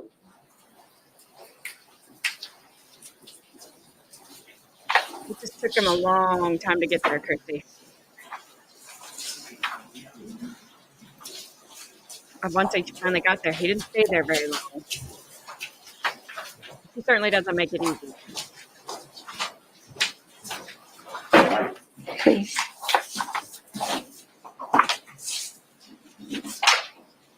Oh, she's definitely dancing. Absolutely.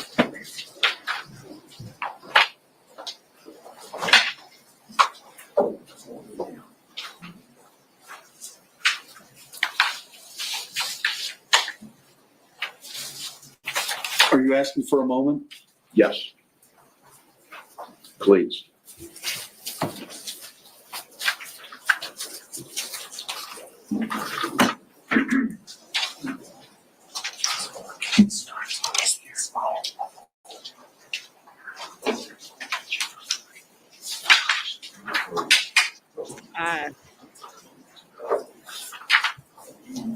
I cannot. We thought it should be allowed, but we're not attorneys.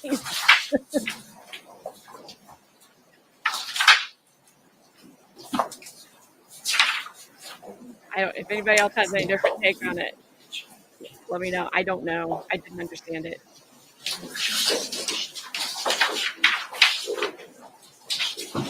The only thing I got out of it was just because she's unethical doesn't mean that she is lying, which doesn't make any sense to me.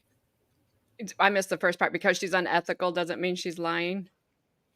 Yeah. I mean, that's what I got out of what the judge was saying. But Yeah. Huh. again, I'm no lawyer. Yeah, me either. But, you think that's a weird. If I can see that, and if that's the argument the judge is using, that would not make sense to me. Okay, Chrissy. The cases that he brought up, okay, that the attorney brought up didn't correlate to this one and what Bryce said. Oh no, I don't. I don't know that I don't think he's trying to throw this case for the state. No, I don't. think he's trying to. I think the judge is trying to be fair. It's Yeah. his interpretation. It's just the way he explained it, which I'm sure lawyers understand, didn't make sense to me because I'm not a Right. lawyer. Right. Right. And I mean, just, we don't agree with it. Probably just on a completely different level of why he doesn't agree with it. We don't agree with it because she said so much and that it felt like he should be able to counter it, and he wasn't. But no, I don't think he's trying. I don't think anything I like really that. like the judge. Yeah, I think he's done a good job. And I think the defense attorney has done a great job of keeping the record really, clean if they need to have an appeal. So I mean, they're doing their jobs. We just may not agree with Yeah, the and I ruling. think it was, at the end he said, I don't think any of those cases are on point that say that I have to do it this way, the way you want. But in appeals, maybe this is the case that's going to prove that. But Yep. this is my ruling. So Right. And that's kind of a problem with the law, because he gets to interpret it the way that he interprets it, and then somebody else gets to do it how they see it, and it's not necessarily uniform anywhere, because you never know how one judge is going to see it and interpret it, and then go to the next and they do it completely different. So I guess that's where the human factor comes in. And I don't want robots judging us, so I'm okay with it. I don't trust AI. I don't trust that at all. I just hope he is about done with her, because he's probably really lost the jury by now.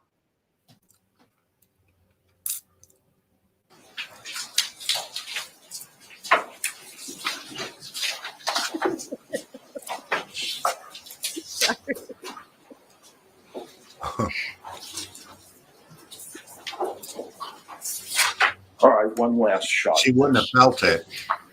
Can I see the document Yes, same document, actually. of the same one from before? Yeah.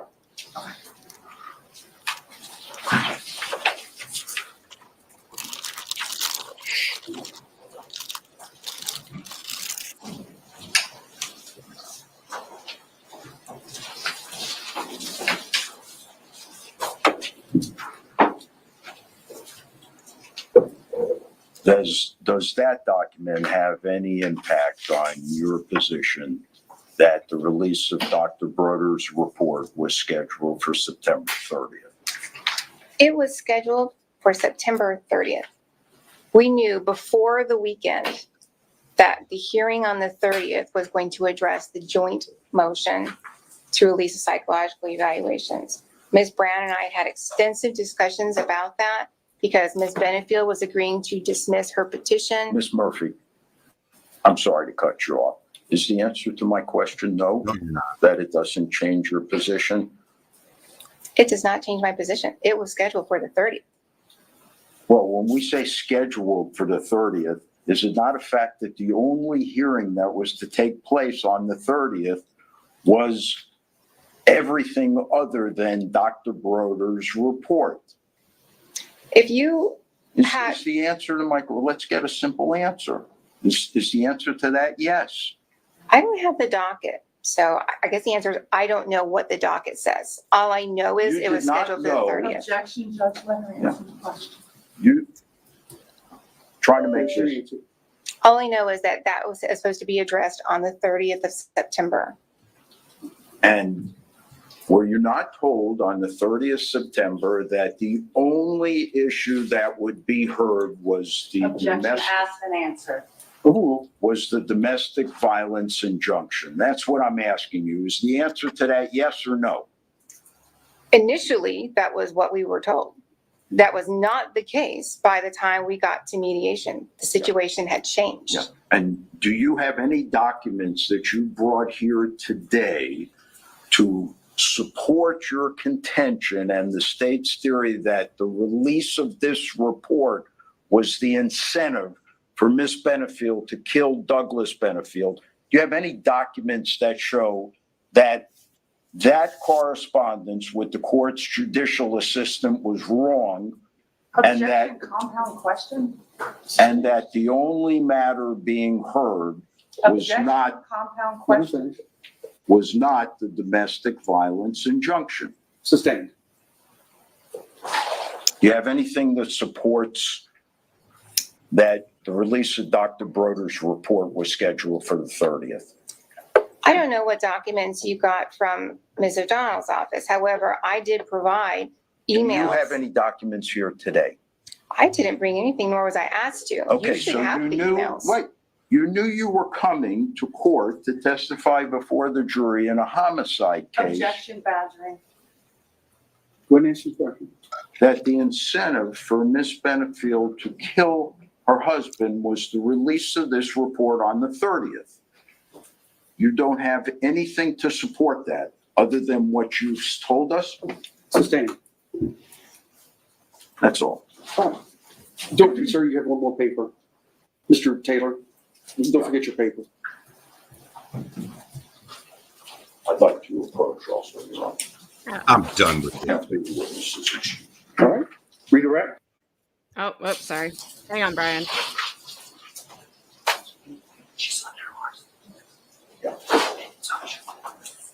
No questions, thank you. Oh, Can really? this witness be released? Yes.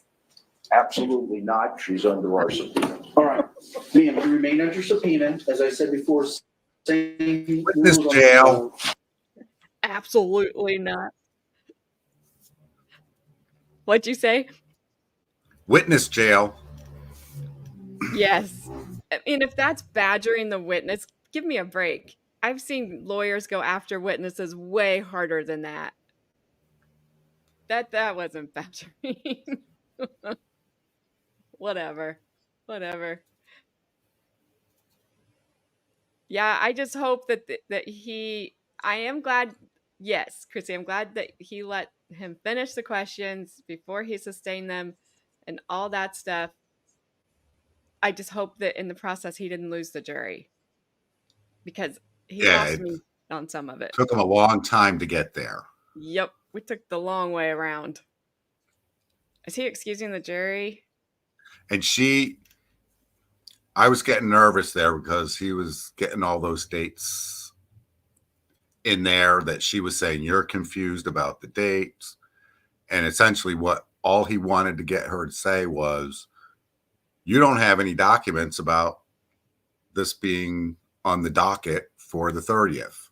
So Yes. that was really a one question cross-examination. That's what it should have been.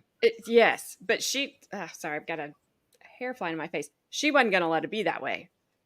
She didn't answer. I think Yeah. it's hard for any attorney to answer yes or no just to a question anyway in general life, but she certainly wasn't going to do it. Oh, I don't want to make that go back to the beginning.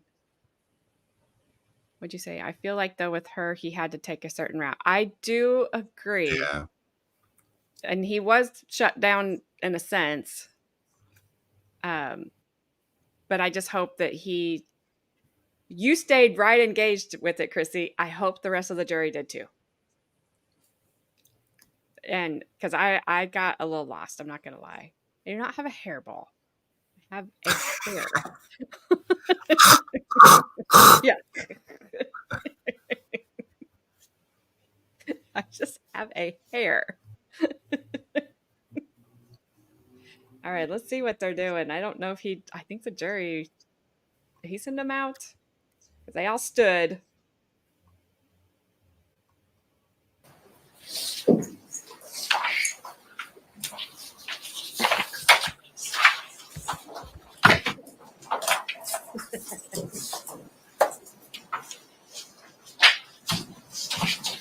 Let's see, that's because you're smart and you can multitask. I apparently Subpoenas for depositions and trials in the old days had to be procured from the clerk, which is obviously a branch of the court. That was changed many, many years ago to allow attorneys to save time and effort and money for everyone involved, where attorneys of record were granted the authority under the Florida Rules of Criminal Procedure to issue subpoenas for deposition and trial. I would imagine if we pull them up, and I'd be happy to take a look at it, I would imagine that the subpoena that was issued is for the court. I would have to look at this. My position is when a witness is subpoenaed to court, and the reason I ask each and every time, can this witness be released? Because I believe witnesses are subpoenaed by the attorneys on behalf of the court. So whether you were subpoenaed by the state or the defense is of no moment to me. I asked, could you be released from a subpoena? The state said yes. The defense says no. That's all I need. So, Ms. Murphy, you are not released from your subpoena. Thank The obligations regarding the rule of sequestration in Florida statutes applies to you. Thank you. Thank you.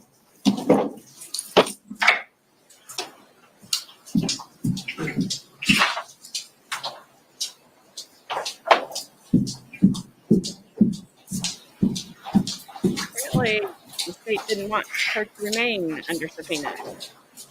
Sorry, I muted it. We missed it. All right, the witness has been excused. Mr. Taylor, you wanted to approach, but the jury's out, so I figured might as well just take care of it now. Sure. So now I would ask that the court issue a subpoena to Judge Moreland's clerk. The court may recall that we had an in-camera hearing where the court quashed the defense subpoena to Judge Moreland's JA and told me that there were better ways that I could prove my case and that the court shudders to think what would happen if every JA were subpoenaed. What the court's just witnessed is Ms. Murphy lied flat out about the reason why Ms. Benefield feared release of that report, and my impeachment of Ms. Murphy indisputably is going to come from Judge Moreland's JA, who told Ms. Murphy in the emails that I handed her and showed her the only thing that is set for hearing on September 30th, 2020 is the domestic violence injunction. Nothing else will be heard. In fact, I'm going to read for the record. I'm going to read the one sentence email that was sent. The reason I'm going to stop you at this point is you're referencing arguments that were made in camera. The state was not present at your request in order to preserve trial strategy of the defense. Yes. Present at that hearing, when we stepped back into the jury room, was myself, a court reporter, Mary Ann Floyd, the general counsel for the 12th Judicial Circuit, Mr. Taylor, and Ms. Benefield. The state was not present. They didn't have an opportunity to be heard or know these issues. Now, the issues are being brought to light. In order for them to have a fair opportunity to understand the issues and be prepared to argue against whatever motions the defense may make, I certainly think due process requires they're entitled to notice and opportunity. I would do the same for the defense if there was some issue for whatever reason that I had considered in camera or ex parte for the state, and whatever reason the need for the privilege or confidentiality no longer existed, prior to having a hearing on that issue and requiring the defense to respond to it, I certainly think at a minimum, notice of the issue and an opportunity to be heard. So right now, they don't even have a copy of the order that I signed that you just quoted from, Mr. Taylor, and they have no idea what you're talking about because they've not seen that order because I ordered it to be sealed. Yes, if the court will allow me, I'll elaborate. And I would like to read the email in particular. The issue that you seek to have heard right now, I am happy to hear it. However, it is not a pressing matter. You seek to have a witness subpoenaed in order to present, I would assume, during your case in chief. Yes, sir. We could certainly address that issue at the end of the day after the state has had a chance to review that order. And I don't recall if the motion. No, the motion itself was public, but then we had the in-camera hearing, and my order was I sealed it. Yes, sir. So we had the email chain also as an exhibit. Yes, so the email chain is an exhibit. There were two exhibits actually. I can't remember what the other one was. And then we had my order. So I'm going to need to unseal those things so you have you can get copies of them. I remember what the other one was. It was her prior testimony from the stand your ground hearing. It was excerpts from the stand your ground hearing, excerpts of Miss Murphy's testimony. Right. That was exhibit 2. Correct, Or saying what she said today. Okay. So the only thing, if I may, that I want to supplement today's record with is I showed Ms. Murphy an email dated September 18th of 2020 at 10:18 a.m. included between her and the judicial assistant for Judge Moreland. And it says the following: good morning, Ms. Murphy and Ms. Brown. Per the judge, she will not sign an ex parte order for release of psychological evaluation and report. The judge will allow an expedited hearing on this motion. I have available Wednesday, September 23rd at 9 a.m. for 30 minutes. However, besides both attorneys being present, the judge has stated that Dr. Broder and Manatee Children's Services must be present at the hearing as well. Further, Ms. Murphy, the judge stated that absent showing where the court granted permission for the other motions stated in your September 17th letter to her, the only matter being heard on September 30th is the injunction hearing. And that is part of the email string that's one of the exhibits. Yes, sir. All right. So like I said, I don't think it's appropriate to hear this right now. I think the state has every opportunity and should be allowed to review my order and the two exhibits. Judge, can I just be heard real quick? I'm sorry? Can I just be heard briefly on Of something? course. Now, or you want me to wait? Go ahead. Okay. I don't know if, because I'm unsure what Your Honor is referring to, because we haven't seen it, the seal. I don't know that any of the things that Mr. Taylor just showed to Ms. Murphy were ever provided to the state in discovery, which is one issue. We received a defendant's exhibit list that was unnumbered and in no particular order. It has 391 items on it. I spent more time than I should have trying to organize it in some fashion, and I do not believe that any of those emails were ever provided to the state in discovery. Wrong. If they were, I'm still speaking, sir. If they were, I would just ask if somebody could give me the name, because I numbered them, but it has 391 items on it, and it's some of them have multiple things inside them, and they're not named anything that you can understand. So I'm just asking that if in fact they were provided, if we could, the items that were shown to Ms. Murphy, in addition to what Your Honor has said, unseal, please. All right, I'll let you two work on that, and I will look forward to having a Richardson hearing at the same time that we have the hearing on the defense request for me to reconsider my order quashing the mechanic trial subpoena.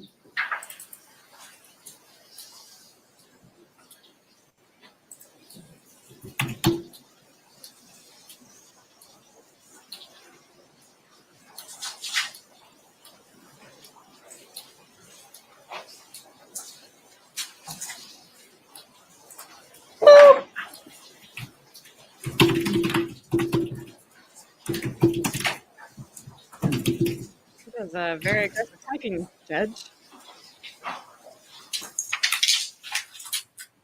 Hey, what did the keyboard ever do to you?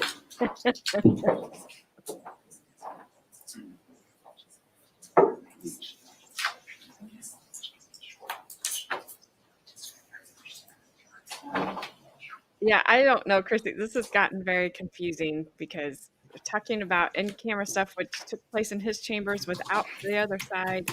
He sealed stuff. If it's about the stand your ground hearing, I would think he would want to be very careful about unsealing any of that.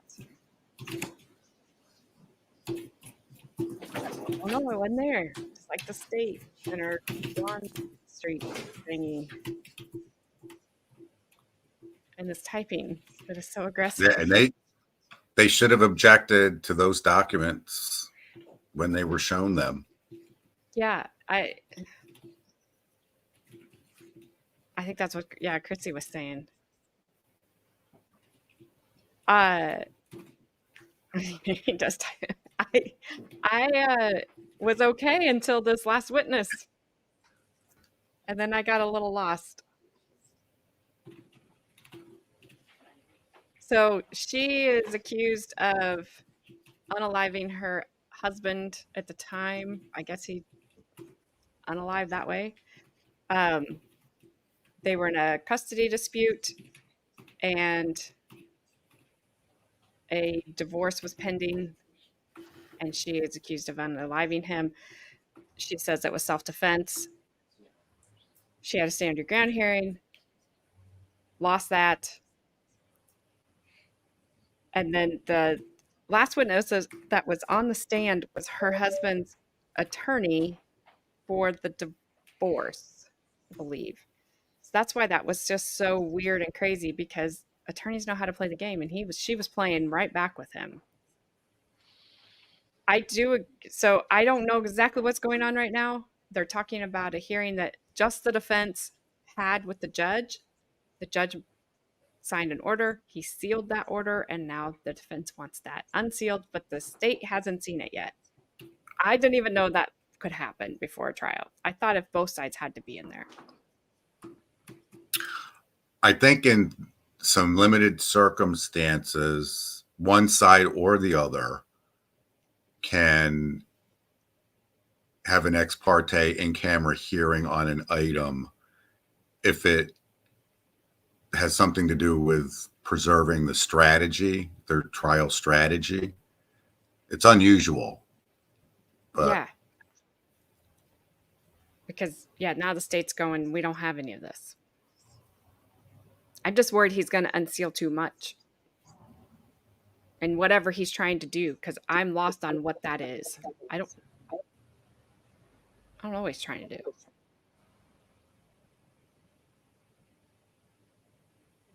I heard it that time, AJ. Okay, it's not here. I don't know what it is. See, I told you, I'm not crazy most of the time. Well, it's either that or we're both crazy. Well, dang it.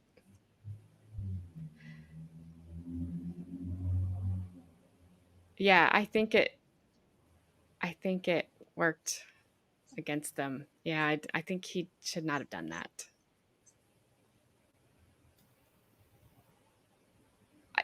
I was kind of surprised the judge didn't get mad. Like, hey, we've already dealt with this. We're not dealing with it again. But he didn't. He just like, okay, you want to unseal it? We'll seal it. Thanks, Bob. At least you didn't call us cocktail beaches.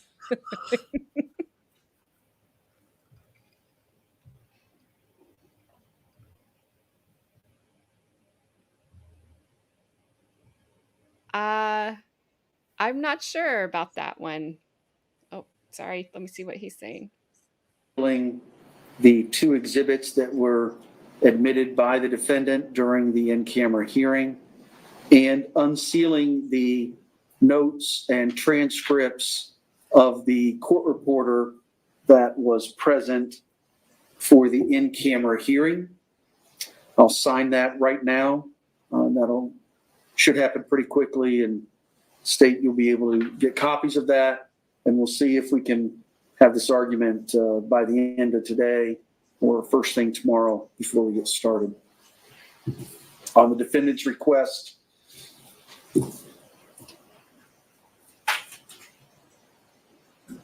Ori Tennis motion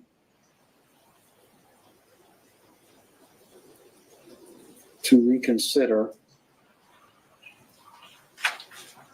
order quashing, and the state's Richardson hearing.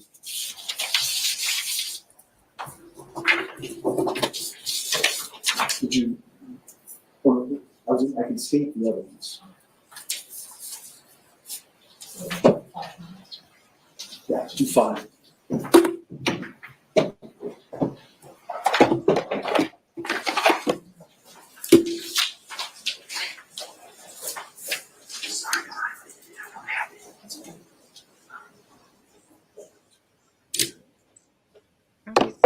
Stamping stuff. I'm just trying to see what he's doing. Did he dismiss the jury for the day or just a few minutes? Sorry, I would have to ask if I didn't mute it. But there's so much noise in that courtroom.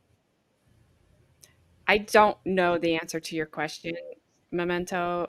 I can see it underway.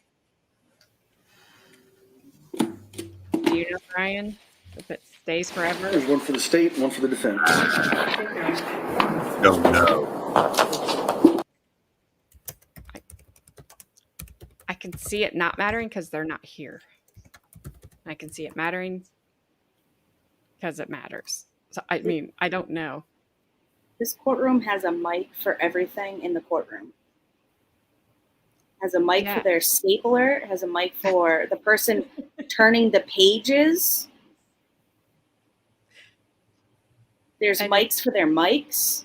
And it's really loud. And that defense attorney can't find one of them, which is why it's so loud. Because he keeps walking away. And they keep having to turn it up. It's all that background noise. I can't hear like anything.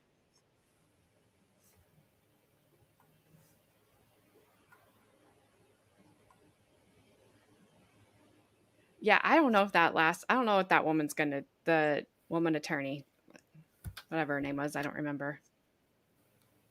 I kind of agree that it won't affect them negatively or positively because I think everybody was lost on what he was doing. When he finally, like I said, when he finally got there, if Doug doesn't follow directions, does he? He contacted her after he was told not to.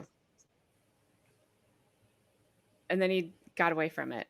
All right, Bri. All right, here's an answer to your question, Memento Mori. The court held that just as the attorney-client privilege itself survives the, I'm going to say, passing of the client for whose benefit the privilege exists.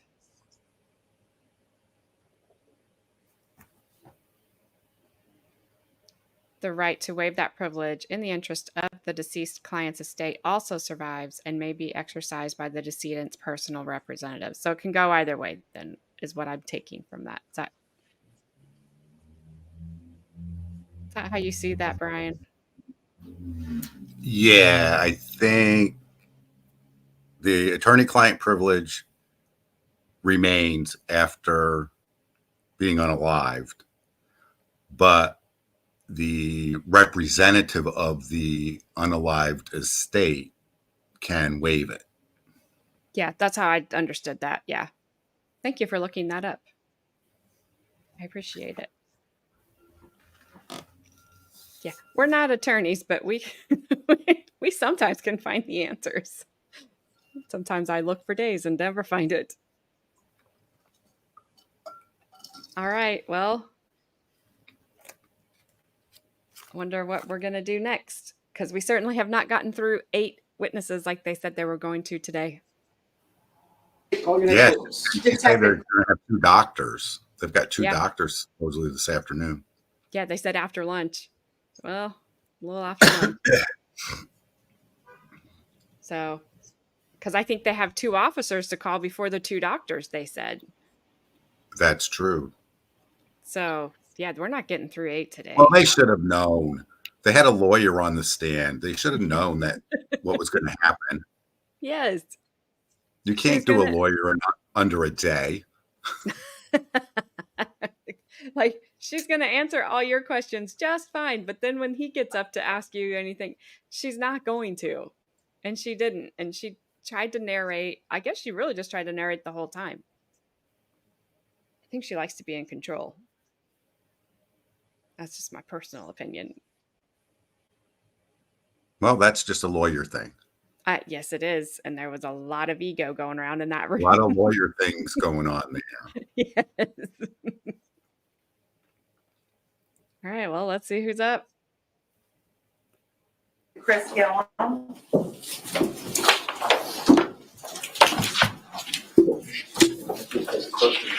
All right, definitely You not. saw this for affirming testimony about to give you the truth, the whole truth, and nothing but the truth. I do.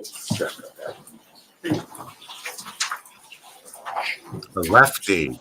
He must be smart. I can't hear you, Brian. What'd you say? I said he's a lefty. He must be smart.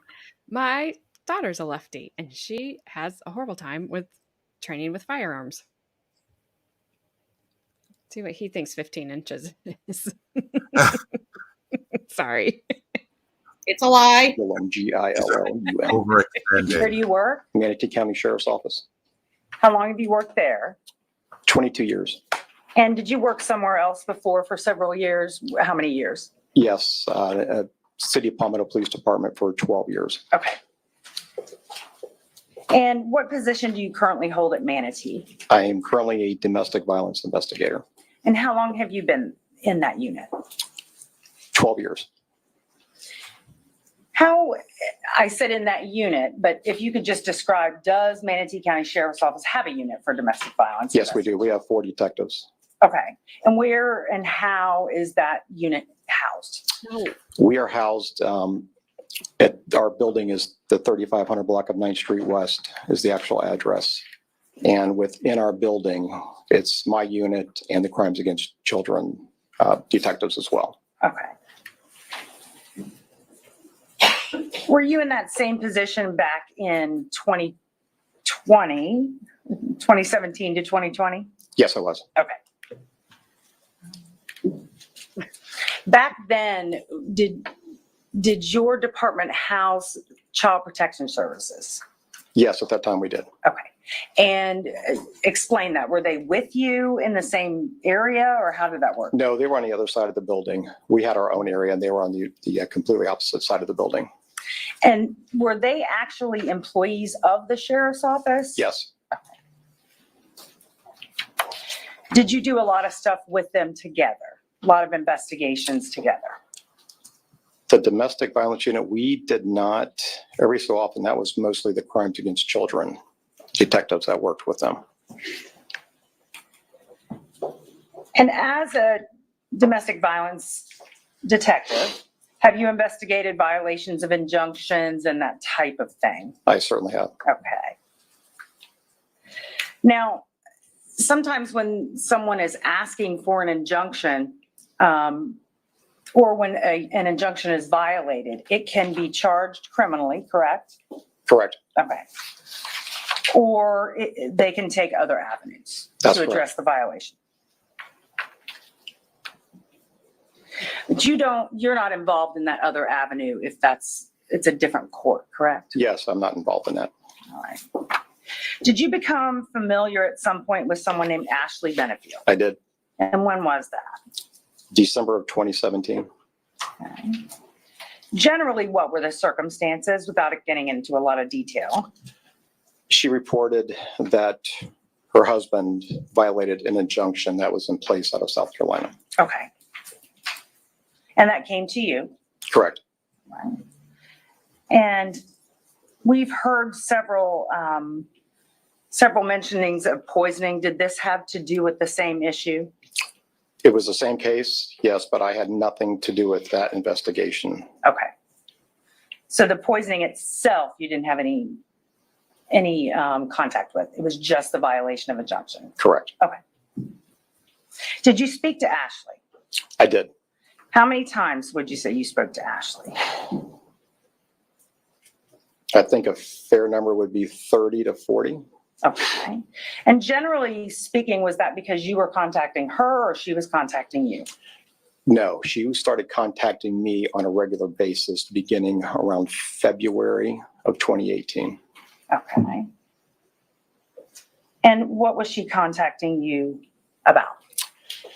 She was wanting to know the status of the case and when Doug would be getting arrested for the violation of the injunction. Okay. And when you do a violation of injunction, when you're investigating a violation of injunction, you can do several things, correct? You can, well, explain what you can do with it. We can make a physical arrest in the case. There could be no charges filed in a case, or we can send the case to the state attorney's office. Okay.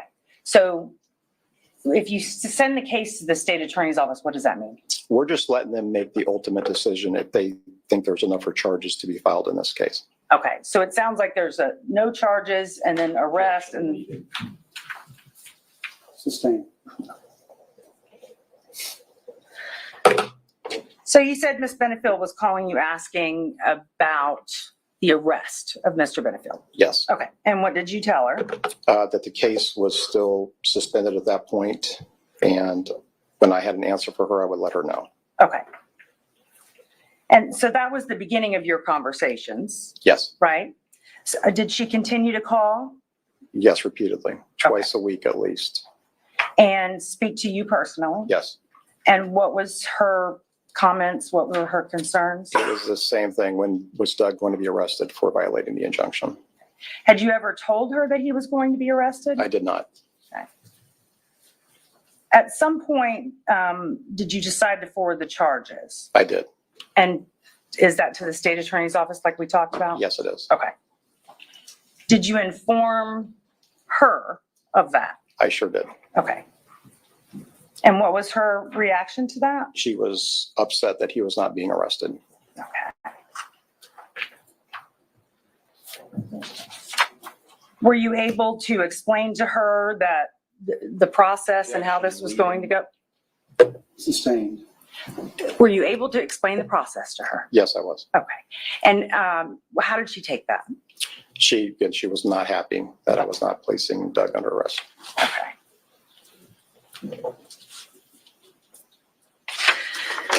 At some point, did you speak to Ashley Benefield again? And she told you about a court hearing? Yes. Okay. Approximately when was that conversation? Around the first week of May 2018. May 2018. And what did she say? She just got right into the phone call and requested that I arrest Doug for a hearing that was coming up in Manatee County. Okay, you just said arrest for a hearing. Yes. But arrest at a hearing? Yeah, said that there was a hearing, upcoming hearing in Manatee County. Okay. And was that hearing involving your case or something else? It was something else. It was not my case. Okay. Did you know that there was a hearing or there was even a court issue going on? I did not. So she told you there was a court hearing, and did she tell you when it was? No, that just shows there was an upcoming hearing, and she asked for me to arrest Doug when he came inside the courtroom in front of the presiding judge. Okay. And what was your reaction to that? That absolutely would not occur. Okay. And how did she take that? She was upset. And at that point, I would call it a dramatic cry, hysterical cry started happening. And I'm still informing her, we're not going to do that. We're just not going to arrest him in the courtroom. And she made a comment, something to the effect of, if the judge sees you arrest him, this will help me keep my baby. So I thought that was a pretty bold statement. And I'm like, I'm still trying to give her the benefit of the doubt. She just gave birth. Maybe she's confused. And I'm trying to explain to her gently, that's just not going to happen, especially not going to happen for a judge to see to help you in a civil matter. And did you in fact explain all that to her? Yes, I did. And how did she react? We went back and forth 5 minutes or so. Her just kept requesting to arrest him. I said, this is not going to happen. And her tone turned from the crying to very aggressive. And she says, you will effing arrest him in front of the judge and I will make sure you do it. What did you say to that? I started pushing back a little bit and I said, it's not going to happen. Whatever you say or do, you cannot make me arrest somebody in front of a judge, and it's just not going to happen. And what did she do? I guess she started crying again and came out with a comment, something like, I can't believe you're willing to allow Doug to kill me and the baby. Okay. And that hadn't come up in this phone call. That the phone call dealt with me arresting Doug in front of a judge. And then it turned to arresting, or not arresting him, and allowing me to let him kill her and the baby. Okay. So that seemed kind of different to you? Yes. Than what you had previously been doing? Yes. Okay. How long did this conversation go on? 20 to 30 minutes. Okay. For up to that time, it's probably 20 to 30 minutes. Okay. And during this time, excuse me, did the defendant ever seem to understand the process of what you were saying? No. And at some point, did she change from crying again? She did. What did she do? It just abruptly changed and she let out like a screech or a high-pitched scream. And she says, I'll do whatever I have to do to kill my baby or keep my baby, you a-hole. Okay. So it's a high-pitched scream, or did you say scream or screech? Like a screech at first, but it was I'll call it a screech. A screech. Yeah. And tell me, what volume is this? I could just say it's a very loud, maybe top of lung type scream. Okay. Could you demonstrate to us? It's impossible. There's no way I could. Why would it be impossible? I couldn't get my voice that high. There's no way. So it was loud. Brian, can you do it? Can you get your voice that high? You did yesterday. Not today. Ah. Well, I had to ask. Doesn't hurt to ask. We want the squeaky lettuce. We want And it the was squeaky high. lettuce. Yes. And she said, can you repeat what she said? I will do anything I have to keep my baby, you a-hole. You a-hole. And did she say a-hole? No, she said the full word. Okay. And after she said that, what'd she do? At that point, I had checked out of the phone call and I was pretty much ready to hang up the phone on her. And she accused me of conspiring with Doug to get her baby taken away. And had you even spoken to Doug about custody of the child? No. Okay. Were there other detectives around you at the time of this phone call? Yes, there were two other detectives. And do you recall their names? Oh, yes. Detective Patricia Hetrick and Detective Brian Moreland. And did they appear to recognize that you were on a difficult call? Oh, they did. And at one point, Brian even asked me if I needed some help. Sustained. And at some point, how did the phone call end? Miss Benefield terminated the phone call. And you seem to have a good memory of this call. Yes. And why do you have a good memory of this call? Because in my 12 years of doing this, I've never had anybody ask me to arrest someone in front of a judge inside of a courtroom. Now, I have had people call me before and say somebody may be appearing in court that I'm looking for so I can arrest them, but I've never had somebody say, wait until he's inside the courtroom in front of the judge. Thank you. No further questions. Cross?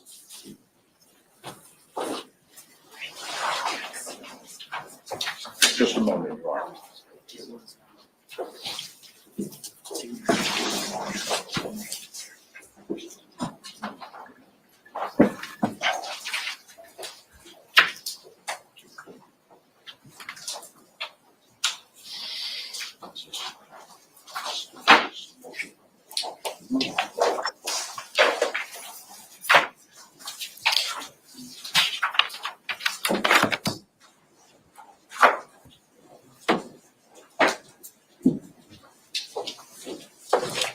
Afternoon, Detective Gillum. Good afternoon, sir. I want to ask you a few questions about report writing. Sure. Do they teach that to you in police academy? Sure. Back in 1989, they did, yes. Okay. It's obviously an important part of police work. Sure. How many cases would you say could you average that you handle in a month?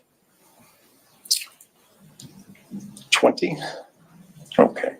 And over the course of a year, we're talking about 300 closed. So are you familiar with the saying that they give you in police academy, if it's not in the report, it didn't happen? I've heard that before, yes. All right. And that's because the report is obviously more reliable than your memory. I could understand that, yes. All right. At 20 cases a month, 2.5 years later, you're into like 600 cases. If you got your report, you can refresh your recollection rather than have to recall off the top of your head. Sure. Which is why you want to put critical details in your report, because that's what you want to remember. Correct. Not necessarily that somebody had on mismatching socks, but that they had something that's significant to the investigation. Sure. All right.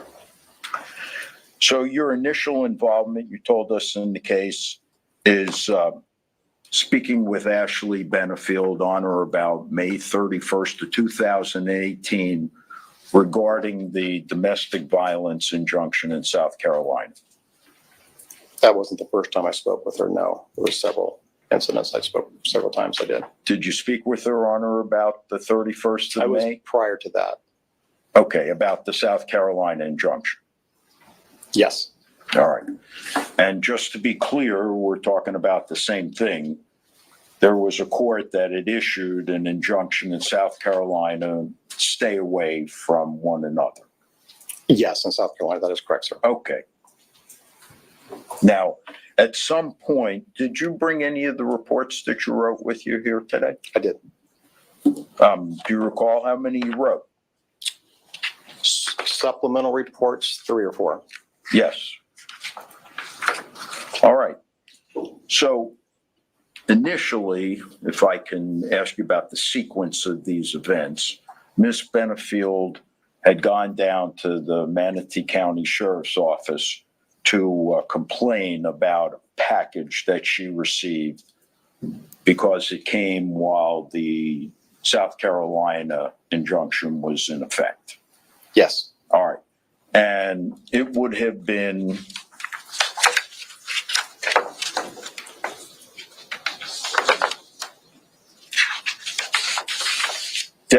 Deputy Wesley Weber, to your knowledge, had requested a capias based upon Ms. Benefield's receipt of that package.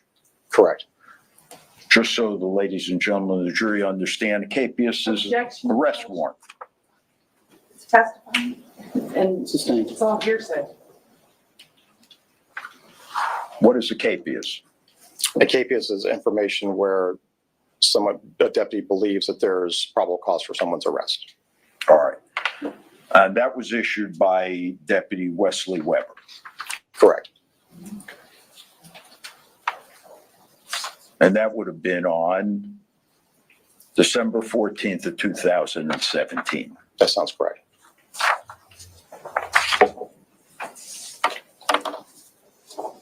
Now, a month later,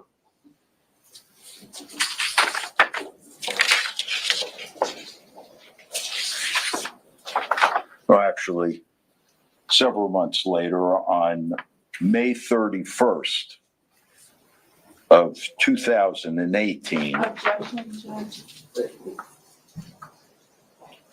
I called for hearsay, but I apologize. I wanted to finish the question. did you write the first of your supplemental reports?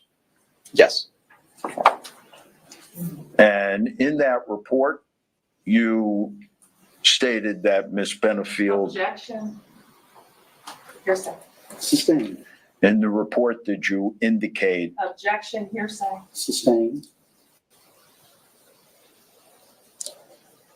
Did you write anything in your report in describing? Objection, hearsay. Can you approach, please? Hold on, let me have one more shot at it. Did you document in your report anything different than you told us here today about how you characterized Miss Benefield's demeanor? I didn't go into any details in that supplement at all, in that one. May I show him the report?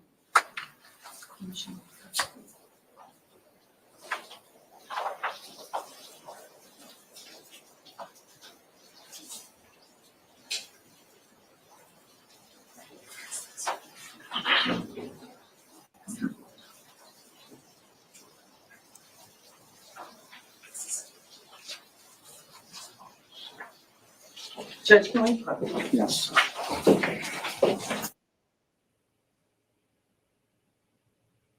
He doesn't seem to have as much of an attitude with the defense attorney as he did the prosecutor. I thought he was just kind of side-eyeing her.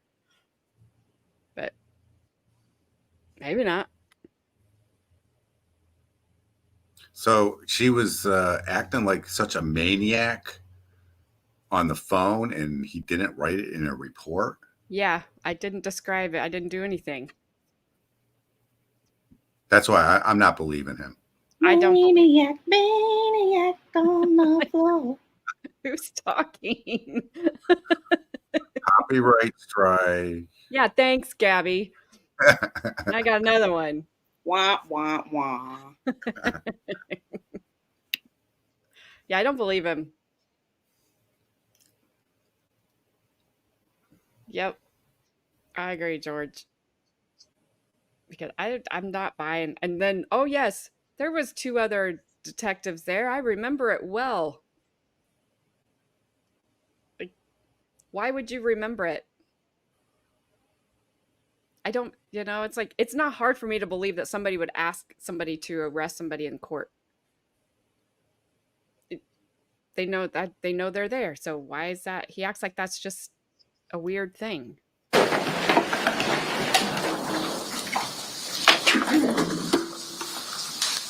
Oh, 100%, George. During that time, Detective Gilliam, back in May of 2018, you overrode Deputy Wesley Weber's capious request, correct?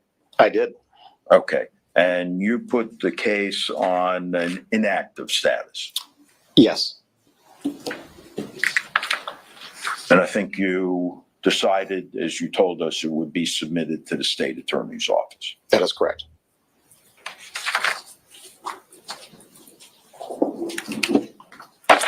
Now, on June 5th of 2018, you interviewed Douglas Benefield, did you not? Correct. And he admitted to you. Objection, hearsay. Sustained.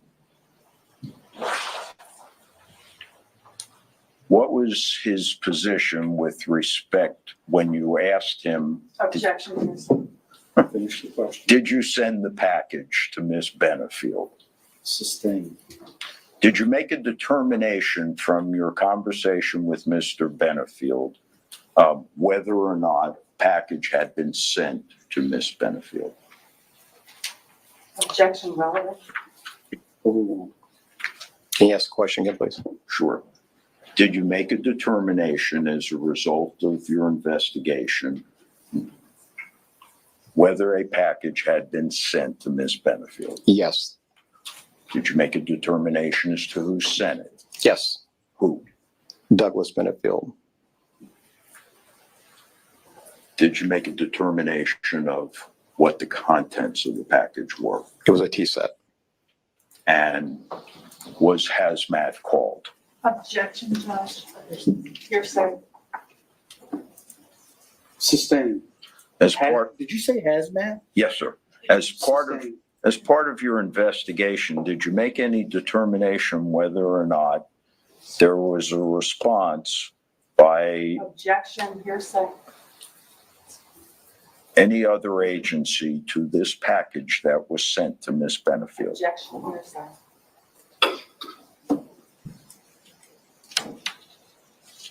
Overruled. Sustained. It was part of his investigation. Did you I'm tell not understanding this either. Mr. Benefield that you would be able to unfound the case if he sent you the receipt?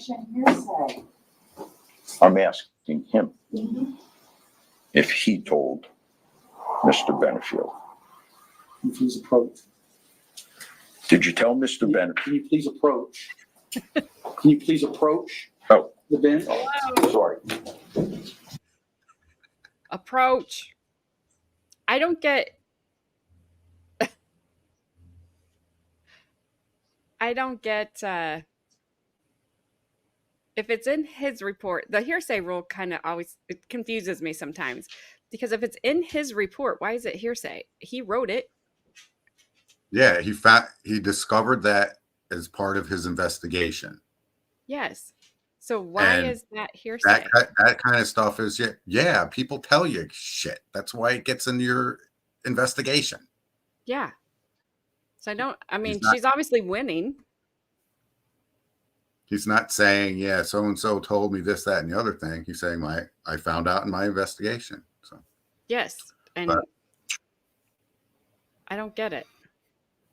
Also, her blonde streak is back in force all of a sudden. I couldn't see it earlier. And then She had it this last re-dyed one. during the break. This last one, he's asking him what he told somebody. That's not hearsay. That's what he did. Yeah. Yeah, I don't get it.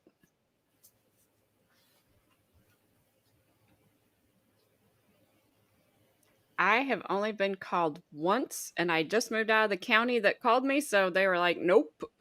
I've never been called again. My county doesn't have very many trials.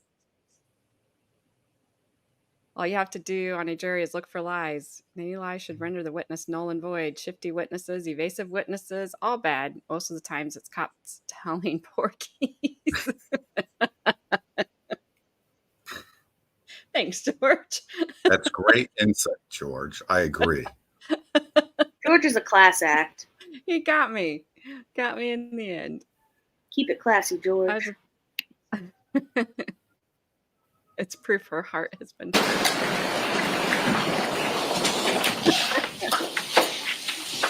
Oh my gosh, it's so wild. I think the last question I asked you was, did you tell Douglas Benefield you could unfound the case if he sent you the receipt for the sending of this package of tea?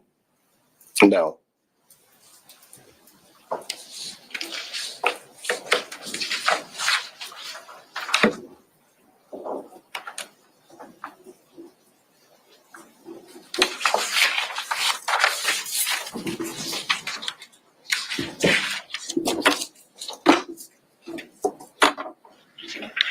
So did you write a supplemental report as a result of this interview with Mr. Benefield?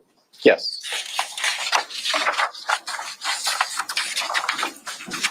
And this would have been on June 5th of 2018. That's correct. Now, did you put and document in that report anything about Miss Benefield? I would have to look. If you don't mind, I can certainly. Please.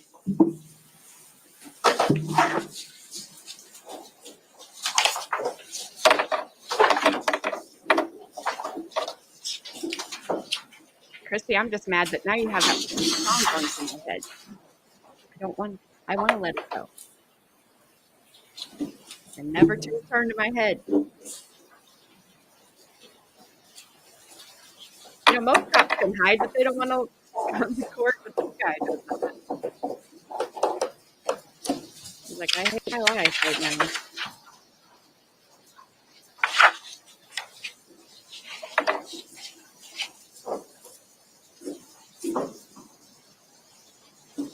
No, I don't see anything about Miss Benefield in the supplement.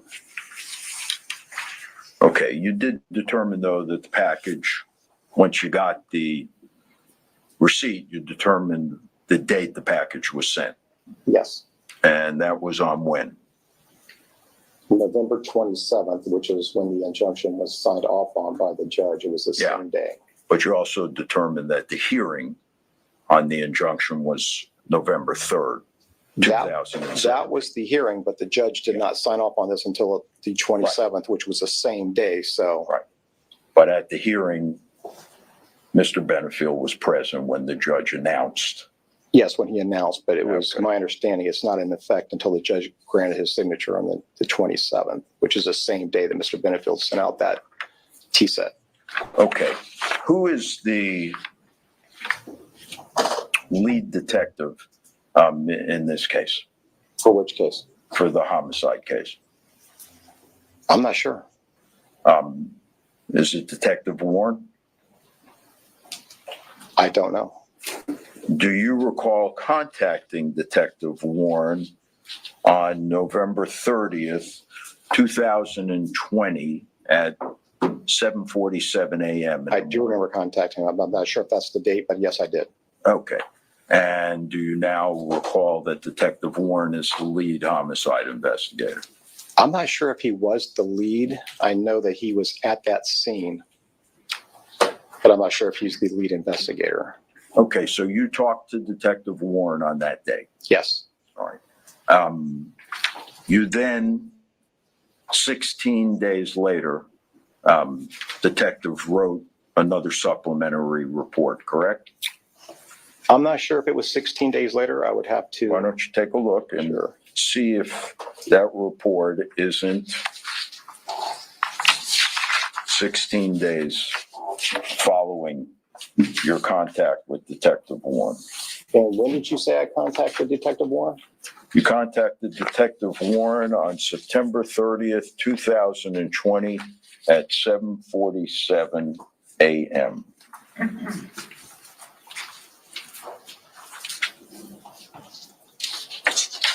Yes, I entered a supplement on October 15th of 2020.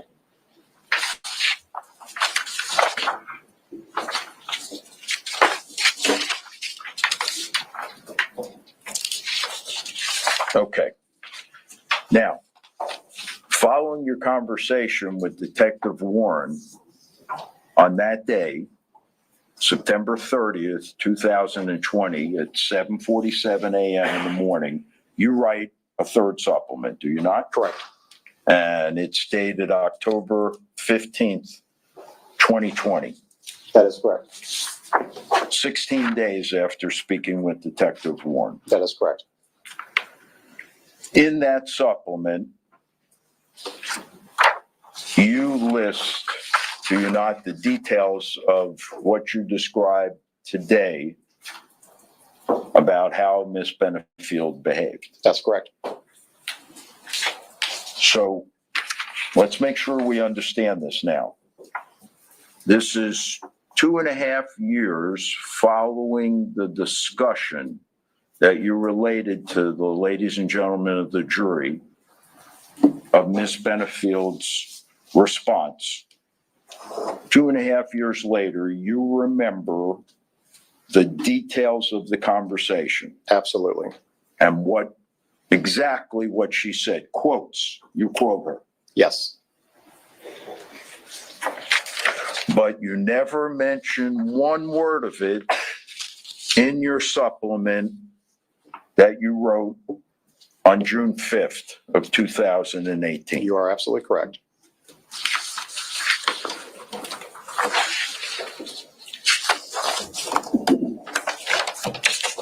Nothing further. Let me just check.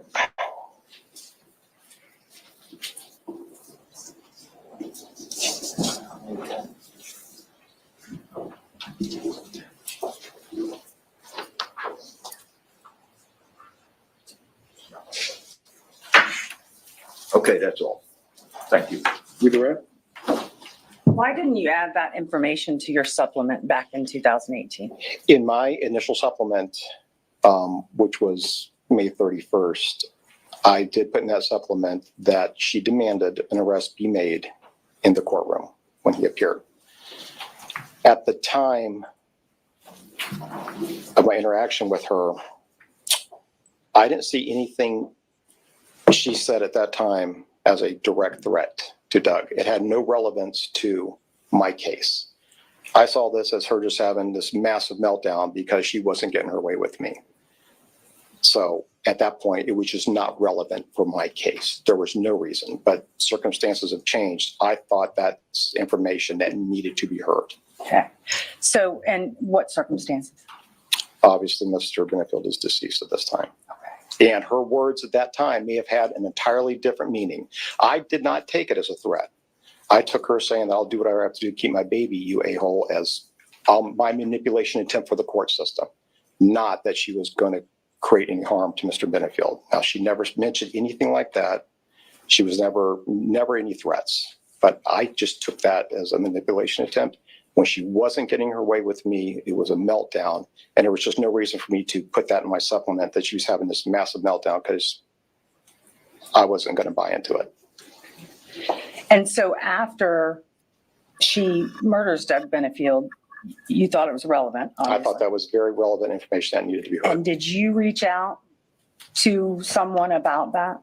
I did. Or did they reach out to you? I reached out to him. You reached out to Detective Warren, correct? Yes. Okay. Thank you. No further questions. Did Detective Warren direct you to write this up? Absolutely not. I wouldn't take orders from him to begin with. And 2.5 years later, you remember that she said specific things. This will help me keep my baby if the judge sees you arrested, quote unquote. Yes, because it's a very, very bizarre comment I've never heard before in my career.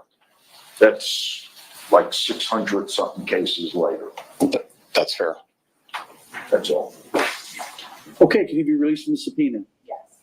Yes. Sir, you're released from the subpoena, you're free to go. Thank you, sir. No, I'm sorry, Judge. Sorry. Detective Gillen. Hold on. Sir, you have not been released from your subpoena. The rule of sequestration has been invoked by the attorney. That means that you cannot discuss with anyone your testimony here today, the questions that were asked of you. With the attorneys, parties, anyone else. You can't talk with other witnesses about their testimony or the questions that were asked of them. You can't watch any of the proceedings that may be online. You are still sequestered pursuant to your subpoena. Yes, sir.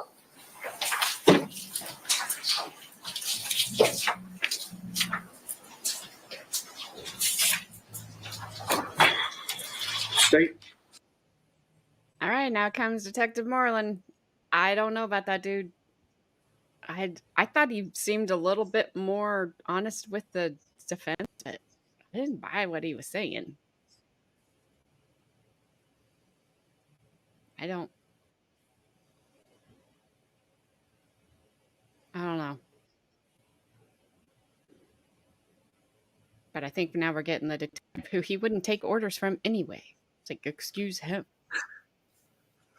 I can't wait till those two meet again. I What do you mean you know. wouldn't take orders from me? Why? You think you're better than me? And he said it so like, At least give me a break. I filled out my reports properly. I didn't make stuff up and put it in there. Oh yeah, I remembered that. It was just so odd. I remember it all these years later. Sure.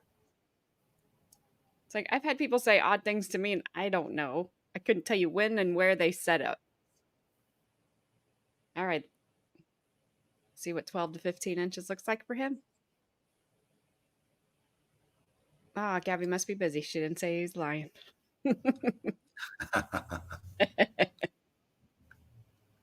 Oh, sorry.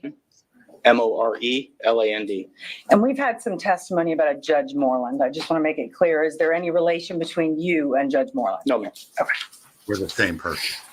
What is your employer? Manatee County Sheriff's Office. How long have you been there? Since 2004. What is your current position with them? I'm a crimes against children detective. How long have you done that job? Since January 2011. And crimes against children, is it known by an acronym? CAC. CAC. Okay. So if you hear CAC detective, that's what we're talking about. That's correct. All right. So you've worked in that capacity for several years. So you were working in that capacity between 2017, 2019? Yes, ma'am. Okay. What does the CAC unit investigate? Any crime that involves a child, any crime against a child, I should say. Sexual abuse, physical abuse, malnourishment cases, things of that nature. And we heard that your office, you share an office space with other departments?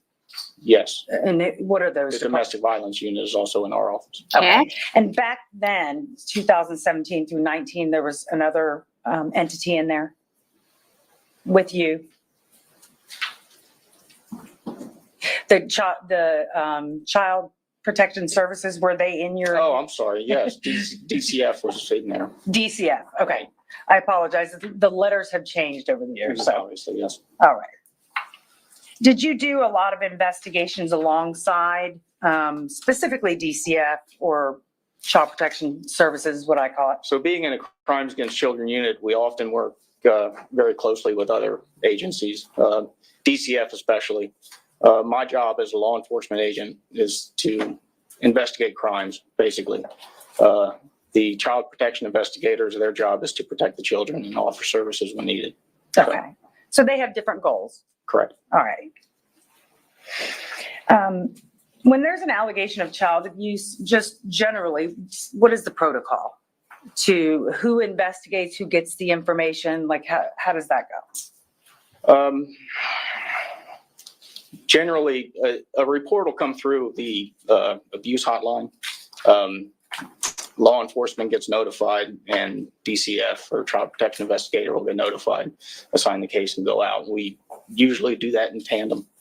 Okay. So we're all there at the same time, and like we said before, different goals. Different goals, but you're there at the same time, typically. Okay. And sometimes reports can come in, someone can just walk into the station, correct? Oh, yeah. Or call or do something like that with the sheriff. And if we get it first, then that deputy, whoever's writing that report, contact the abuse hotline. Okay. So I want to talk about, well, first let me ask you about Detective Gillum. So you said you're with the domestic violence unit. That's right. Do you know Detective Gillum? I do. Have you worked side by side or at least in the same space? We've worked in the same office for many years, yes. Okay. And he just testified about a phone call that he had that he remembers quite well. Yes. Do you recall him having a interesting phone call? I remember the phone call. Yes. Okay. Were you sitting there? We shared a cubicle wall, so we couldn't actually physically see each other, but we could hear, obviously, everything that was going on. Okay. And did this seem like a typical phone call that he? He seemed quite exasperated at the end of that phone call. Okay. At the time, did you know who Ashley Benefield was? Yes.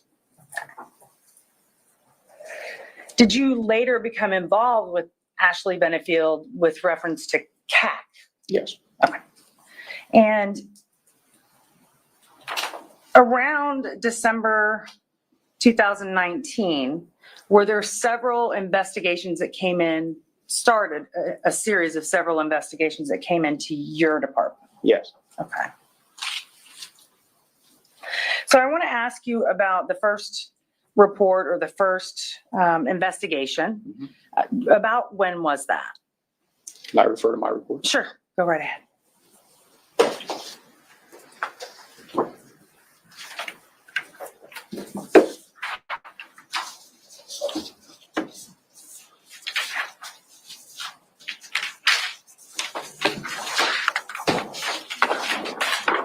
December 10th, 2019. Okay. And generally speaking, what was the complaint? Judge, based on prior motions and we. Yes, sir. I understand. Oh, go ahead. Thanks, sir. This investigation involved allegations of sexual abuse. Okay. So sexual abuse, obviously of a child. Yes, ma'am. And who was the child? Emerson Canny. And who was the complaint against? Douglas Benefield. Objection. Oh, I'm sorry, withdrawn. Is it the same objection? No, withdrawn. Go ahead, ma'am. So did you get assigned to the case? Yes, ma'am. Right. And so just as a matter of procedure, when you initially, when Manatee County Sheriff's Office gets a case, you're not initially assigned right away, right? No. What happens before you get it? Generally, what happens in cases like this is, however we receive the report, whether it be through the hotline, whether it gets reported directly to the sheriff's office, a uniformed deputy along with a child protection investigator will go out to the scene. The uniformed officer will normally write the information down in a report, and that information gets filtered through our supervision, and if it needs to be assigned, it's assigned. Okay. So theoretically, on this particular complaint, there had been some work done before you got it. That's correct. Okay. And then did you continue that investigation? Yes, ma'am. And as part of that investigation, was Emerson sent to the child protection team? Yes, ma'am. And what is the child protection team? The child protection team is a state-funded team that, for Same objection, Your Honor. Sustained. for my criminal investigations. Oh, I'm sorry. Sustained. Next question. Okay. Did you talk to Douglas Benefield? Yes, ma'am. Okay. Did you also speak to Ashley Benefield? Don't recall if I spoke with Ashley on that particular case. I believe she was interviewed already. Okay. And what did you do with the case? Were any charges filed? No, ma'am. Okay.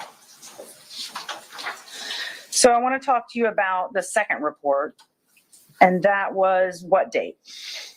Report date was March 21st, 2020. Okay. March 21st. 2020. Generally speaking, what was that allegation?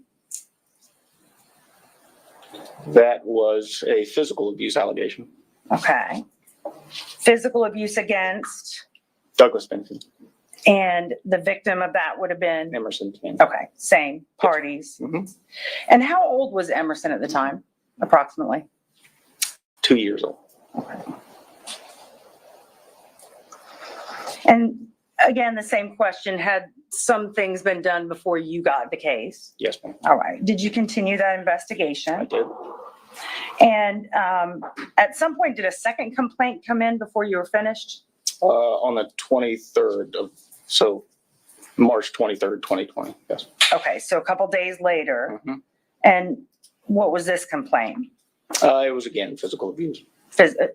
Different than what came in a few days before? Yes. Okay. Did you investigate those two things together? I put them in the same report. Yes. Okay. And what did you do with those cases? No charges were filed. And I'd like to talk to you about the third report. When did that come to MSO, or when did you get it? April 5th, 2020. Okay. And generally speaking, what was that allegation? Physical abuse. Of Emerson? Yeah. And by Doug Douglas. Benefield? Yes.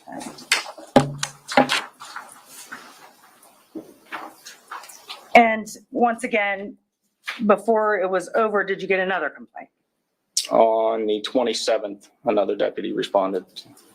Okay. And what was that complaint? Again, physical abuse. Same parties? Yes.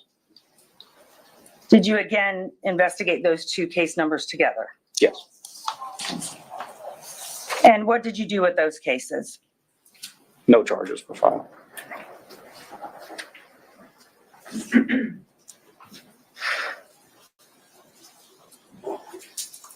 At some point, were you a part of what's called a staffing?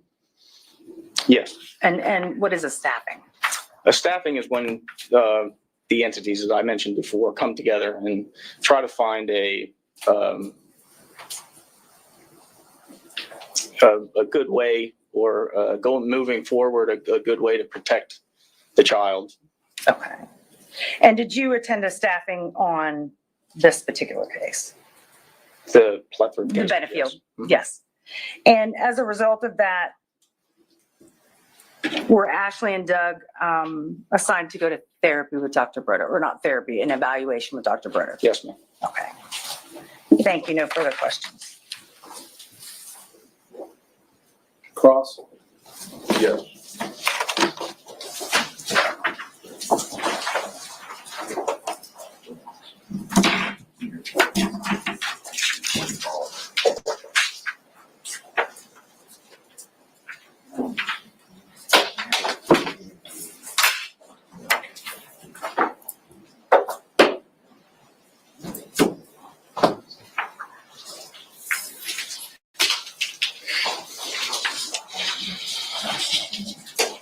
Just a few questions for you, Detective Moore.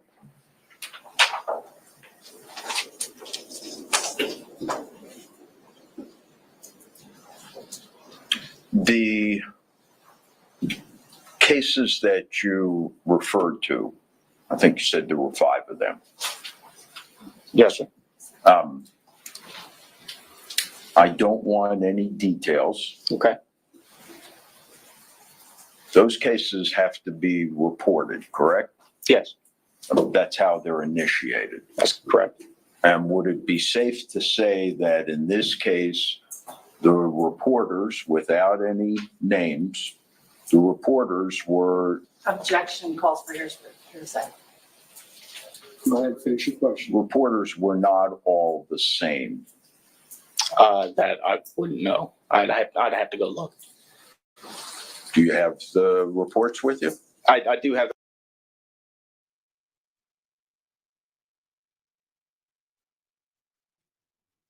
I don't know what happened. That's not me. That's them.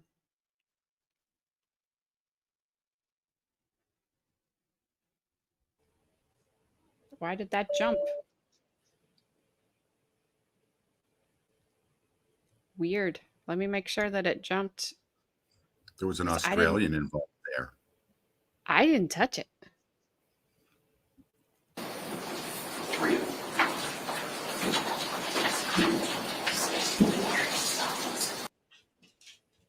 Jody, is that Actually you? assigned right away, right? No. What? All right, you guys. No. I thought that's information that needed to be heard. Okay. So, between 2017, 2019? Yes, ma'am. Okay. Sorry. 10th, 2019. I don't know if it jumped. Okay. And generally speaking, what was the complaint? Judge?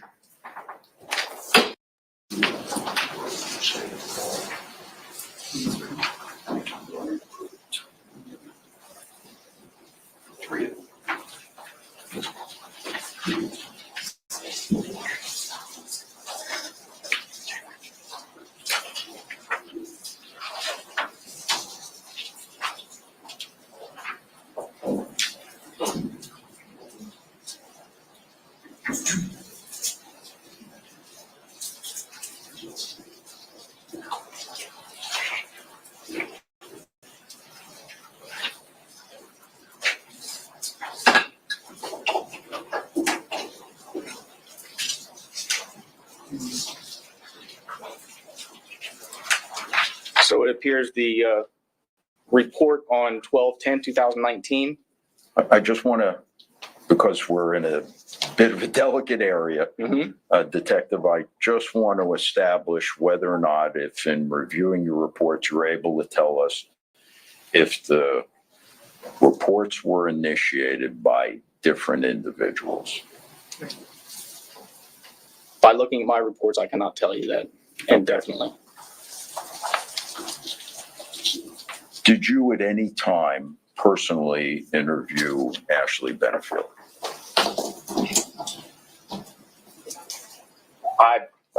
I may have. I don't recall if I ever interviewed Ashley. I know I interviewed Douglas quite often.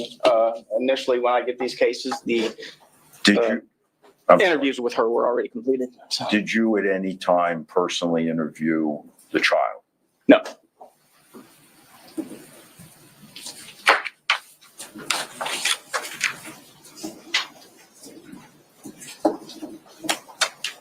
I don't believe I have anything else. Let me just check, Your Honor.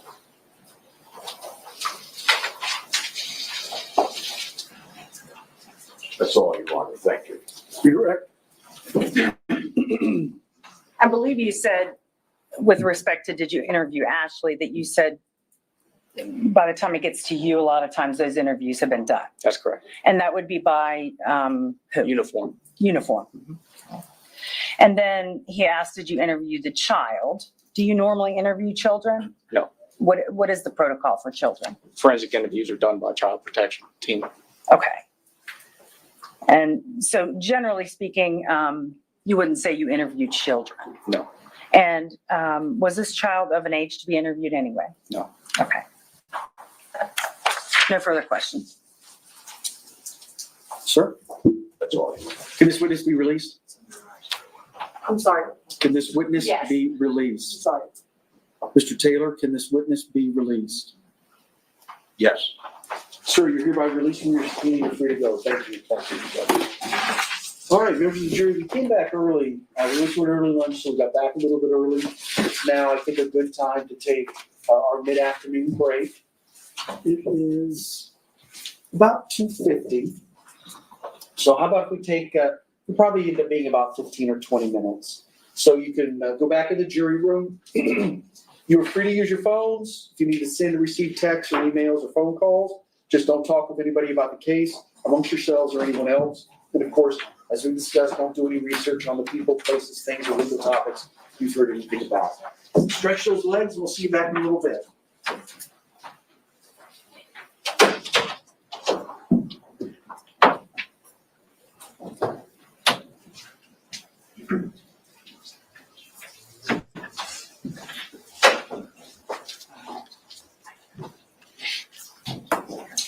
All right.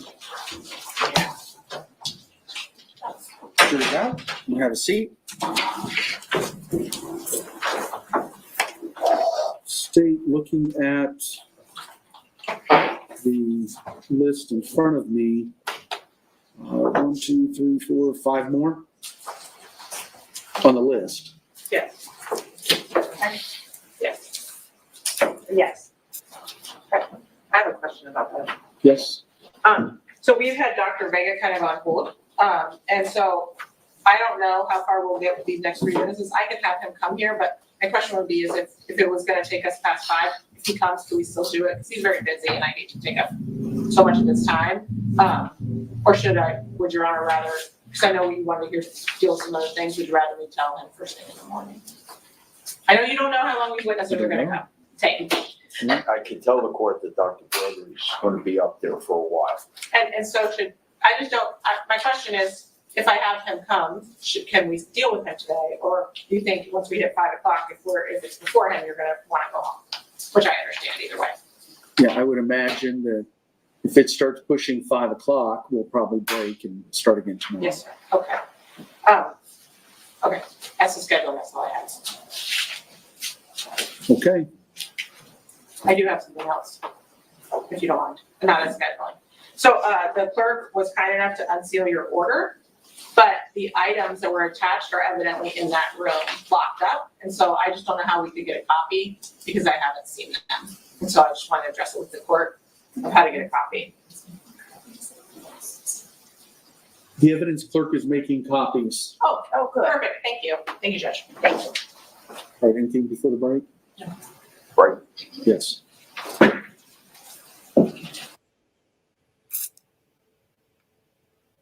These closed captionings. I'm gonna hurt them. They won't move. So, I wonder if they're finishing tomorrow still. Have 2 long witnesses. I don't know if we're gonna get this done by Friday. That cat detective was horrible. Yeah, what's his job? Do you interview Did he do kids? anything? No. Do you interview the accused? No. Do you interview the accuser? Well, somebody else did that. Like, what's your job? Do you know who made the complaints? No. No. What is your job? Are you just in one of those positions where they just pay you to be there? I didn't get it either. I buy nice ties. for court. I'm a nice guy. I mean, I don't know. But I do kind of feel sorry for these doctors because if I was a patient of these guys and they had to cancel my appointment and then they didn't even go to court that day and they had to cancel more appointments, I wouldn't like it. It takes so long to get in to see them sometimes. Oh yeah. Like I have one I have to see every 6 months, and she moved my appointment. I was like a month out. She moved it. Like, nah, that's okay. I have nothing to do and I can't schedule around it because I won't be able to see you for another 6 months. Yeah. Well, after my visit, I go out to the front desk. They say, okay, let's schedule your next appointment. And they give me a date and a time. And they go, is that okay with you? And I don't even look. I'm just, yeah. Sure. Yeah, I'll make it work. It's good until it's not, because I know 3 days before you're going to call me and say, oh, we need to reschedule your appointment. Yep. Yep. It's a good thing I like all of my doctors so much. And I like all of mine, and I understand her schedule. She has 2 small children. I understand. She went from, I used to be her first appointment in the morning at 6:45. Then she doesn't do mornings anymore. She went to afternoons. But because she had rescheduled, now I'm back in the morning. Well, and I it's just at 9. I recently it's went to normal my time. annual cardiology appointment, which got postponed a month. I was like, oh, they're busy. But when the cardiologist walked into the room with a deep, dark tan, I was like, where the hell were you last month? Well, let me tell you, there was a nice beach involved, and it was great. And it was warm. I gotta move my fan. It's blowing all my like little fine hairs all over my face. It's driving me nuts. Yeah, I don't know. They seem to, I like that. Seems to be most government employees just paid to be there.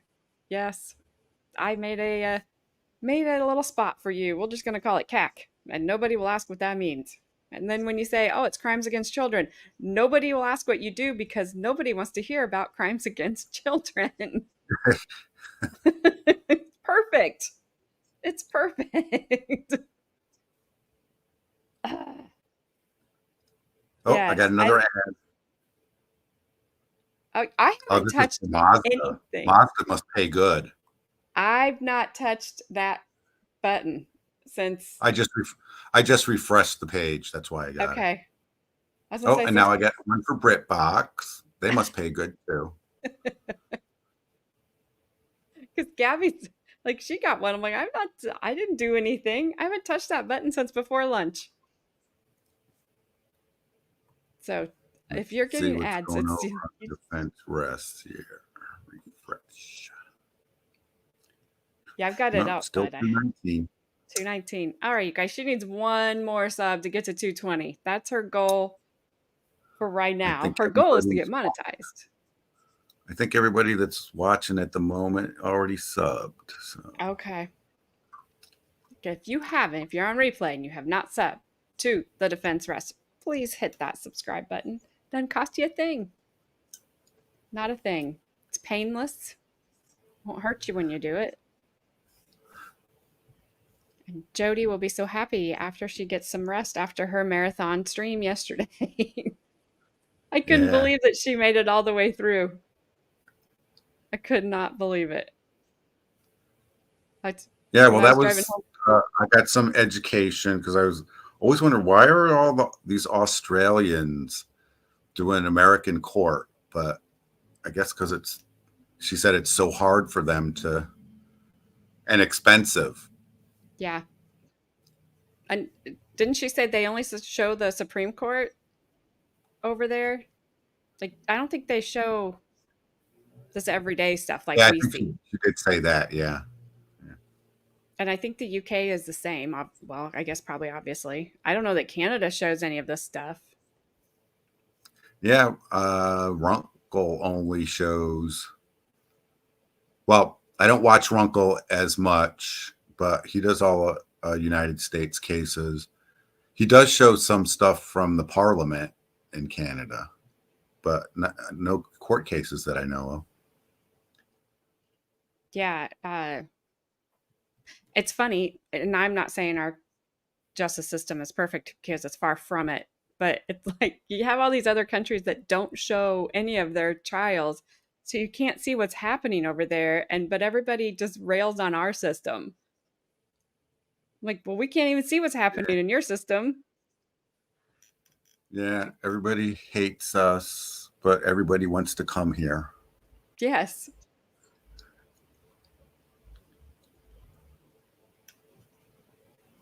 Hello, Katie Cat. Yay, thank you. Jody's going to be so happy.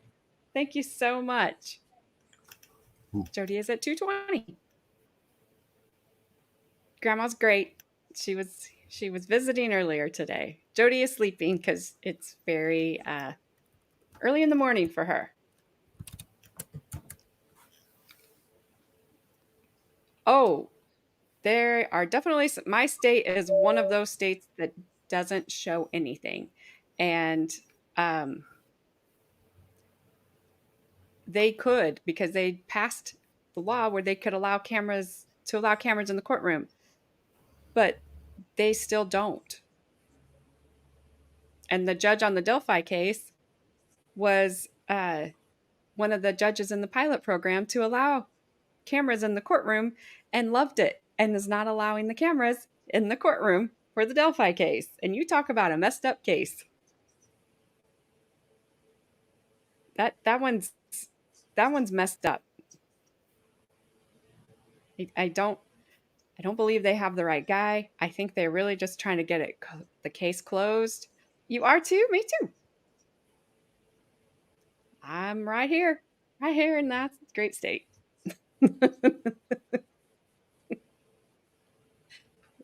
The great state of no cameras in the courtroom. We'll show you. We'll show you openings. We'll show you closings. We'll show you the verdict. Who cares? I want to see what happened in between. All right, we're back on the record. State ready? Yes. Fitz? Yes. I'm All gonna try right. to move my. So bring in the jury.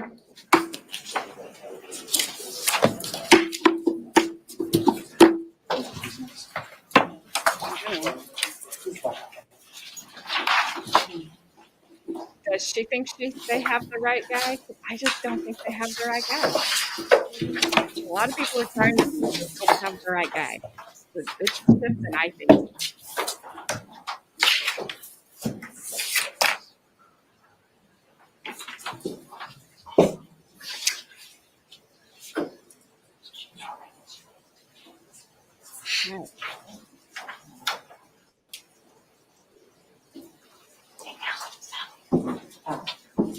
Right. The transcripts for hearing, is that what you do? I did.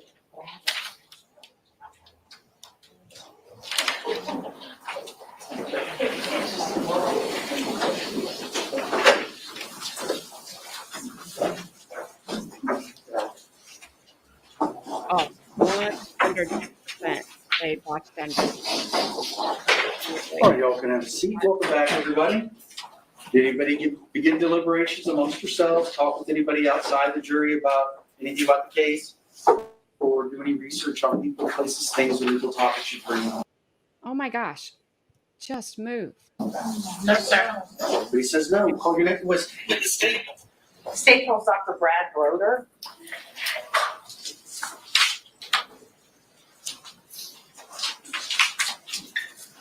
So you have to face the clerk, raise your right hand, you sworn You solemnly swear or affirm the testimony you're about to give will be the truth, the whole truth, and nothing but the truth. in? Yes,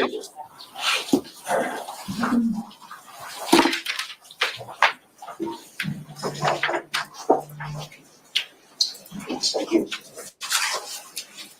Well, so, Good afternoon, Judge. my name is Joe Ryder, presiding over the case. As the deputy said, just make yourself comfortable in that chair. You want to be about 12 to 15 inches from the microphone, so you should probably scoot up just a little bit, adjust this left, right, up, down.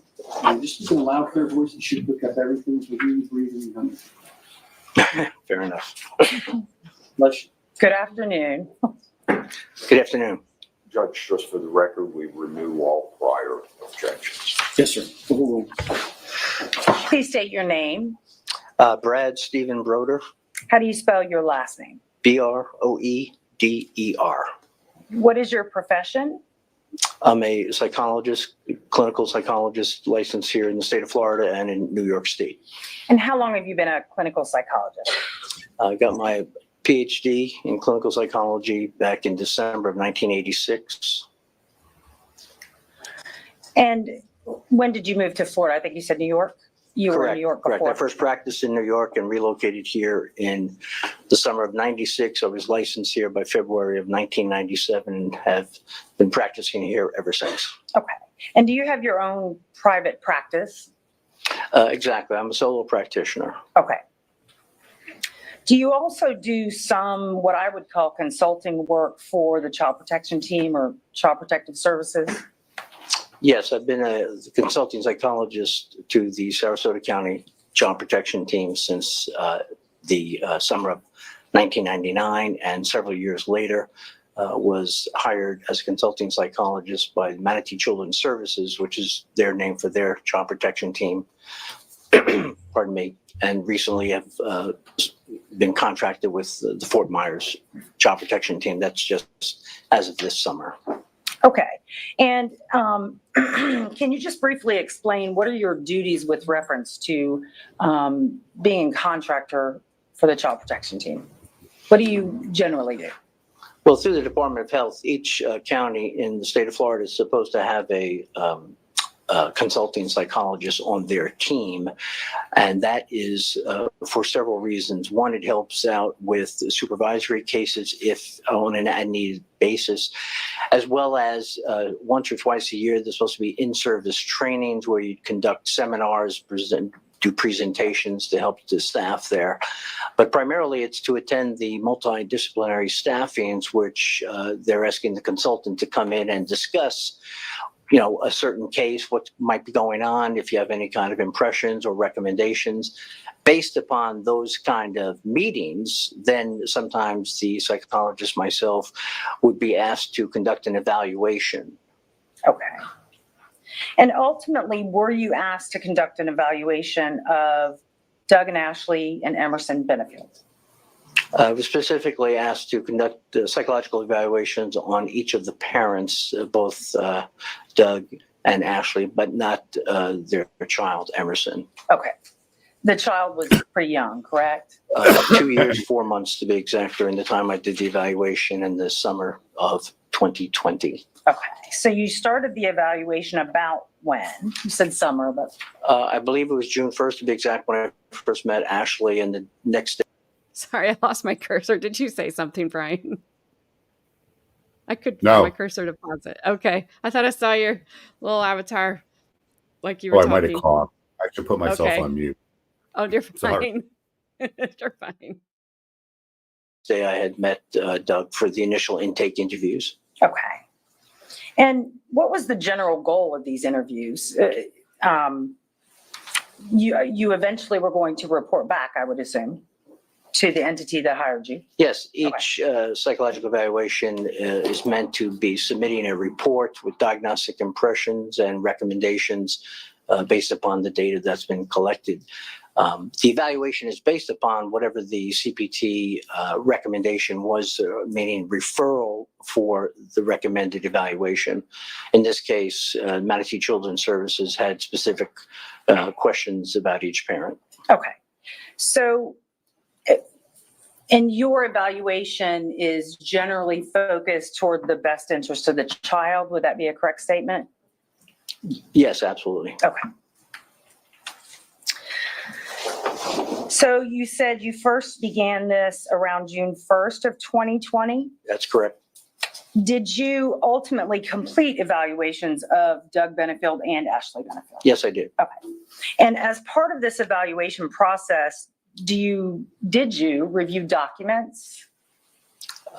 There's a series of steps in any thorough psychological evaluation, which includes collateral data, which is both defined as interviewing other people as well as reviewing documents. Yes. Okay.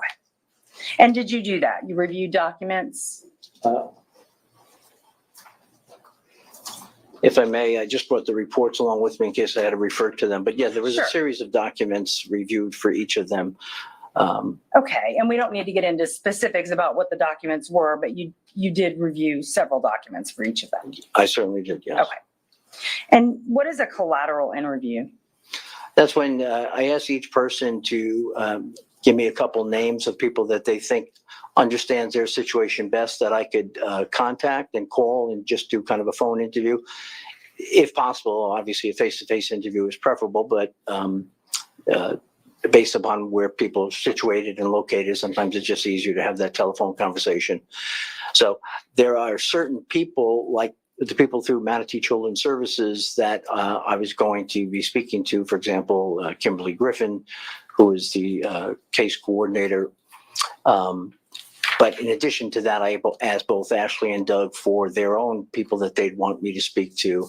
But then, of course, doing the evaluation, I have the kind of wherewithal based upon what I learned from them, if there are other people I need to speak to or that I believe I should speak to in order to get a more complete picture of the individual. Okay. And did you, in fact, do that with reference to both of them? Speak Yes, to collateral contact? Yes, I did. Yes. Okay. Did you meet with Doug and Ashley and Emerson together or separate? Given the structure of their family unit, I had multiple interviews with each of them individually. I had several interviews with them together, a couple of interviews with them together as the couple, but several additional interviews with them when they would exchange Emerson at my office, and when we would, kind of see how that the drop off or the exchange goes. But I had also seen each parent with the child both in their residence as well as in my office. So there were multiple interviews. Okay. So this sounds pretty extensive. So how much time did it go on over?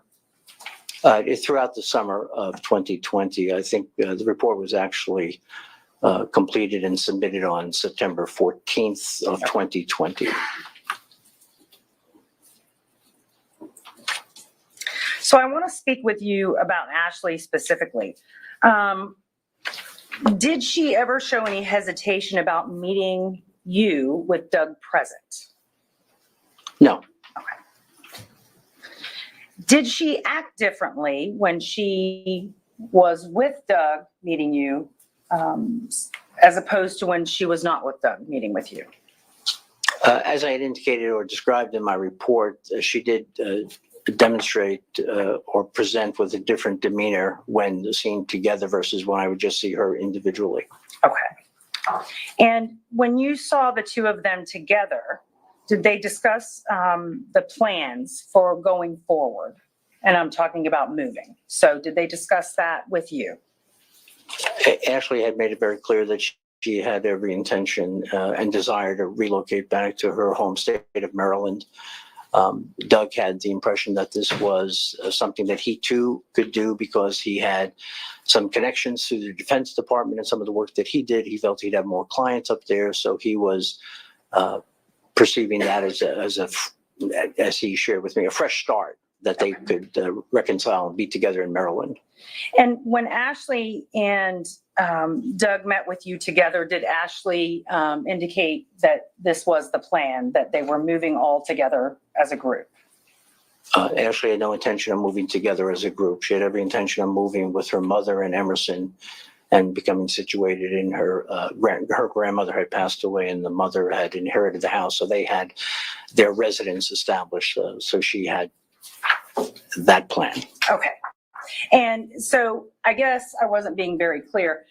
Were they moving their items together, like same U-Haul truck? No, absolutely not. Okay. So Ashley never told you about that? Quite to the contrary, she made it clear that she did not want him to move in, regardless of what he thought or whatever he was planning. That was not part of the plan. Okay. And When she was alone, she would indicate to you those things that you just described? Or Yes, did she indicate that when she was with Doug? when she was with me during our individual meetings. Okay. When she was with Doug, how was her demeanor? How was her attitude about those issues? She would basically respond in a very deferential way. She would let him say what he wanted to say, but my focus was not so much on what their future plans were. It was, they weren't even officially divorced. My focus was, again, getting back to the point about the best interest of the child. Child protection team is, how do we get this family out of this stressful situation and then create something that's going to be better for Emerson. Okay. Did Doug, during your joint sessions, did Doug express in front of Ashley that his hopes that moving forward this was going to be an attempt at reconciliation? Did he express that in front of Ashley? Yes, he did. Okay. Did Ashley ever correct him and say, whoa, wait a minute. No, we're not doing that. Not really. I think the closest she ever got to that was to kind of say, well, just kind of slow it down and, we'll talk about that later. And that's, that kind of thing. She would kind of deflect attention away from that. Okay. And did she ever say in one of her individual sessions with you, did she ever say anything to you about she was running out of time and needed to move to Maryland or something like that? Do you recall? Yes, we had that discussion in one of the sessions. And can you just explain what she said about that? In essence, she was very frustrated and concerned that. I'm not going to object to, as I understand that he's called as a fact witness and he's giving opinions.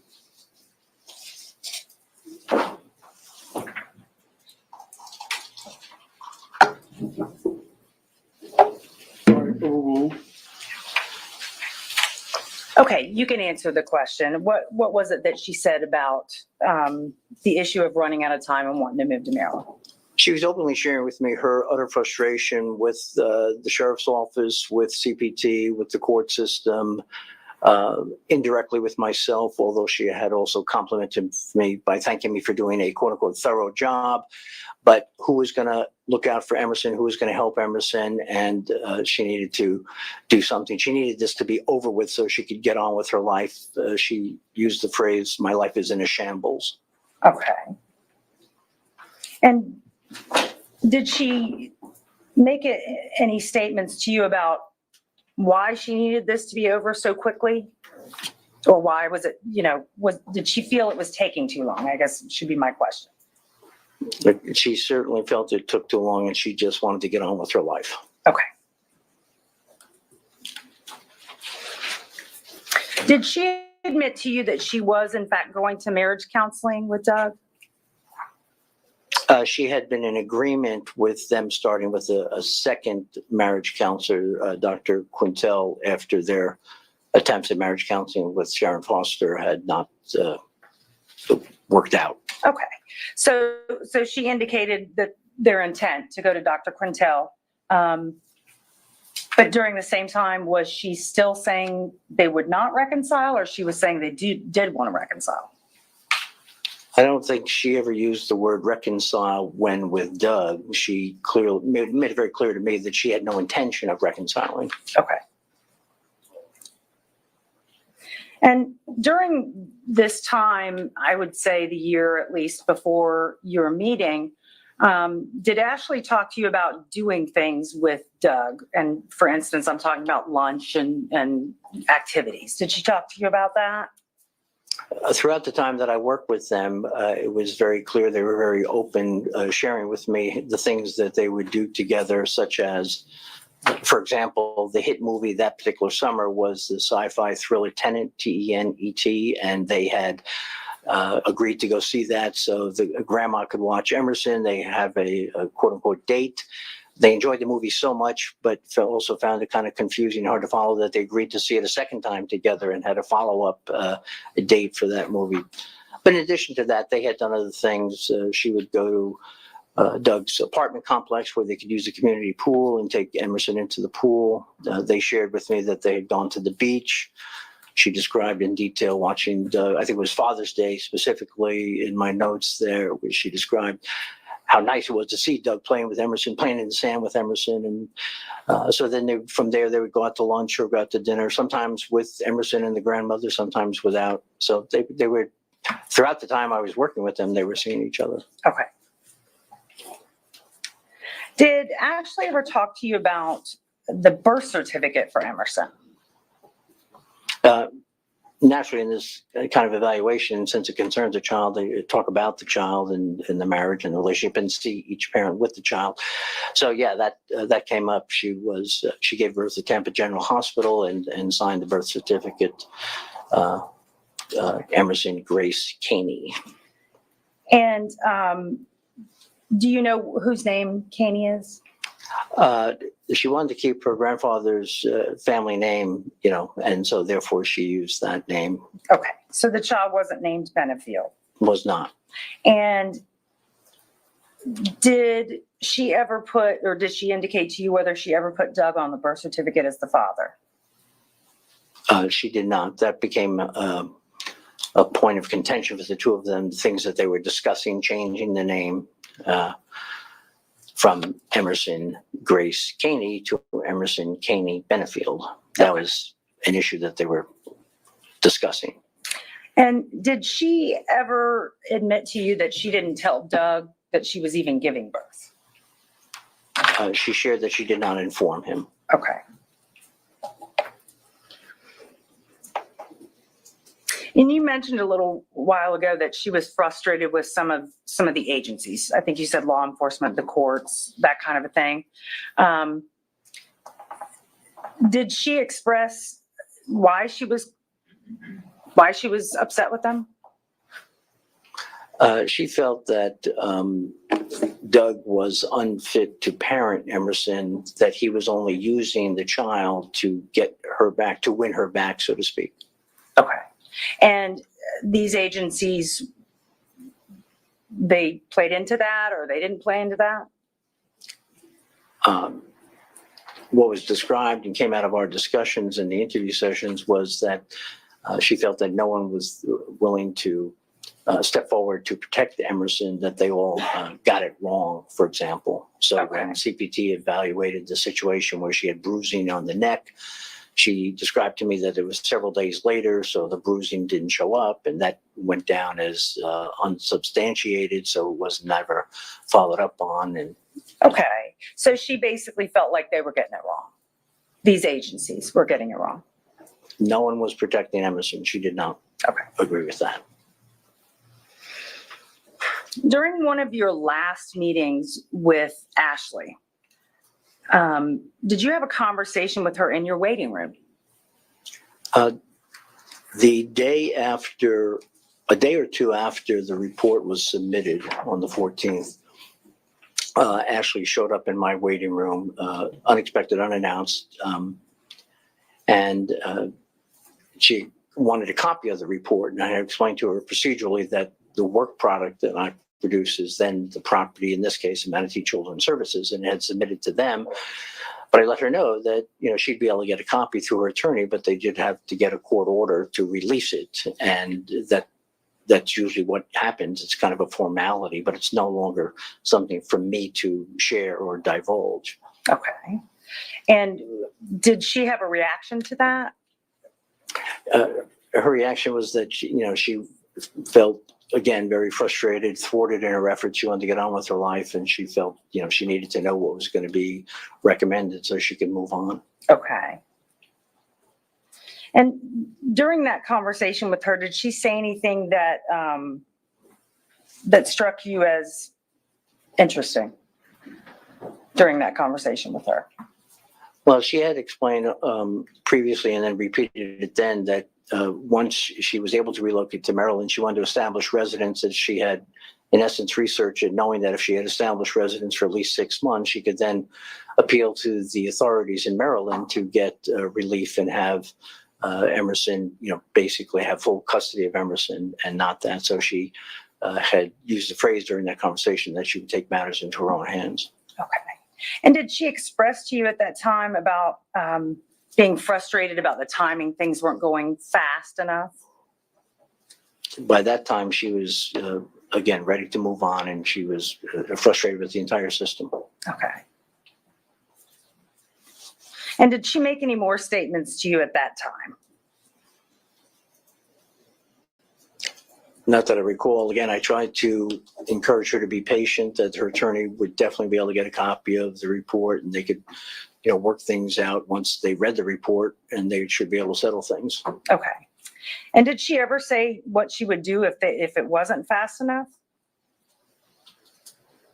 No, I don't think she specified anything more than her desire to, again, get on with her life. Okay. When was the last time that you saw Ashley? Was it that day that you're talking about? When she came to the office unexpectedly, yes, that was the last time. Prior to that, the last time I actually saw them I saw Doug on September 7th, and then I believe I saw them together on the 10th of September. Okay.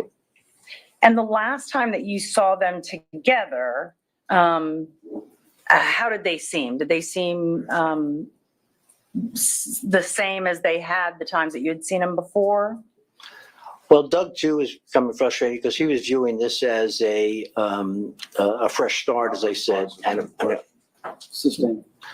Okay, I'll move on. Did you complete the report for Ashley Benefield? yes, And how long was that report? 27 pages.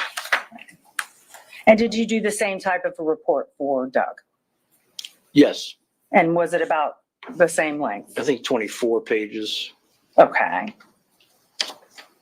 I'm sorry, 25 pages. Okay.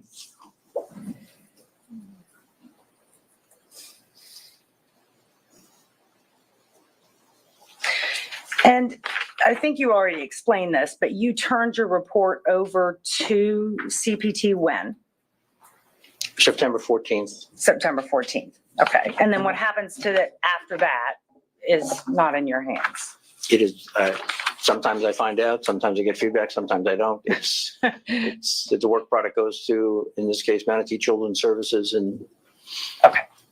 And did any of your evaluation or contacts give you any concern for the safety of Ashley or her child going forward? Their original marriage therapist, Sharon Forrest, had concerns. She certainly expressed concerns, yes. Did you have any concerns? Well, let me ask you this. Did Ashley Benefield ever say to you that Doug physically harmed her? No. Okay. Did she present you to you as being fearful for her own safety at the time she was having sessions with you? Her concern was all about the safety of Emerson, not about herself. Okay. Thank you. No other questions? Excuse me. Cross.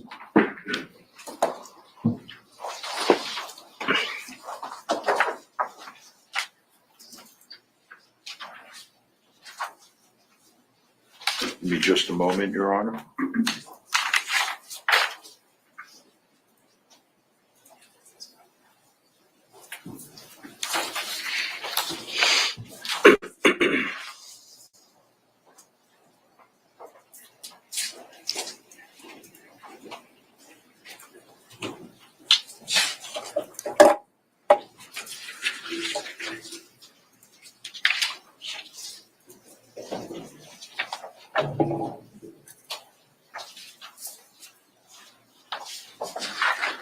Dr. Broder, good afternoon. Good afternoon, sir. We've met before. Yes, sir. Your history in this case has wound its way through to where we are today, and it's encompassed prior proceedings, has it not? Yes. Okay. Yes. And you've had occasion to sit for a deposition in this case. Yes, correct. And you've also given previous testimony. Twice before in the All right. dependency case. Don't tell me where. Okay. So you've told us that Ashley would act one way when she was with you, but she would act differently when she was with Doug. Correct? Yes, that's correct. All right. And your conclusion that you reached was that she would appease Doug. Was that not the case? Ashley had shared with me a number of times that she felt the best way to keep Doug at bay so he wouldn't hurt Emerson was to kind of appease him, to kind of go along with him. Yes, in your words, I believe in your report, go along, get along. I believe that's correct. Correct? Yes. And that would be especially the case when Emerson was involved. Yes. All right. So, for example, if she didn't particularly want to be in Judge, I'm gonna object. Can we approach, please?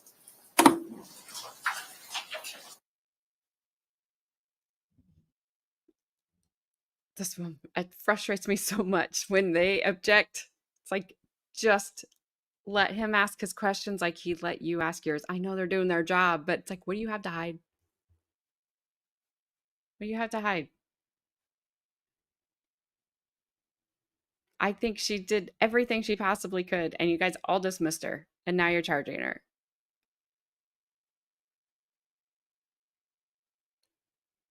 I don't know. I'm getting angry listening to this. Sorry, I'm trying not to. So I'm just chatting because this is hard to listen to. And I know it's hard to listen to for a lot of us in here. I don't care if you're a man or a woman, you can go through this. I just can't believe how much or how many people have gotten on the stand and said we didn't do anything I know. and are proud of it. I know. And then they charge her and they're okay with it. Like, we did nothing. Send her to prison.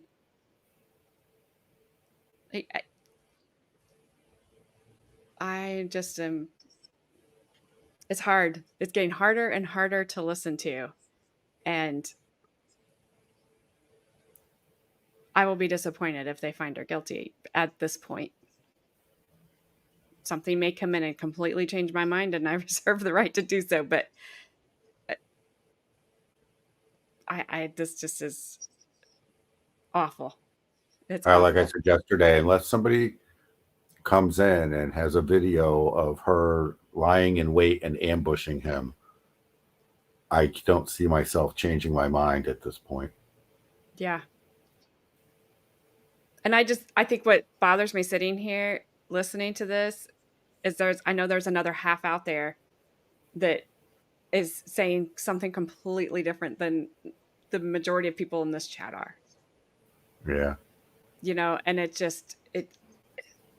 like, where, why? And I don't know.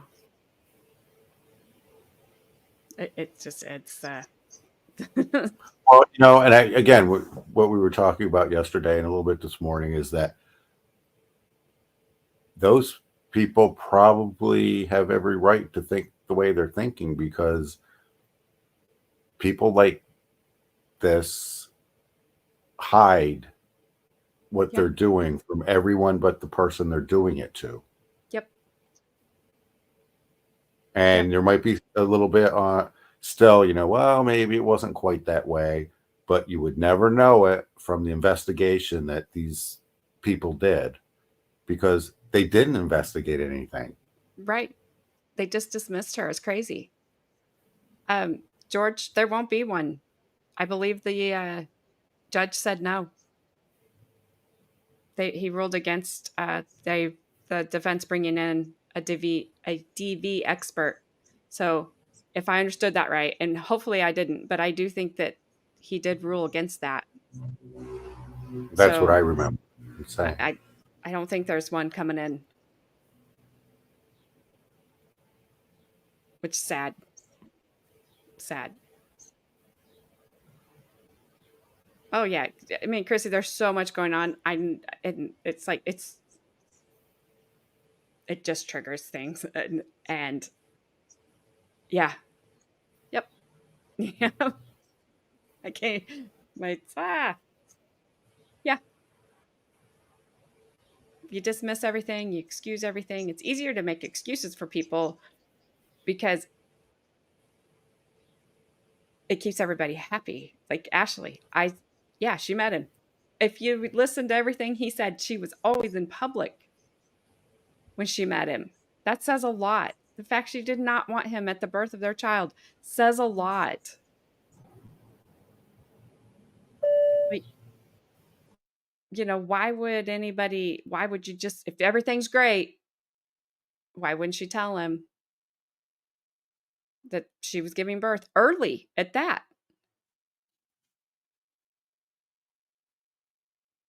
Yeah, it's sad what people like this can do to people. But every time they talk about things taking too long, or she didn't like how long it was taking, or this, that, and the other, I'm like, so she just unalived him? That doesn't make any sense. Why would she do that? Like, what was that going to get her? Besides a chair right there where she is. I don't know, Bob. They didn't show the jury selection. I did hear the defense attorney say, I thought I heard him say something yesterday or in the before they started jury selection, that there were women on the jury, that because he was worried about some information getting to them. But I'm like, you had a hand in seating the jury. It's like your best hope at this point is somebody, which I don't know how they would have got on the jury if they've been through something like this, no matter the level of severity of it, because then they can look at it differently. They can see the information, they can see the evidence differently, I guess is what I'm trying to say.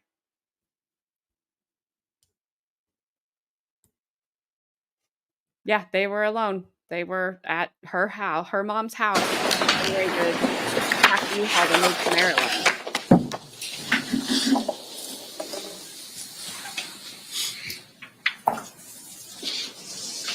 So I think you told us, Dr. Broder, that this policy of appeasement was designed by Miss Benefield to basically placate Doug Benefield.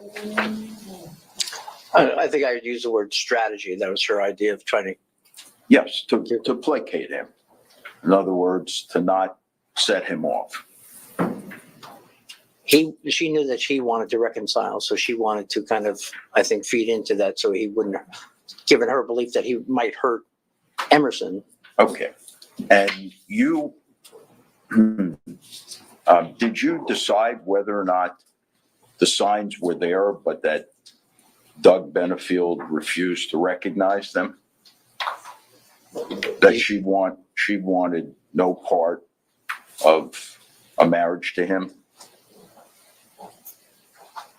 Let me make sure I understand the question. Are you saying, did I discuss with him about the signs? No. Did you acknowledge during the course of these evaluations that the signs were there that Ms. Benefield did not want to be in this relationship with Doug Benefield, but he misinterpreted them and insisted on trying to be with her? Unlike therapy and evaluation, you're constantly generating hypotheses, meaning asking other questions to make an assessment of the overall situation, different than a therapeutic relationship where you might be making interpretive statements and recommendations.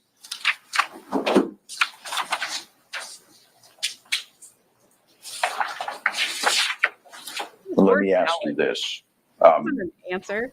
Did you consider that Ashley's position was that Doug was only interested in her and not in the child? I certainly considered that, yes. And that was Miss Benefield's position, was it not? That his sole aim was to win her back, yes.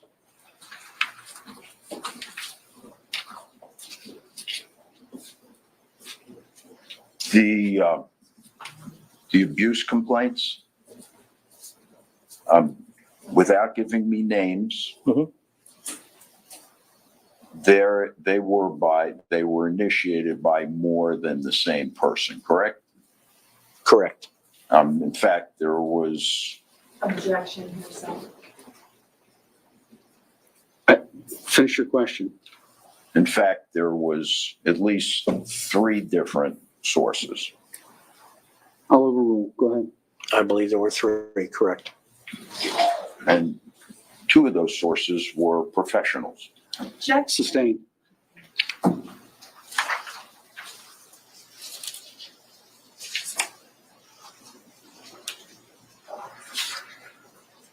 She expressed to you, did she not, real frustration with the system and its responsiveness to her situation? Yes, she did. She was very forthright.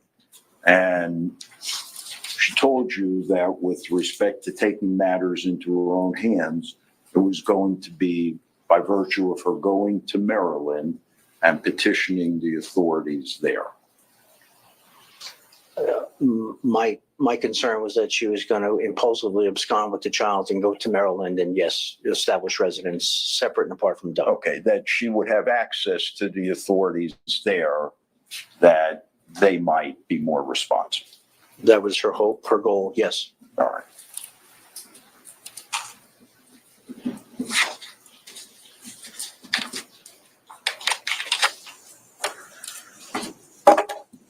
Are you familiar in your practice with domestic violence? Yes. Have you treated it before? I've assessed it and treated it on occasion, yes.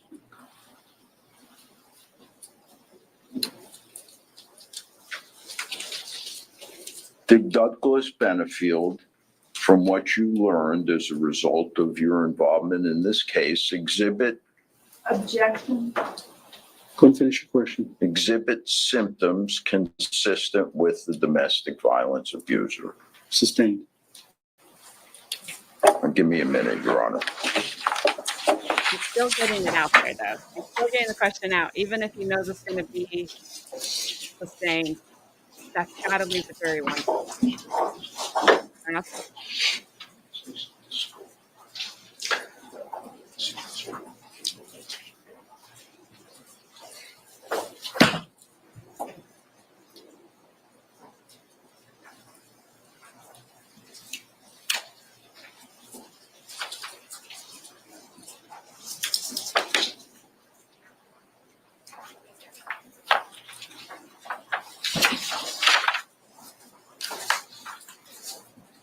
I do have one other area of inquiry, if the court will allow me.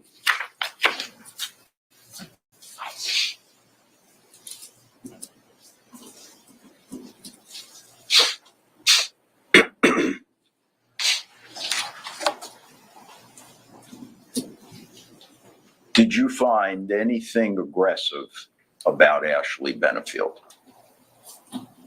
No.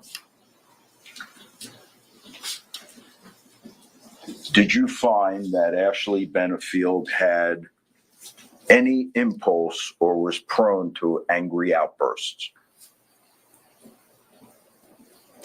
Well, that's 2 different things, impulsivity and angry outbursts. I did not find her to be having angry outbursts, no. You, in fact, concluded she was a good mother. Yes, I observed her many times. That's all. We'd like to keep Dr. Broder under subpoena. Redirect. You're familiar with mandatory reporting laws, right? Yes, ma'am. And what does that mean, mandatory reporter? The mere suspicion of any kind of abuse towards a child or an elder, as well as domestic violence, needs to be reported. So if someone goes to their child's pediatrician, or someone comes to you as a doctor and alleges abuse, what would you have to do? I would have to report it. Thank you. No further questions. All right, doctor, at this point, we're done asking questions. However, as you've heard, you remain under subpoena. The rule of sequestration has been invoked in this case by the parties, so that means you cannot discuss your testimony or the questions asked of you with anyone else, Right. including the attorneys. Okay. You can't talk with any other witnesses about what their testimony was or the questions asked of them. To the extent there may be anything online about this case, you're not to review it or watch any of it. All right, so remain available in case you need to be recalled.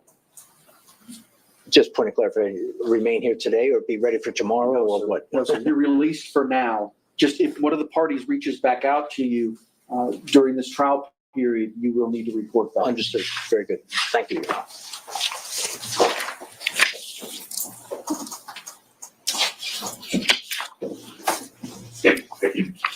All right, state, call your next witness. State calls Dr. Jason Quintel.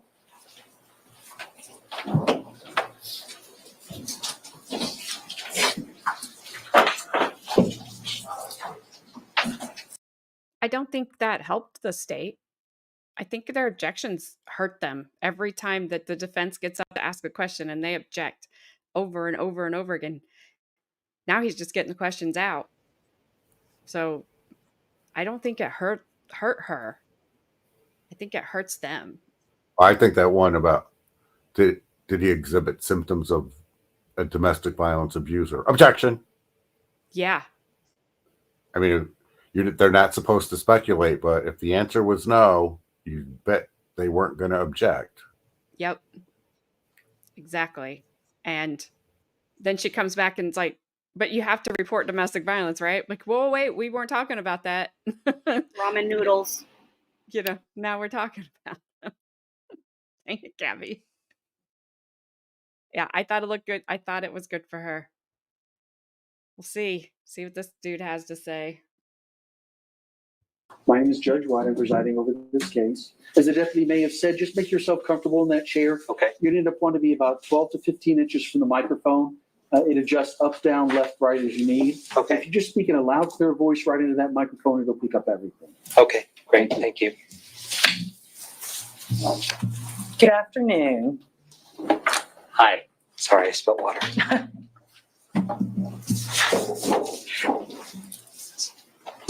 Please state your name. Dr. Jason Quintel. How do you spell your last name? It's Quintal. What is your profession? I am a mental health counselor How long have you been a mental health counselor? since 1998. And where's your office? My office is in Lakewood Ranch, off of State Road 70. And how long have you been there? That location we moved into in 2018. Prior to that, we were on Lena Road from 2008 on, and then prior to that, 2006. And at some point, did you become familiar with Doug and Ashley Benefield? Yes, Okay. And when was this? that would have been in 2020. And do you recall about when in 2020 that was? They came in for their first visit as a couple's visit on 7/15/2020. Okay. So we heard from Dr. Broder, he was talking about his goal was to do an evaluation. What was your goal with meeting with them? Was it an evaluation or something else? No, I was referred by another therapist to do trauma resolution treatment for both Doug and Ashley. Okay. And as part of that, did you meet with them together as well as separate, or how did that work? I did. I met with them originally as a couple. We ended the treatment as a couple, and then there were individual sessions in between. Okay. I won't hold you to this, but about how many times did you see them? So I met with Doug twice individually, Ashley 5 times individually, both of them as a couple twice. There was a total of 4 hours for couples, 10.5 hours for Ashley, and 4.5 hours for Doug. Okay. And at the first session, did it seem to you as though, let me back up. The first session, was it together? Yes, it was. Okay. And during that first session, did it seem as though they wanted to work things out? During the first session, they talked about, yes, they wanted to work things out. Okay. When they were together, did they indicate they wanted to get back together, like reunify? The goal was for them to reunify and moving to Maryland. Okay. When Ashley met with you by herself, did she still make that representation? That they were moving to Maryland, yes. Okay. And was there anything different about her representation? Ashley was different when she was separate from Doug in terms of more descriptive of things that had happened between the two of them. Bye, Chrissy. I've enjoyed these last couple days with you. Being back. Missed you. We'll be back tomorrow. So have a good rest of your night if we don't see you. I think this might be the last witness for the day. So be safe.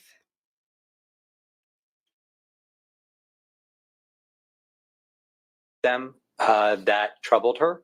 So some stuff that was scary.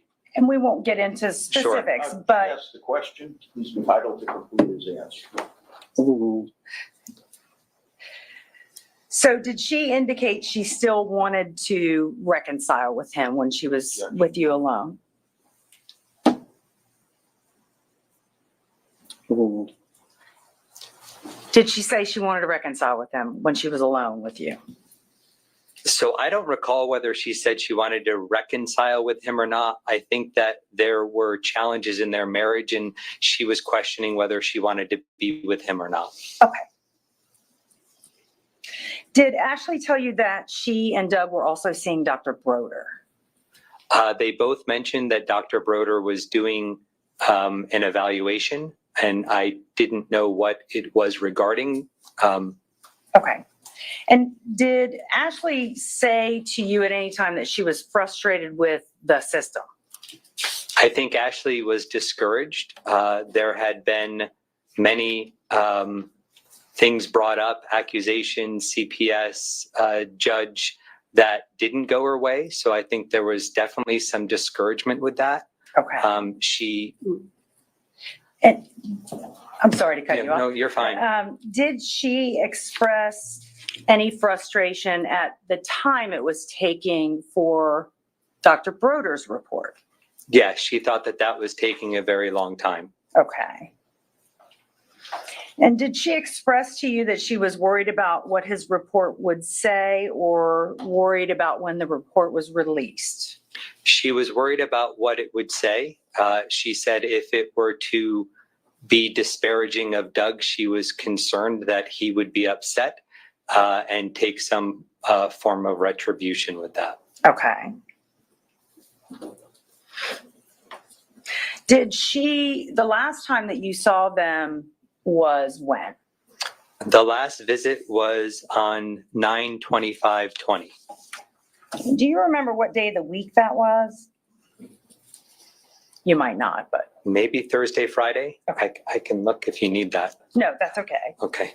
And about what time of day was it? I believe that was a morning session, 10:30-ish. Okay. Did they say Dr. Broder's report was done?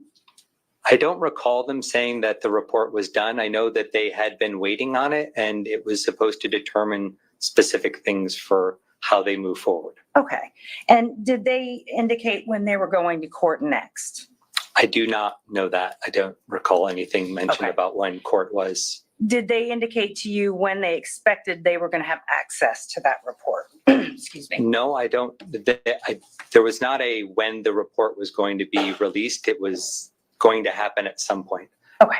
My understanding is that they still had plans to move to Maryland. Okay. Thank you. I have no further questions. Okay. Cross.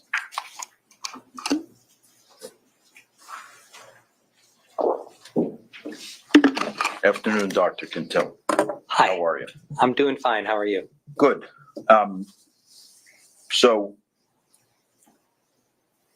tell us why, when you met with them, Ashley was different when she was alone and when she was together with Doug in meeting with you. So Ashley presented that she was concerned about Doug. There was prior acts of violence, shooting a gun, no. Sustained. Not gonna get into this. Okay, without. Yeah, oh, you have no idea. Without, Why don't you go ahead, excuse me, Deputy, would you please go ahead and take the jury out? Trevor, please don't begin your deliberations. You can use your phones, but don't talk with anybody outside of the jury. And don't do any research on the people, places, things, or legal topics you've heard anything about. Dr. Quintel, I'm going to excuse you to the hallway. Okay.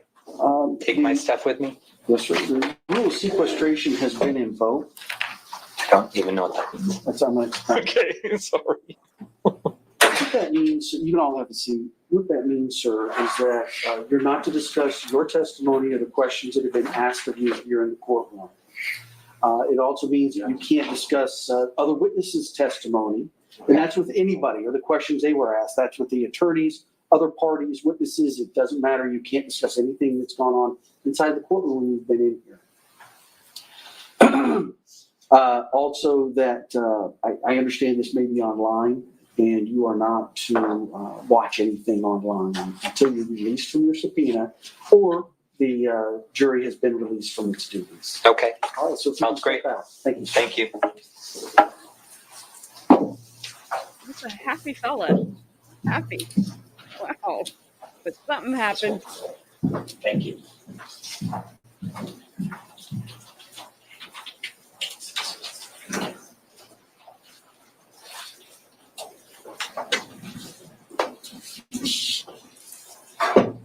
Mr. Taylor, is there anything you'd like to share before I begin speaking? I think I'm about to catch a whooping. I'm not quite sure why, but go ahead. I believe that you expressed you're a veteran of over 400 jury trials. Yes, sir. This is all rhetorical. You can feel free to answer or not answer. My assumption is that you're familiar with trial process and procedure, that you're familiar with, as you had mentioned earlier, the rules of professional conduct and decorum. I'm also sure that you realize that if this court makes rulings that you disagree with, whether it's a passing disagreement or a fundamental disagreement with a ruling, I would imagine you're aware of the fact that if ultimately your client is convicted, either you or another attorney or a public defender, if she's indigent, will have every right to appeal to the Second District Court of Appeal every decision I've made. From the minute I sat down in this division and started making decisions in this case, all the way through the end of the case. I also would imagine that I'm not the first judge that has made rulings that you disagree with. I would imagine I'm not the first judge that you have looked at up here and said, where in the world did he or she get that from? I would hope that you have not engaged in the conduct like you just did. It was inappropriate. It was unprofessional. We're going to take just a few minutes break. I have this position and I understand criticism. And I expect that. I have often said that I think my job early on as a youth sports referee and umpire prepared me well for the criticism that comes with the job. However, those sorts of side comments are just, they're not appropriate. And I would caution you, sir, not to do that again. That's extrajudicial matters that have nothing to do with the case or the consideration of the jury. All right, so we'll take a 5-minute break and we'll be back. I think it was frustration. I think it was, if he's talking about when he said, "Oh, you have no idea," I honestly think it was just his frustration coming out because everything he does gets shut down.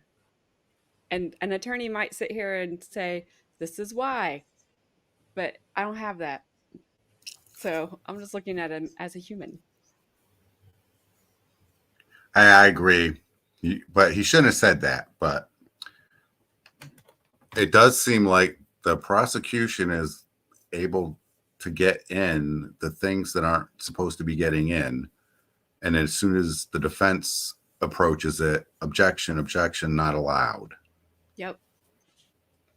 So, I mean, I think it was just frustration and maybe came out before he even knew it. You know, sometimes that happens. I get it shouldn't have happened in there. Yeah, he might have said, "Did I say that out loud? I'm sorry." I mean, he owned it right away. I think I'm about to get a whooping from you, Judge. You know, and he didn't argue with him. He just stood there and took it. So you got to give him credit. But and that guy, that doctor, he's weird. He is too happy. Yeah, He had a little too much pep in his step. he had something. You were I just just stepping love- and stepping all over the place. I love coming to court and testifying. Woohoo! Yay, court! Especially about DV. It's great. Love Well, it. it's not DV, remember? But, oh, wait, what am I missing? I'm missing something. Brian, my brain is too fried at this point. Oh, no, I'm just saying that they can't bring in DV stuff. So Oh, yeah, they can't. The defense can't. right. But yet they can ask all kinds of questions. How rude. It is rude. And they probably really just think they got to win there because I didn't think the judge was super harsh on him. Just basically knock it off. But, you know. I'm wondering if he went back to when he asked Broder about, have you treated DV and you know what the symptoms are? He got those questions in. And then they objected when he said, "Did Doug exhibit any of those?" The objection. I'm wondering if we could have then asked, "Well, since you know what it is and you've treated it, what are the symptoms?" And then had him list them off and then said, "Let's look at your report. Does Doug have any of that?" Maybe it could have got in that way. I don't know. Maybe.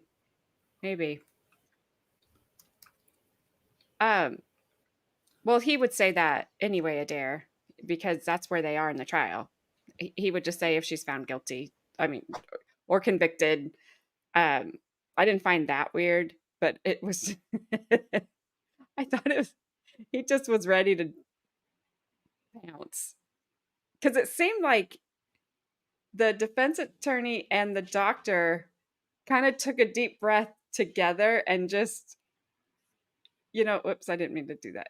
And we're just kind of recentering themselves like, okay. And then, you have no idea. And I think it just came out. I don't think he meant for it to. All right. Shut up. Wow. Oh my gosh. You guys get me laughing at the most inappropriate times. It's the only thing that gets me through my week. I'm sitting here like, oh, okay, I look like a jerk. AJ looks like a lobster again. It's like, oh, I went to being mad to laughing. Good. But yes, I think it's going to hurt him that they can't talk about it. The defense can't talk about it. The defense can't have an expert because the jury may be wondering. The defense has brought this up this whole entire time for DV, and then they don't bring it up on their defense because they don't know. that they can't talk about it. That is Gabby. Yes, Adair. Heart, heart, heart, heart, heart, heart, heart. Times 100. She's a giraffe. You can finally put. Oh, I think you've talked to Adair in voice chat, haven't you? Yeah. As I say, she can. You can finally put a voice to the name. But I think you've already done that. You're already ahead of me. Yepers. Whew. Well, that was exciting. 5 minutes. When has a court ever taken 5 minutes? You're like, whew, exciting 5 minutes. I'm out of breath now. It's like exciting. Okay, 5 minutes is up. Let's go. Oh man. Add time. Yeah. They never take their breaks are always twice as long as what they say. Like 5 minutes. Okay, 25 minutes later. Sorry that took so long.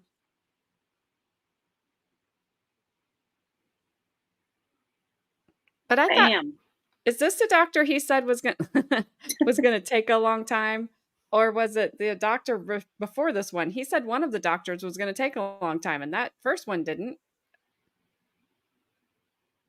Well, I think he expected Broder to take longer until the judge pretty much said, you can't ask him the questions that you're going to ask him. Yeah. He had to have known, though. He's the one that wrote the report. So, and that was interesting, too, because I was expecting that report was going to say she's a terrible mother. She's crazy. She's off the rails. But it came out that she was more worried that the report was going to say bad things about him. Yep. And I think the state's trying to say, yeah, she unalived him because she was afraid of what the report was going to say. Well, you don't do that if the report's going to say bad things about the other person. Right. Which is what she was worried about. And still, though, it's such... all these things of them saying this report was coming out, so she did that. That's yeah, and I'm sorry to interrupt you again, fine. But the thing that unaliving him was not going to stop that report from coming out. Right. So I don't, and that to me, that's not motive. That's nothing's going to change except you're going to be sitting. All right, let's round up Dr. Quinn. Dr. Quinn. Quintel. Get him back in here. Dr. Quinn, medicine woman. As he's coming in, I want to remind both sides that the court has made a number of rulings over the last couple of months regarding the admissibility of certain evidence. Until those decisions and orders are revisited and changed, it is the responsibility of both sides not only to operate within those bounds, but also to advise their witnesses of the prior court orders and admonish them to stay within those bounds. All right, go ahead and bring in Dr. Quintel. So he's probably not going to be able to say things like he just did.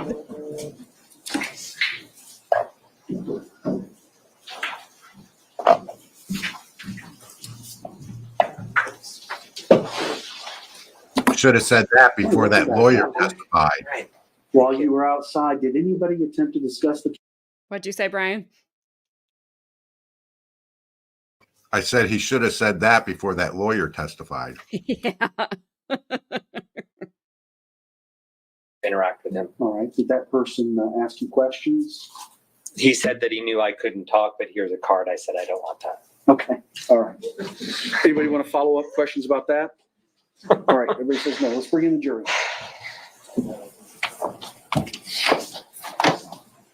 I keep muting at the horrible times. It sounds like a reporter maybe approached him in the hallway. He didn't take their card and he didn't talk to him. He probably just sat there and smiled at them.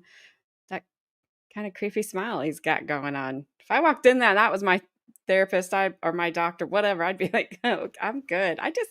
I'm healed. It's a miracle. He probably just wanted to Can you get me some of what you're on? Yeah. You're so happy. Thank you. Doctor, did you, as a result of meeting with the two of them together and separately, did you reach any conclusions about the relationship? Objection, relevance.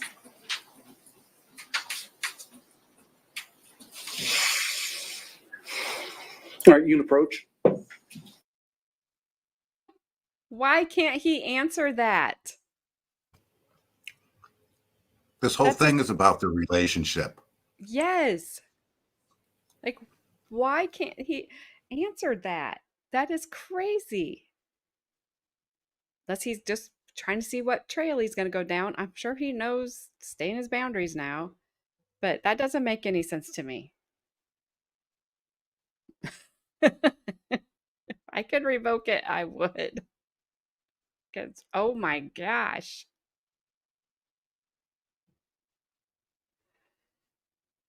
It's usually the defense that's doing all this objecting.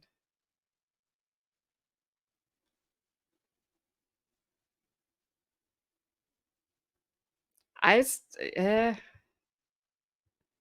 kind of starting to feel that way a little bit, Adair. In these last witnesses that we've had, it's kind of starting to feel that way. Dr. Jason Oxycodone Quintel.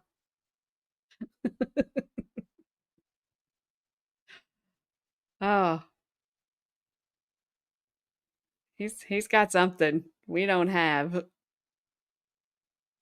Like sunshine and happiness. She's gonna be revoked right out of here. See ya.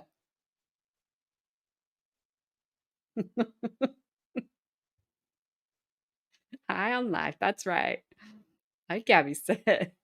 All right, all right, all right.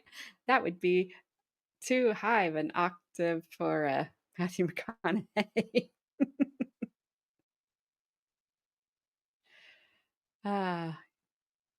He hangs out with Woody Harrelson, so we both know they're high on life. They love life a lot. Actually, I have no idea. He could be clean, but he does hang out with Woody Harrelson. They might be brothers. It's a theory floating around out there. Just stupid facts while we wait for this sidebar to end. A lot of finger pointing from the defense. Well, oh no. My stomach is growling. I apologize. I don't have any food left.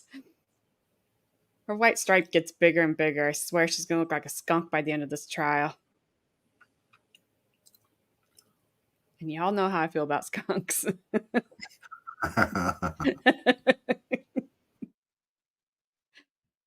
Well, yes, with a name like Woody. Oh, she's got the book out. I wondered why she had that big book. I saw her put it on the desk or on the table. Like, what the heck are you doing with that? Got the book of law. I didn't know it was an open book test. Yeah. That's what he's telling the judge right now. Like, Judge, I didn't know. I studied all night. She's got Post-its and stuff. And she still can't find what she's looking for.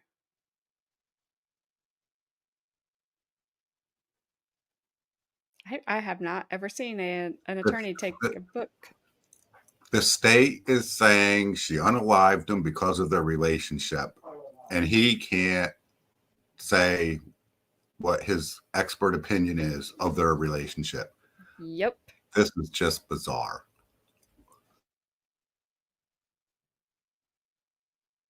No, Adair. I don't want any storms. No. They freak my dog out, which means I will not sleep because I'll have to be up with her. You keep your storms in your state and go around me.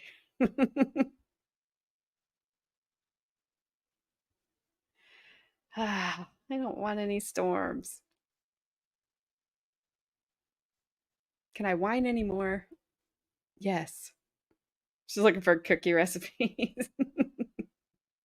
She's probably looking up the blonde streak double toil and trouble recipe. I have newt. Don't want to know. Yeah, call me one. Call me a ambulance. I'll call you when I'm off with my dog, so I have somebody to talk to. I know. You're still just a little bit north of me, so it might stay north.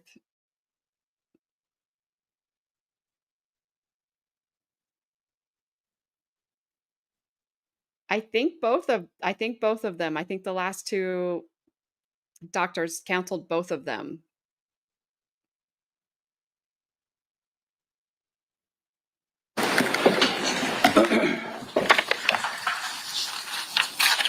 Hey, you'll stop it and go pick it up.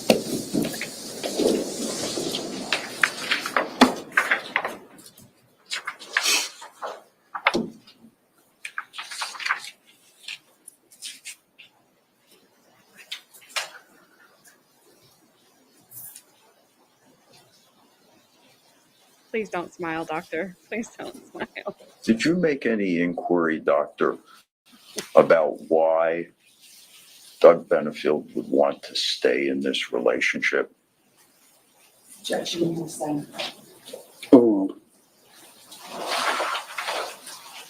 You can answer. Can you repeat the question, please? Yeah. Thank you.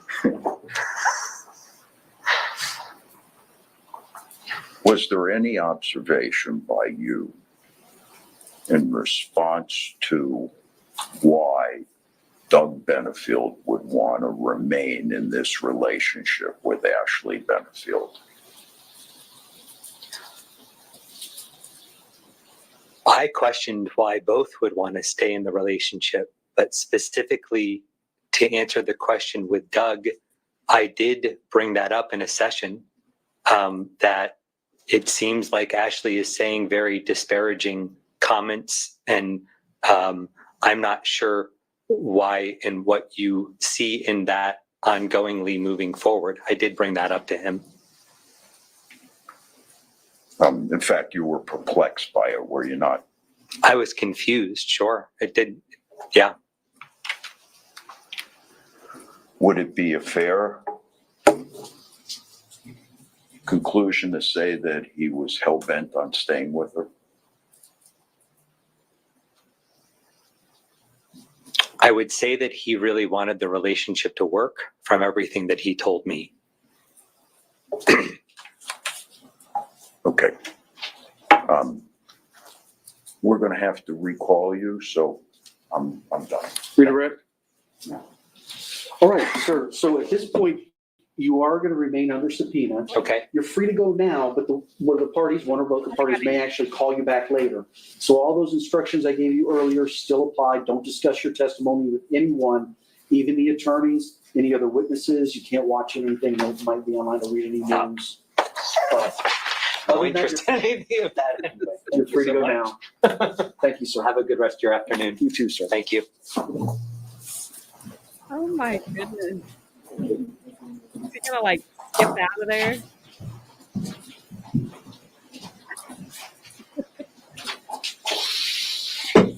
Approach about scheduling. Okay. Hello, Carmen. Good morning. Your morning. Scheduling, why can't we hear? We need to know your schedule, people. Your schedule messes with our schedule.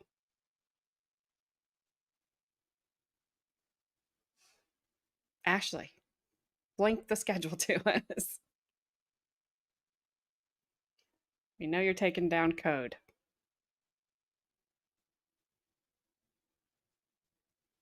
I like how the headphones match her sweater today.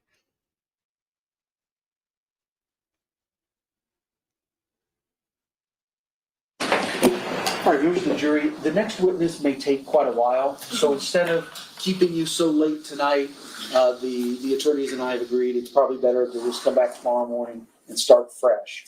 So I'm going to let you go for now. If you would please, same tomorrow time. Are you guys okay with the time? Yes. All right. Let's again plan, what would we say today, 8:45? And get you up here and hopefully get started right about 9. So let's do the same thing tonight. Please remember, no discussion amongst yourselves. Talk about the weather, nothing else. Don't talk about the case with anyone outside of this jury. And don't do any research on people, places, things, or legal topics that you heard anything about. Yes, sir. Okay? Judge. We'll see you tomorrow morning.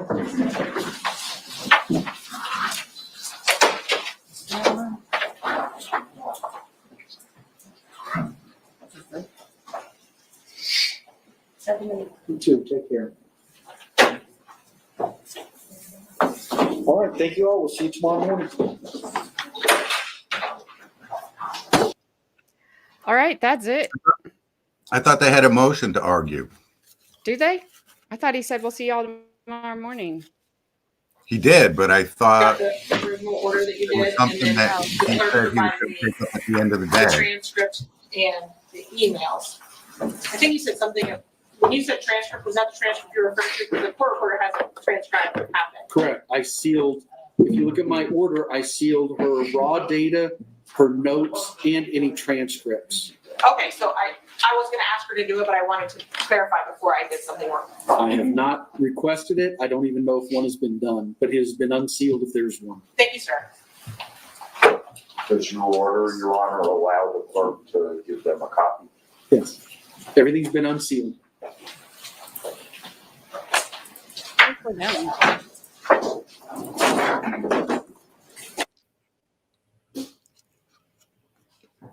Yes, Adair, she's out on $100,000 bond. She is not charged.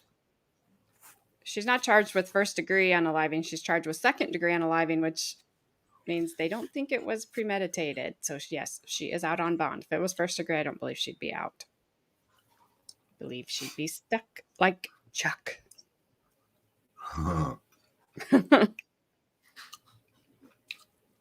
But I don't know. We may not have a popular opinion amongst ourselves with everybody else, but I'm going not guilty at this point. Not guilty. Me too. At this point.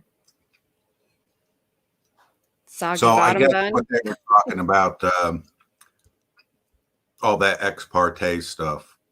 I guess they're not going to be able to get to it today because they didn't get the copies. But Yeah. that's what they were supposed to argue at the end of the day today. Yeah, I forgot about that. She's tried to not smile a couple of times. I think she's scared to.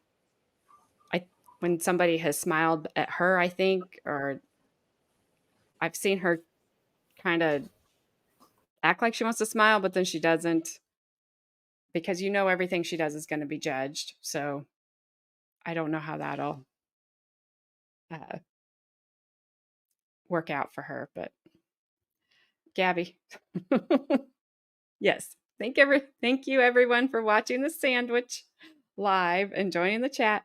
Thank you to everyone who has gone over to Jody's page, The Defense Rest, and hit that like and subscribe button. She got to 220, so we need to just keep on keeping on going past. She will be happy when she wakes up from her slumber.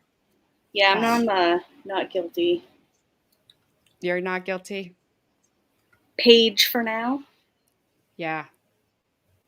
Like I said, we probably aren't the popular opinion, but Adair. Oh, Adair. So Jody's hosting tomorrow. So 9 a.m. is what he said. So I assume we will start around 9 a.m. Eastern time. Woot, woot. We will convene at that time. So we will be here. Right, bring your hazmat suit. Yes, that was so funny. Oh yeah, we're done, Carmen. Go back to bed. I have to wash it. Did you pee in it? Yeah. That's what it's for. Ew, Brian. Well, they don't they don't do the breaks when it's convenient for me. Well, Bry's now a soggy sandwich. Ew. I've been sitting here. I got up once to shut the door because I knew the dogs were going to start going nuts because they're like, dinner, excuse me, man, dinner time, dinner time, dinner time. So See you I later, shut them Bob. down. Bob, good to see you. All right, guys. We will touch base tomorrow. Yes. Have a I will see great you night. No one's touching my base. Well, just don't leave it by the back door. Well, that's locked up, so we're good there. Okay. Bye-bye. See you, Brian. Bye. Oh my goodness. All Bye. right. Gabarina. Oh, hey, Carmen, that's your dog. She wanted to stay in here with me. Sorry about your luck, girl. All right. Since Rue has barked everybody's eardrums, made them bleed. Bye, Gabby. I'm out of here. Thank you all for hanging out. See you guys all tomorrow morning. We will continue this trial and see what's happening. And I got to go because she's not going to shut up. So my apologies. And I'll see you guys all tomorrow.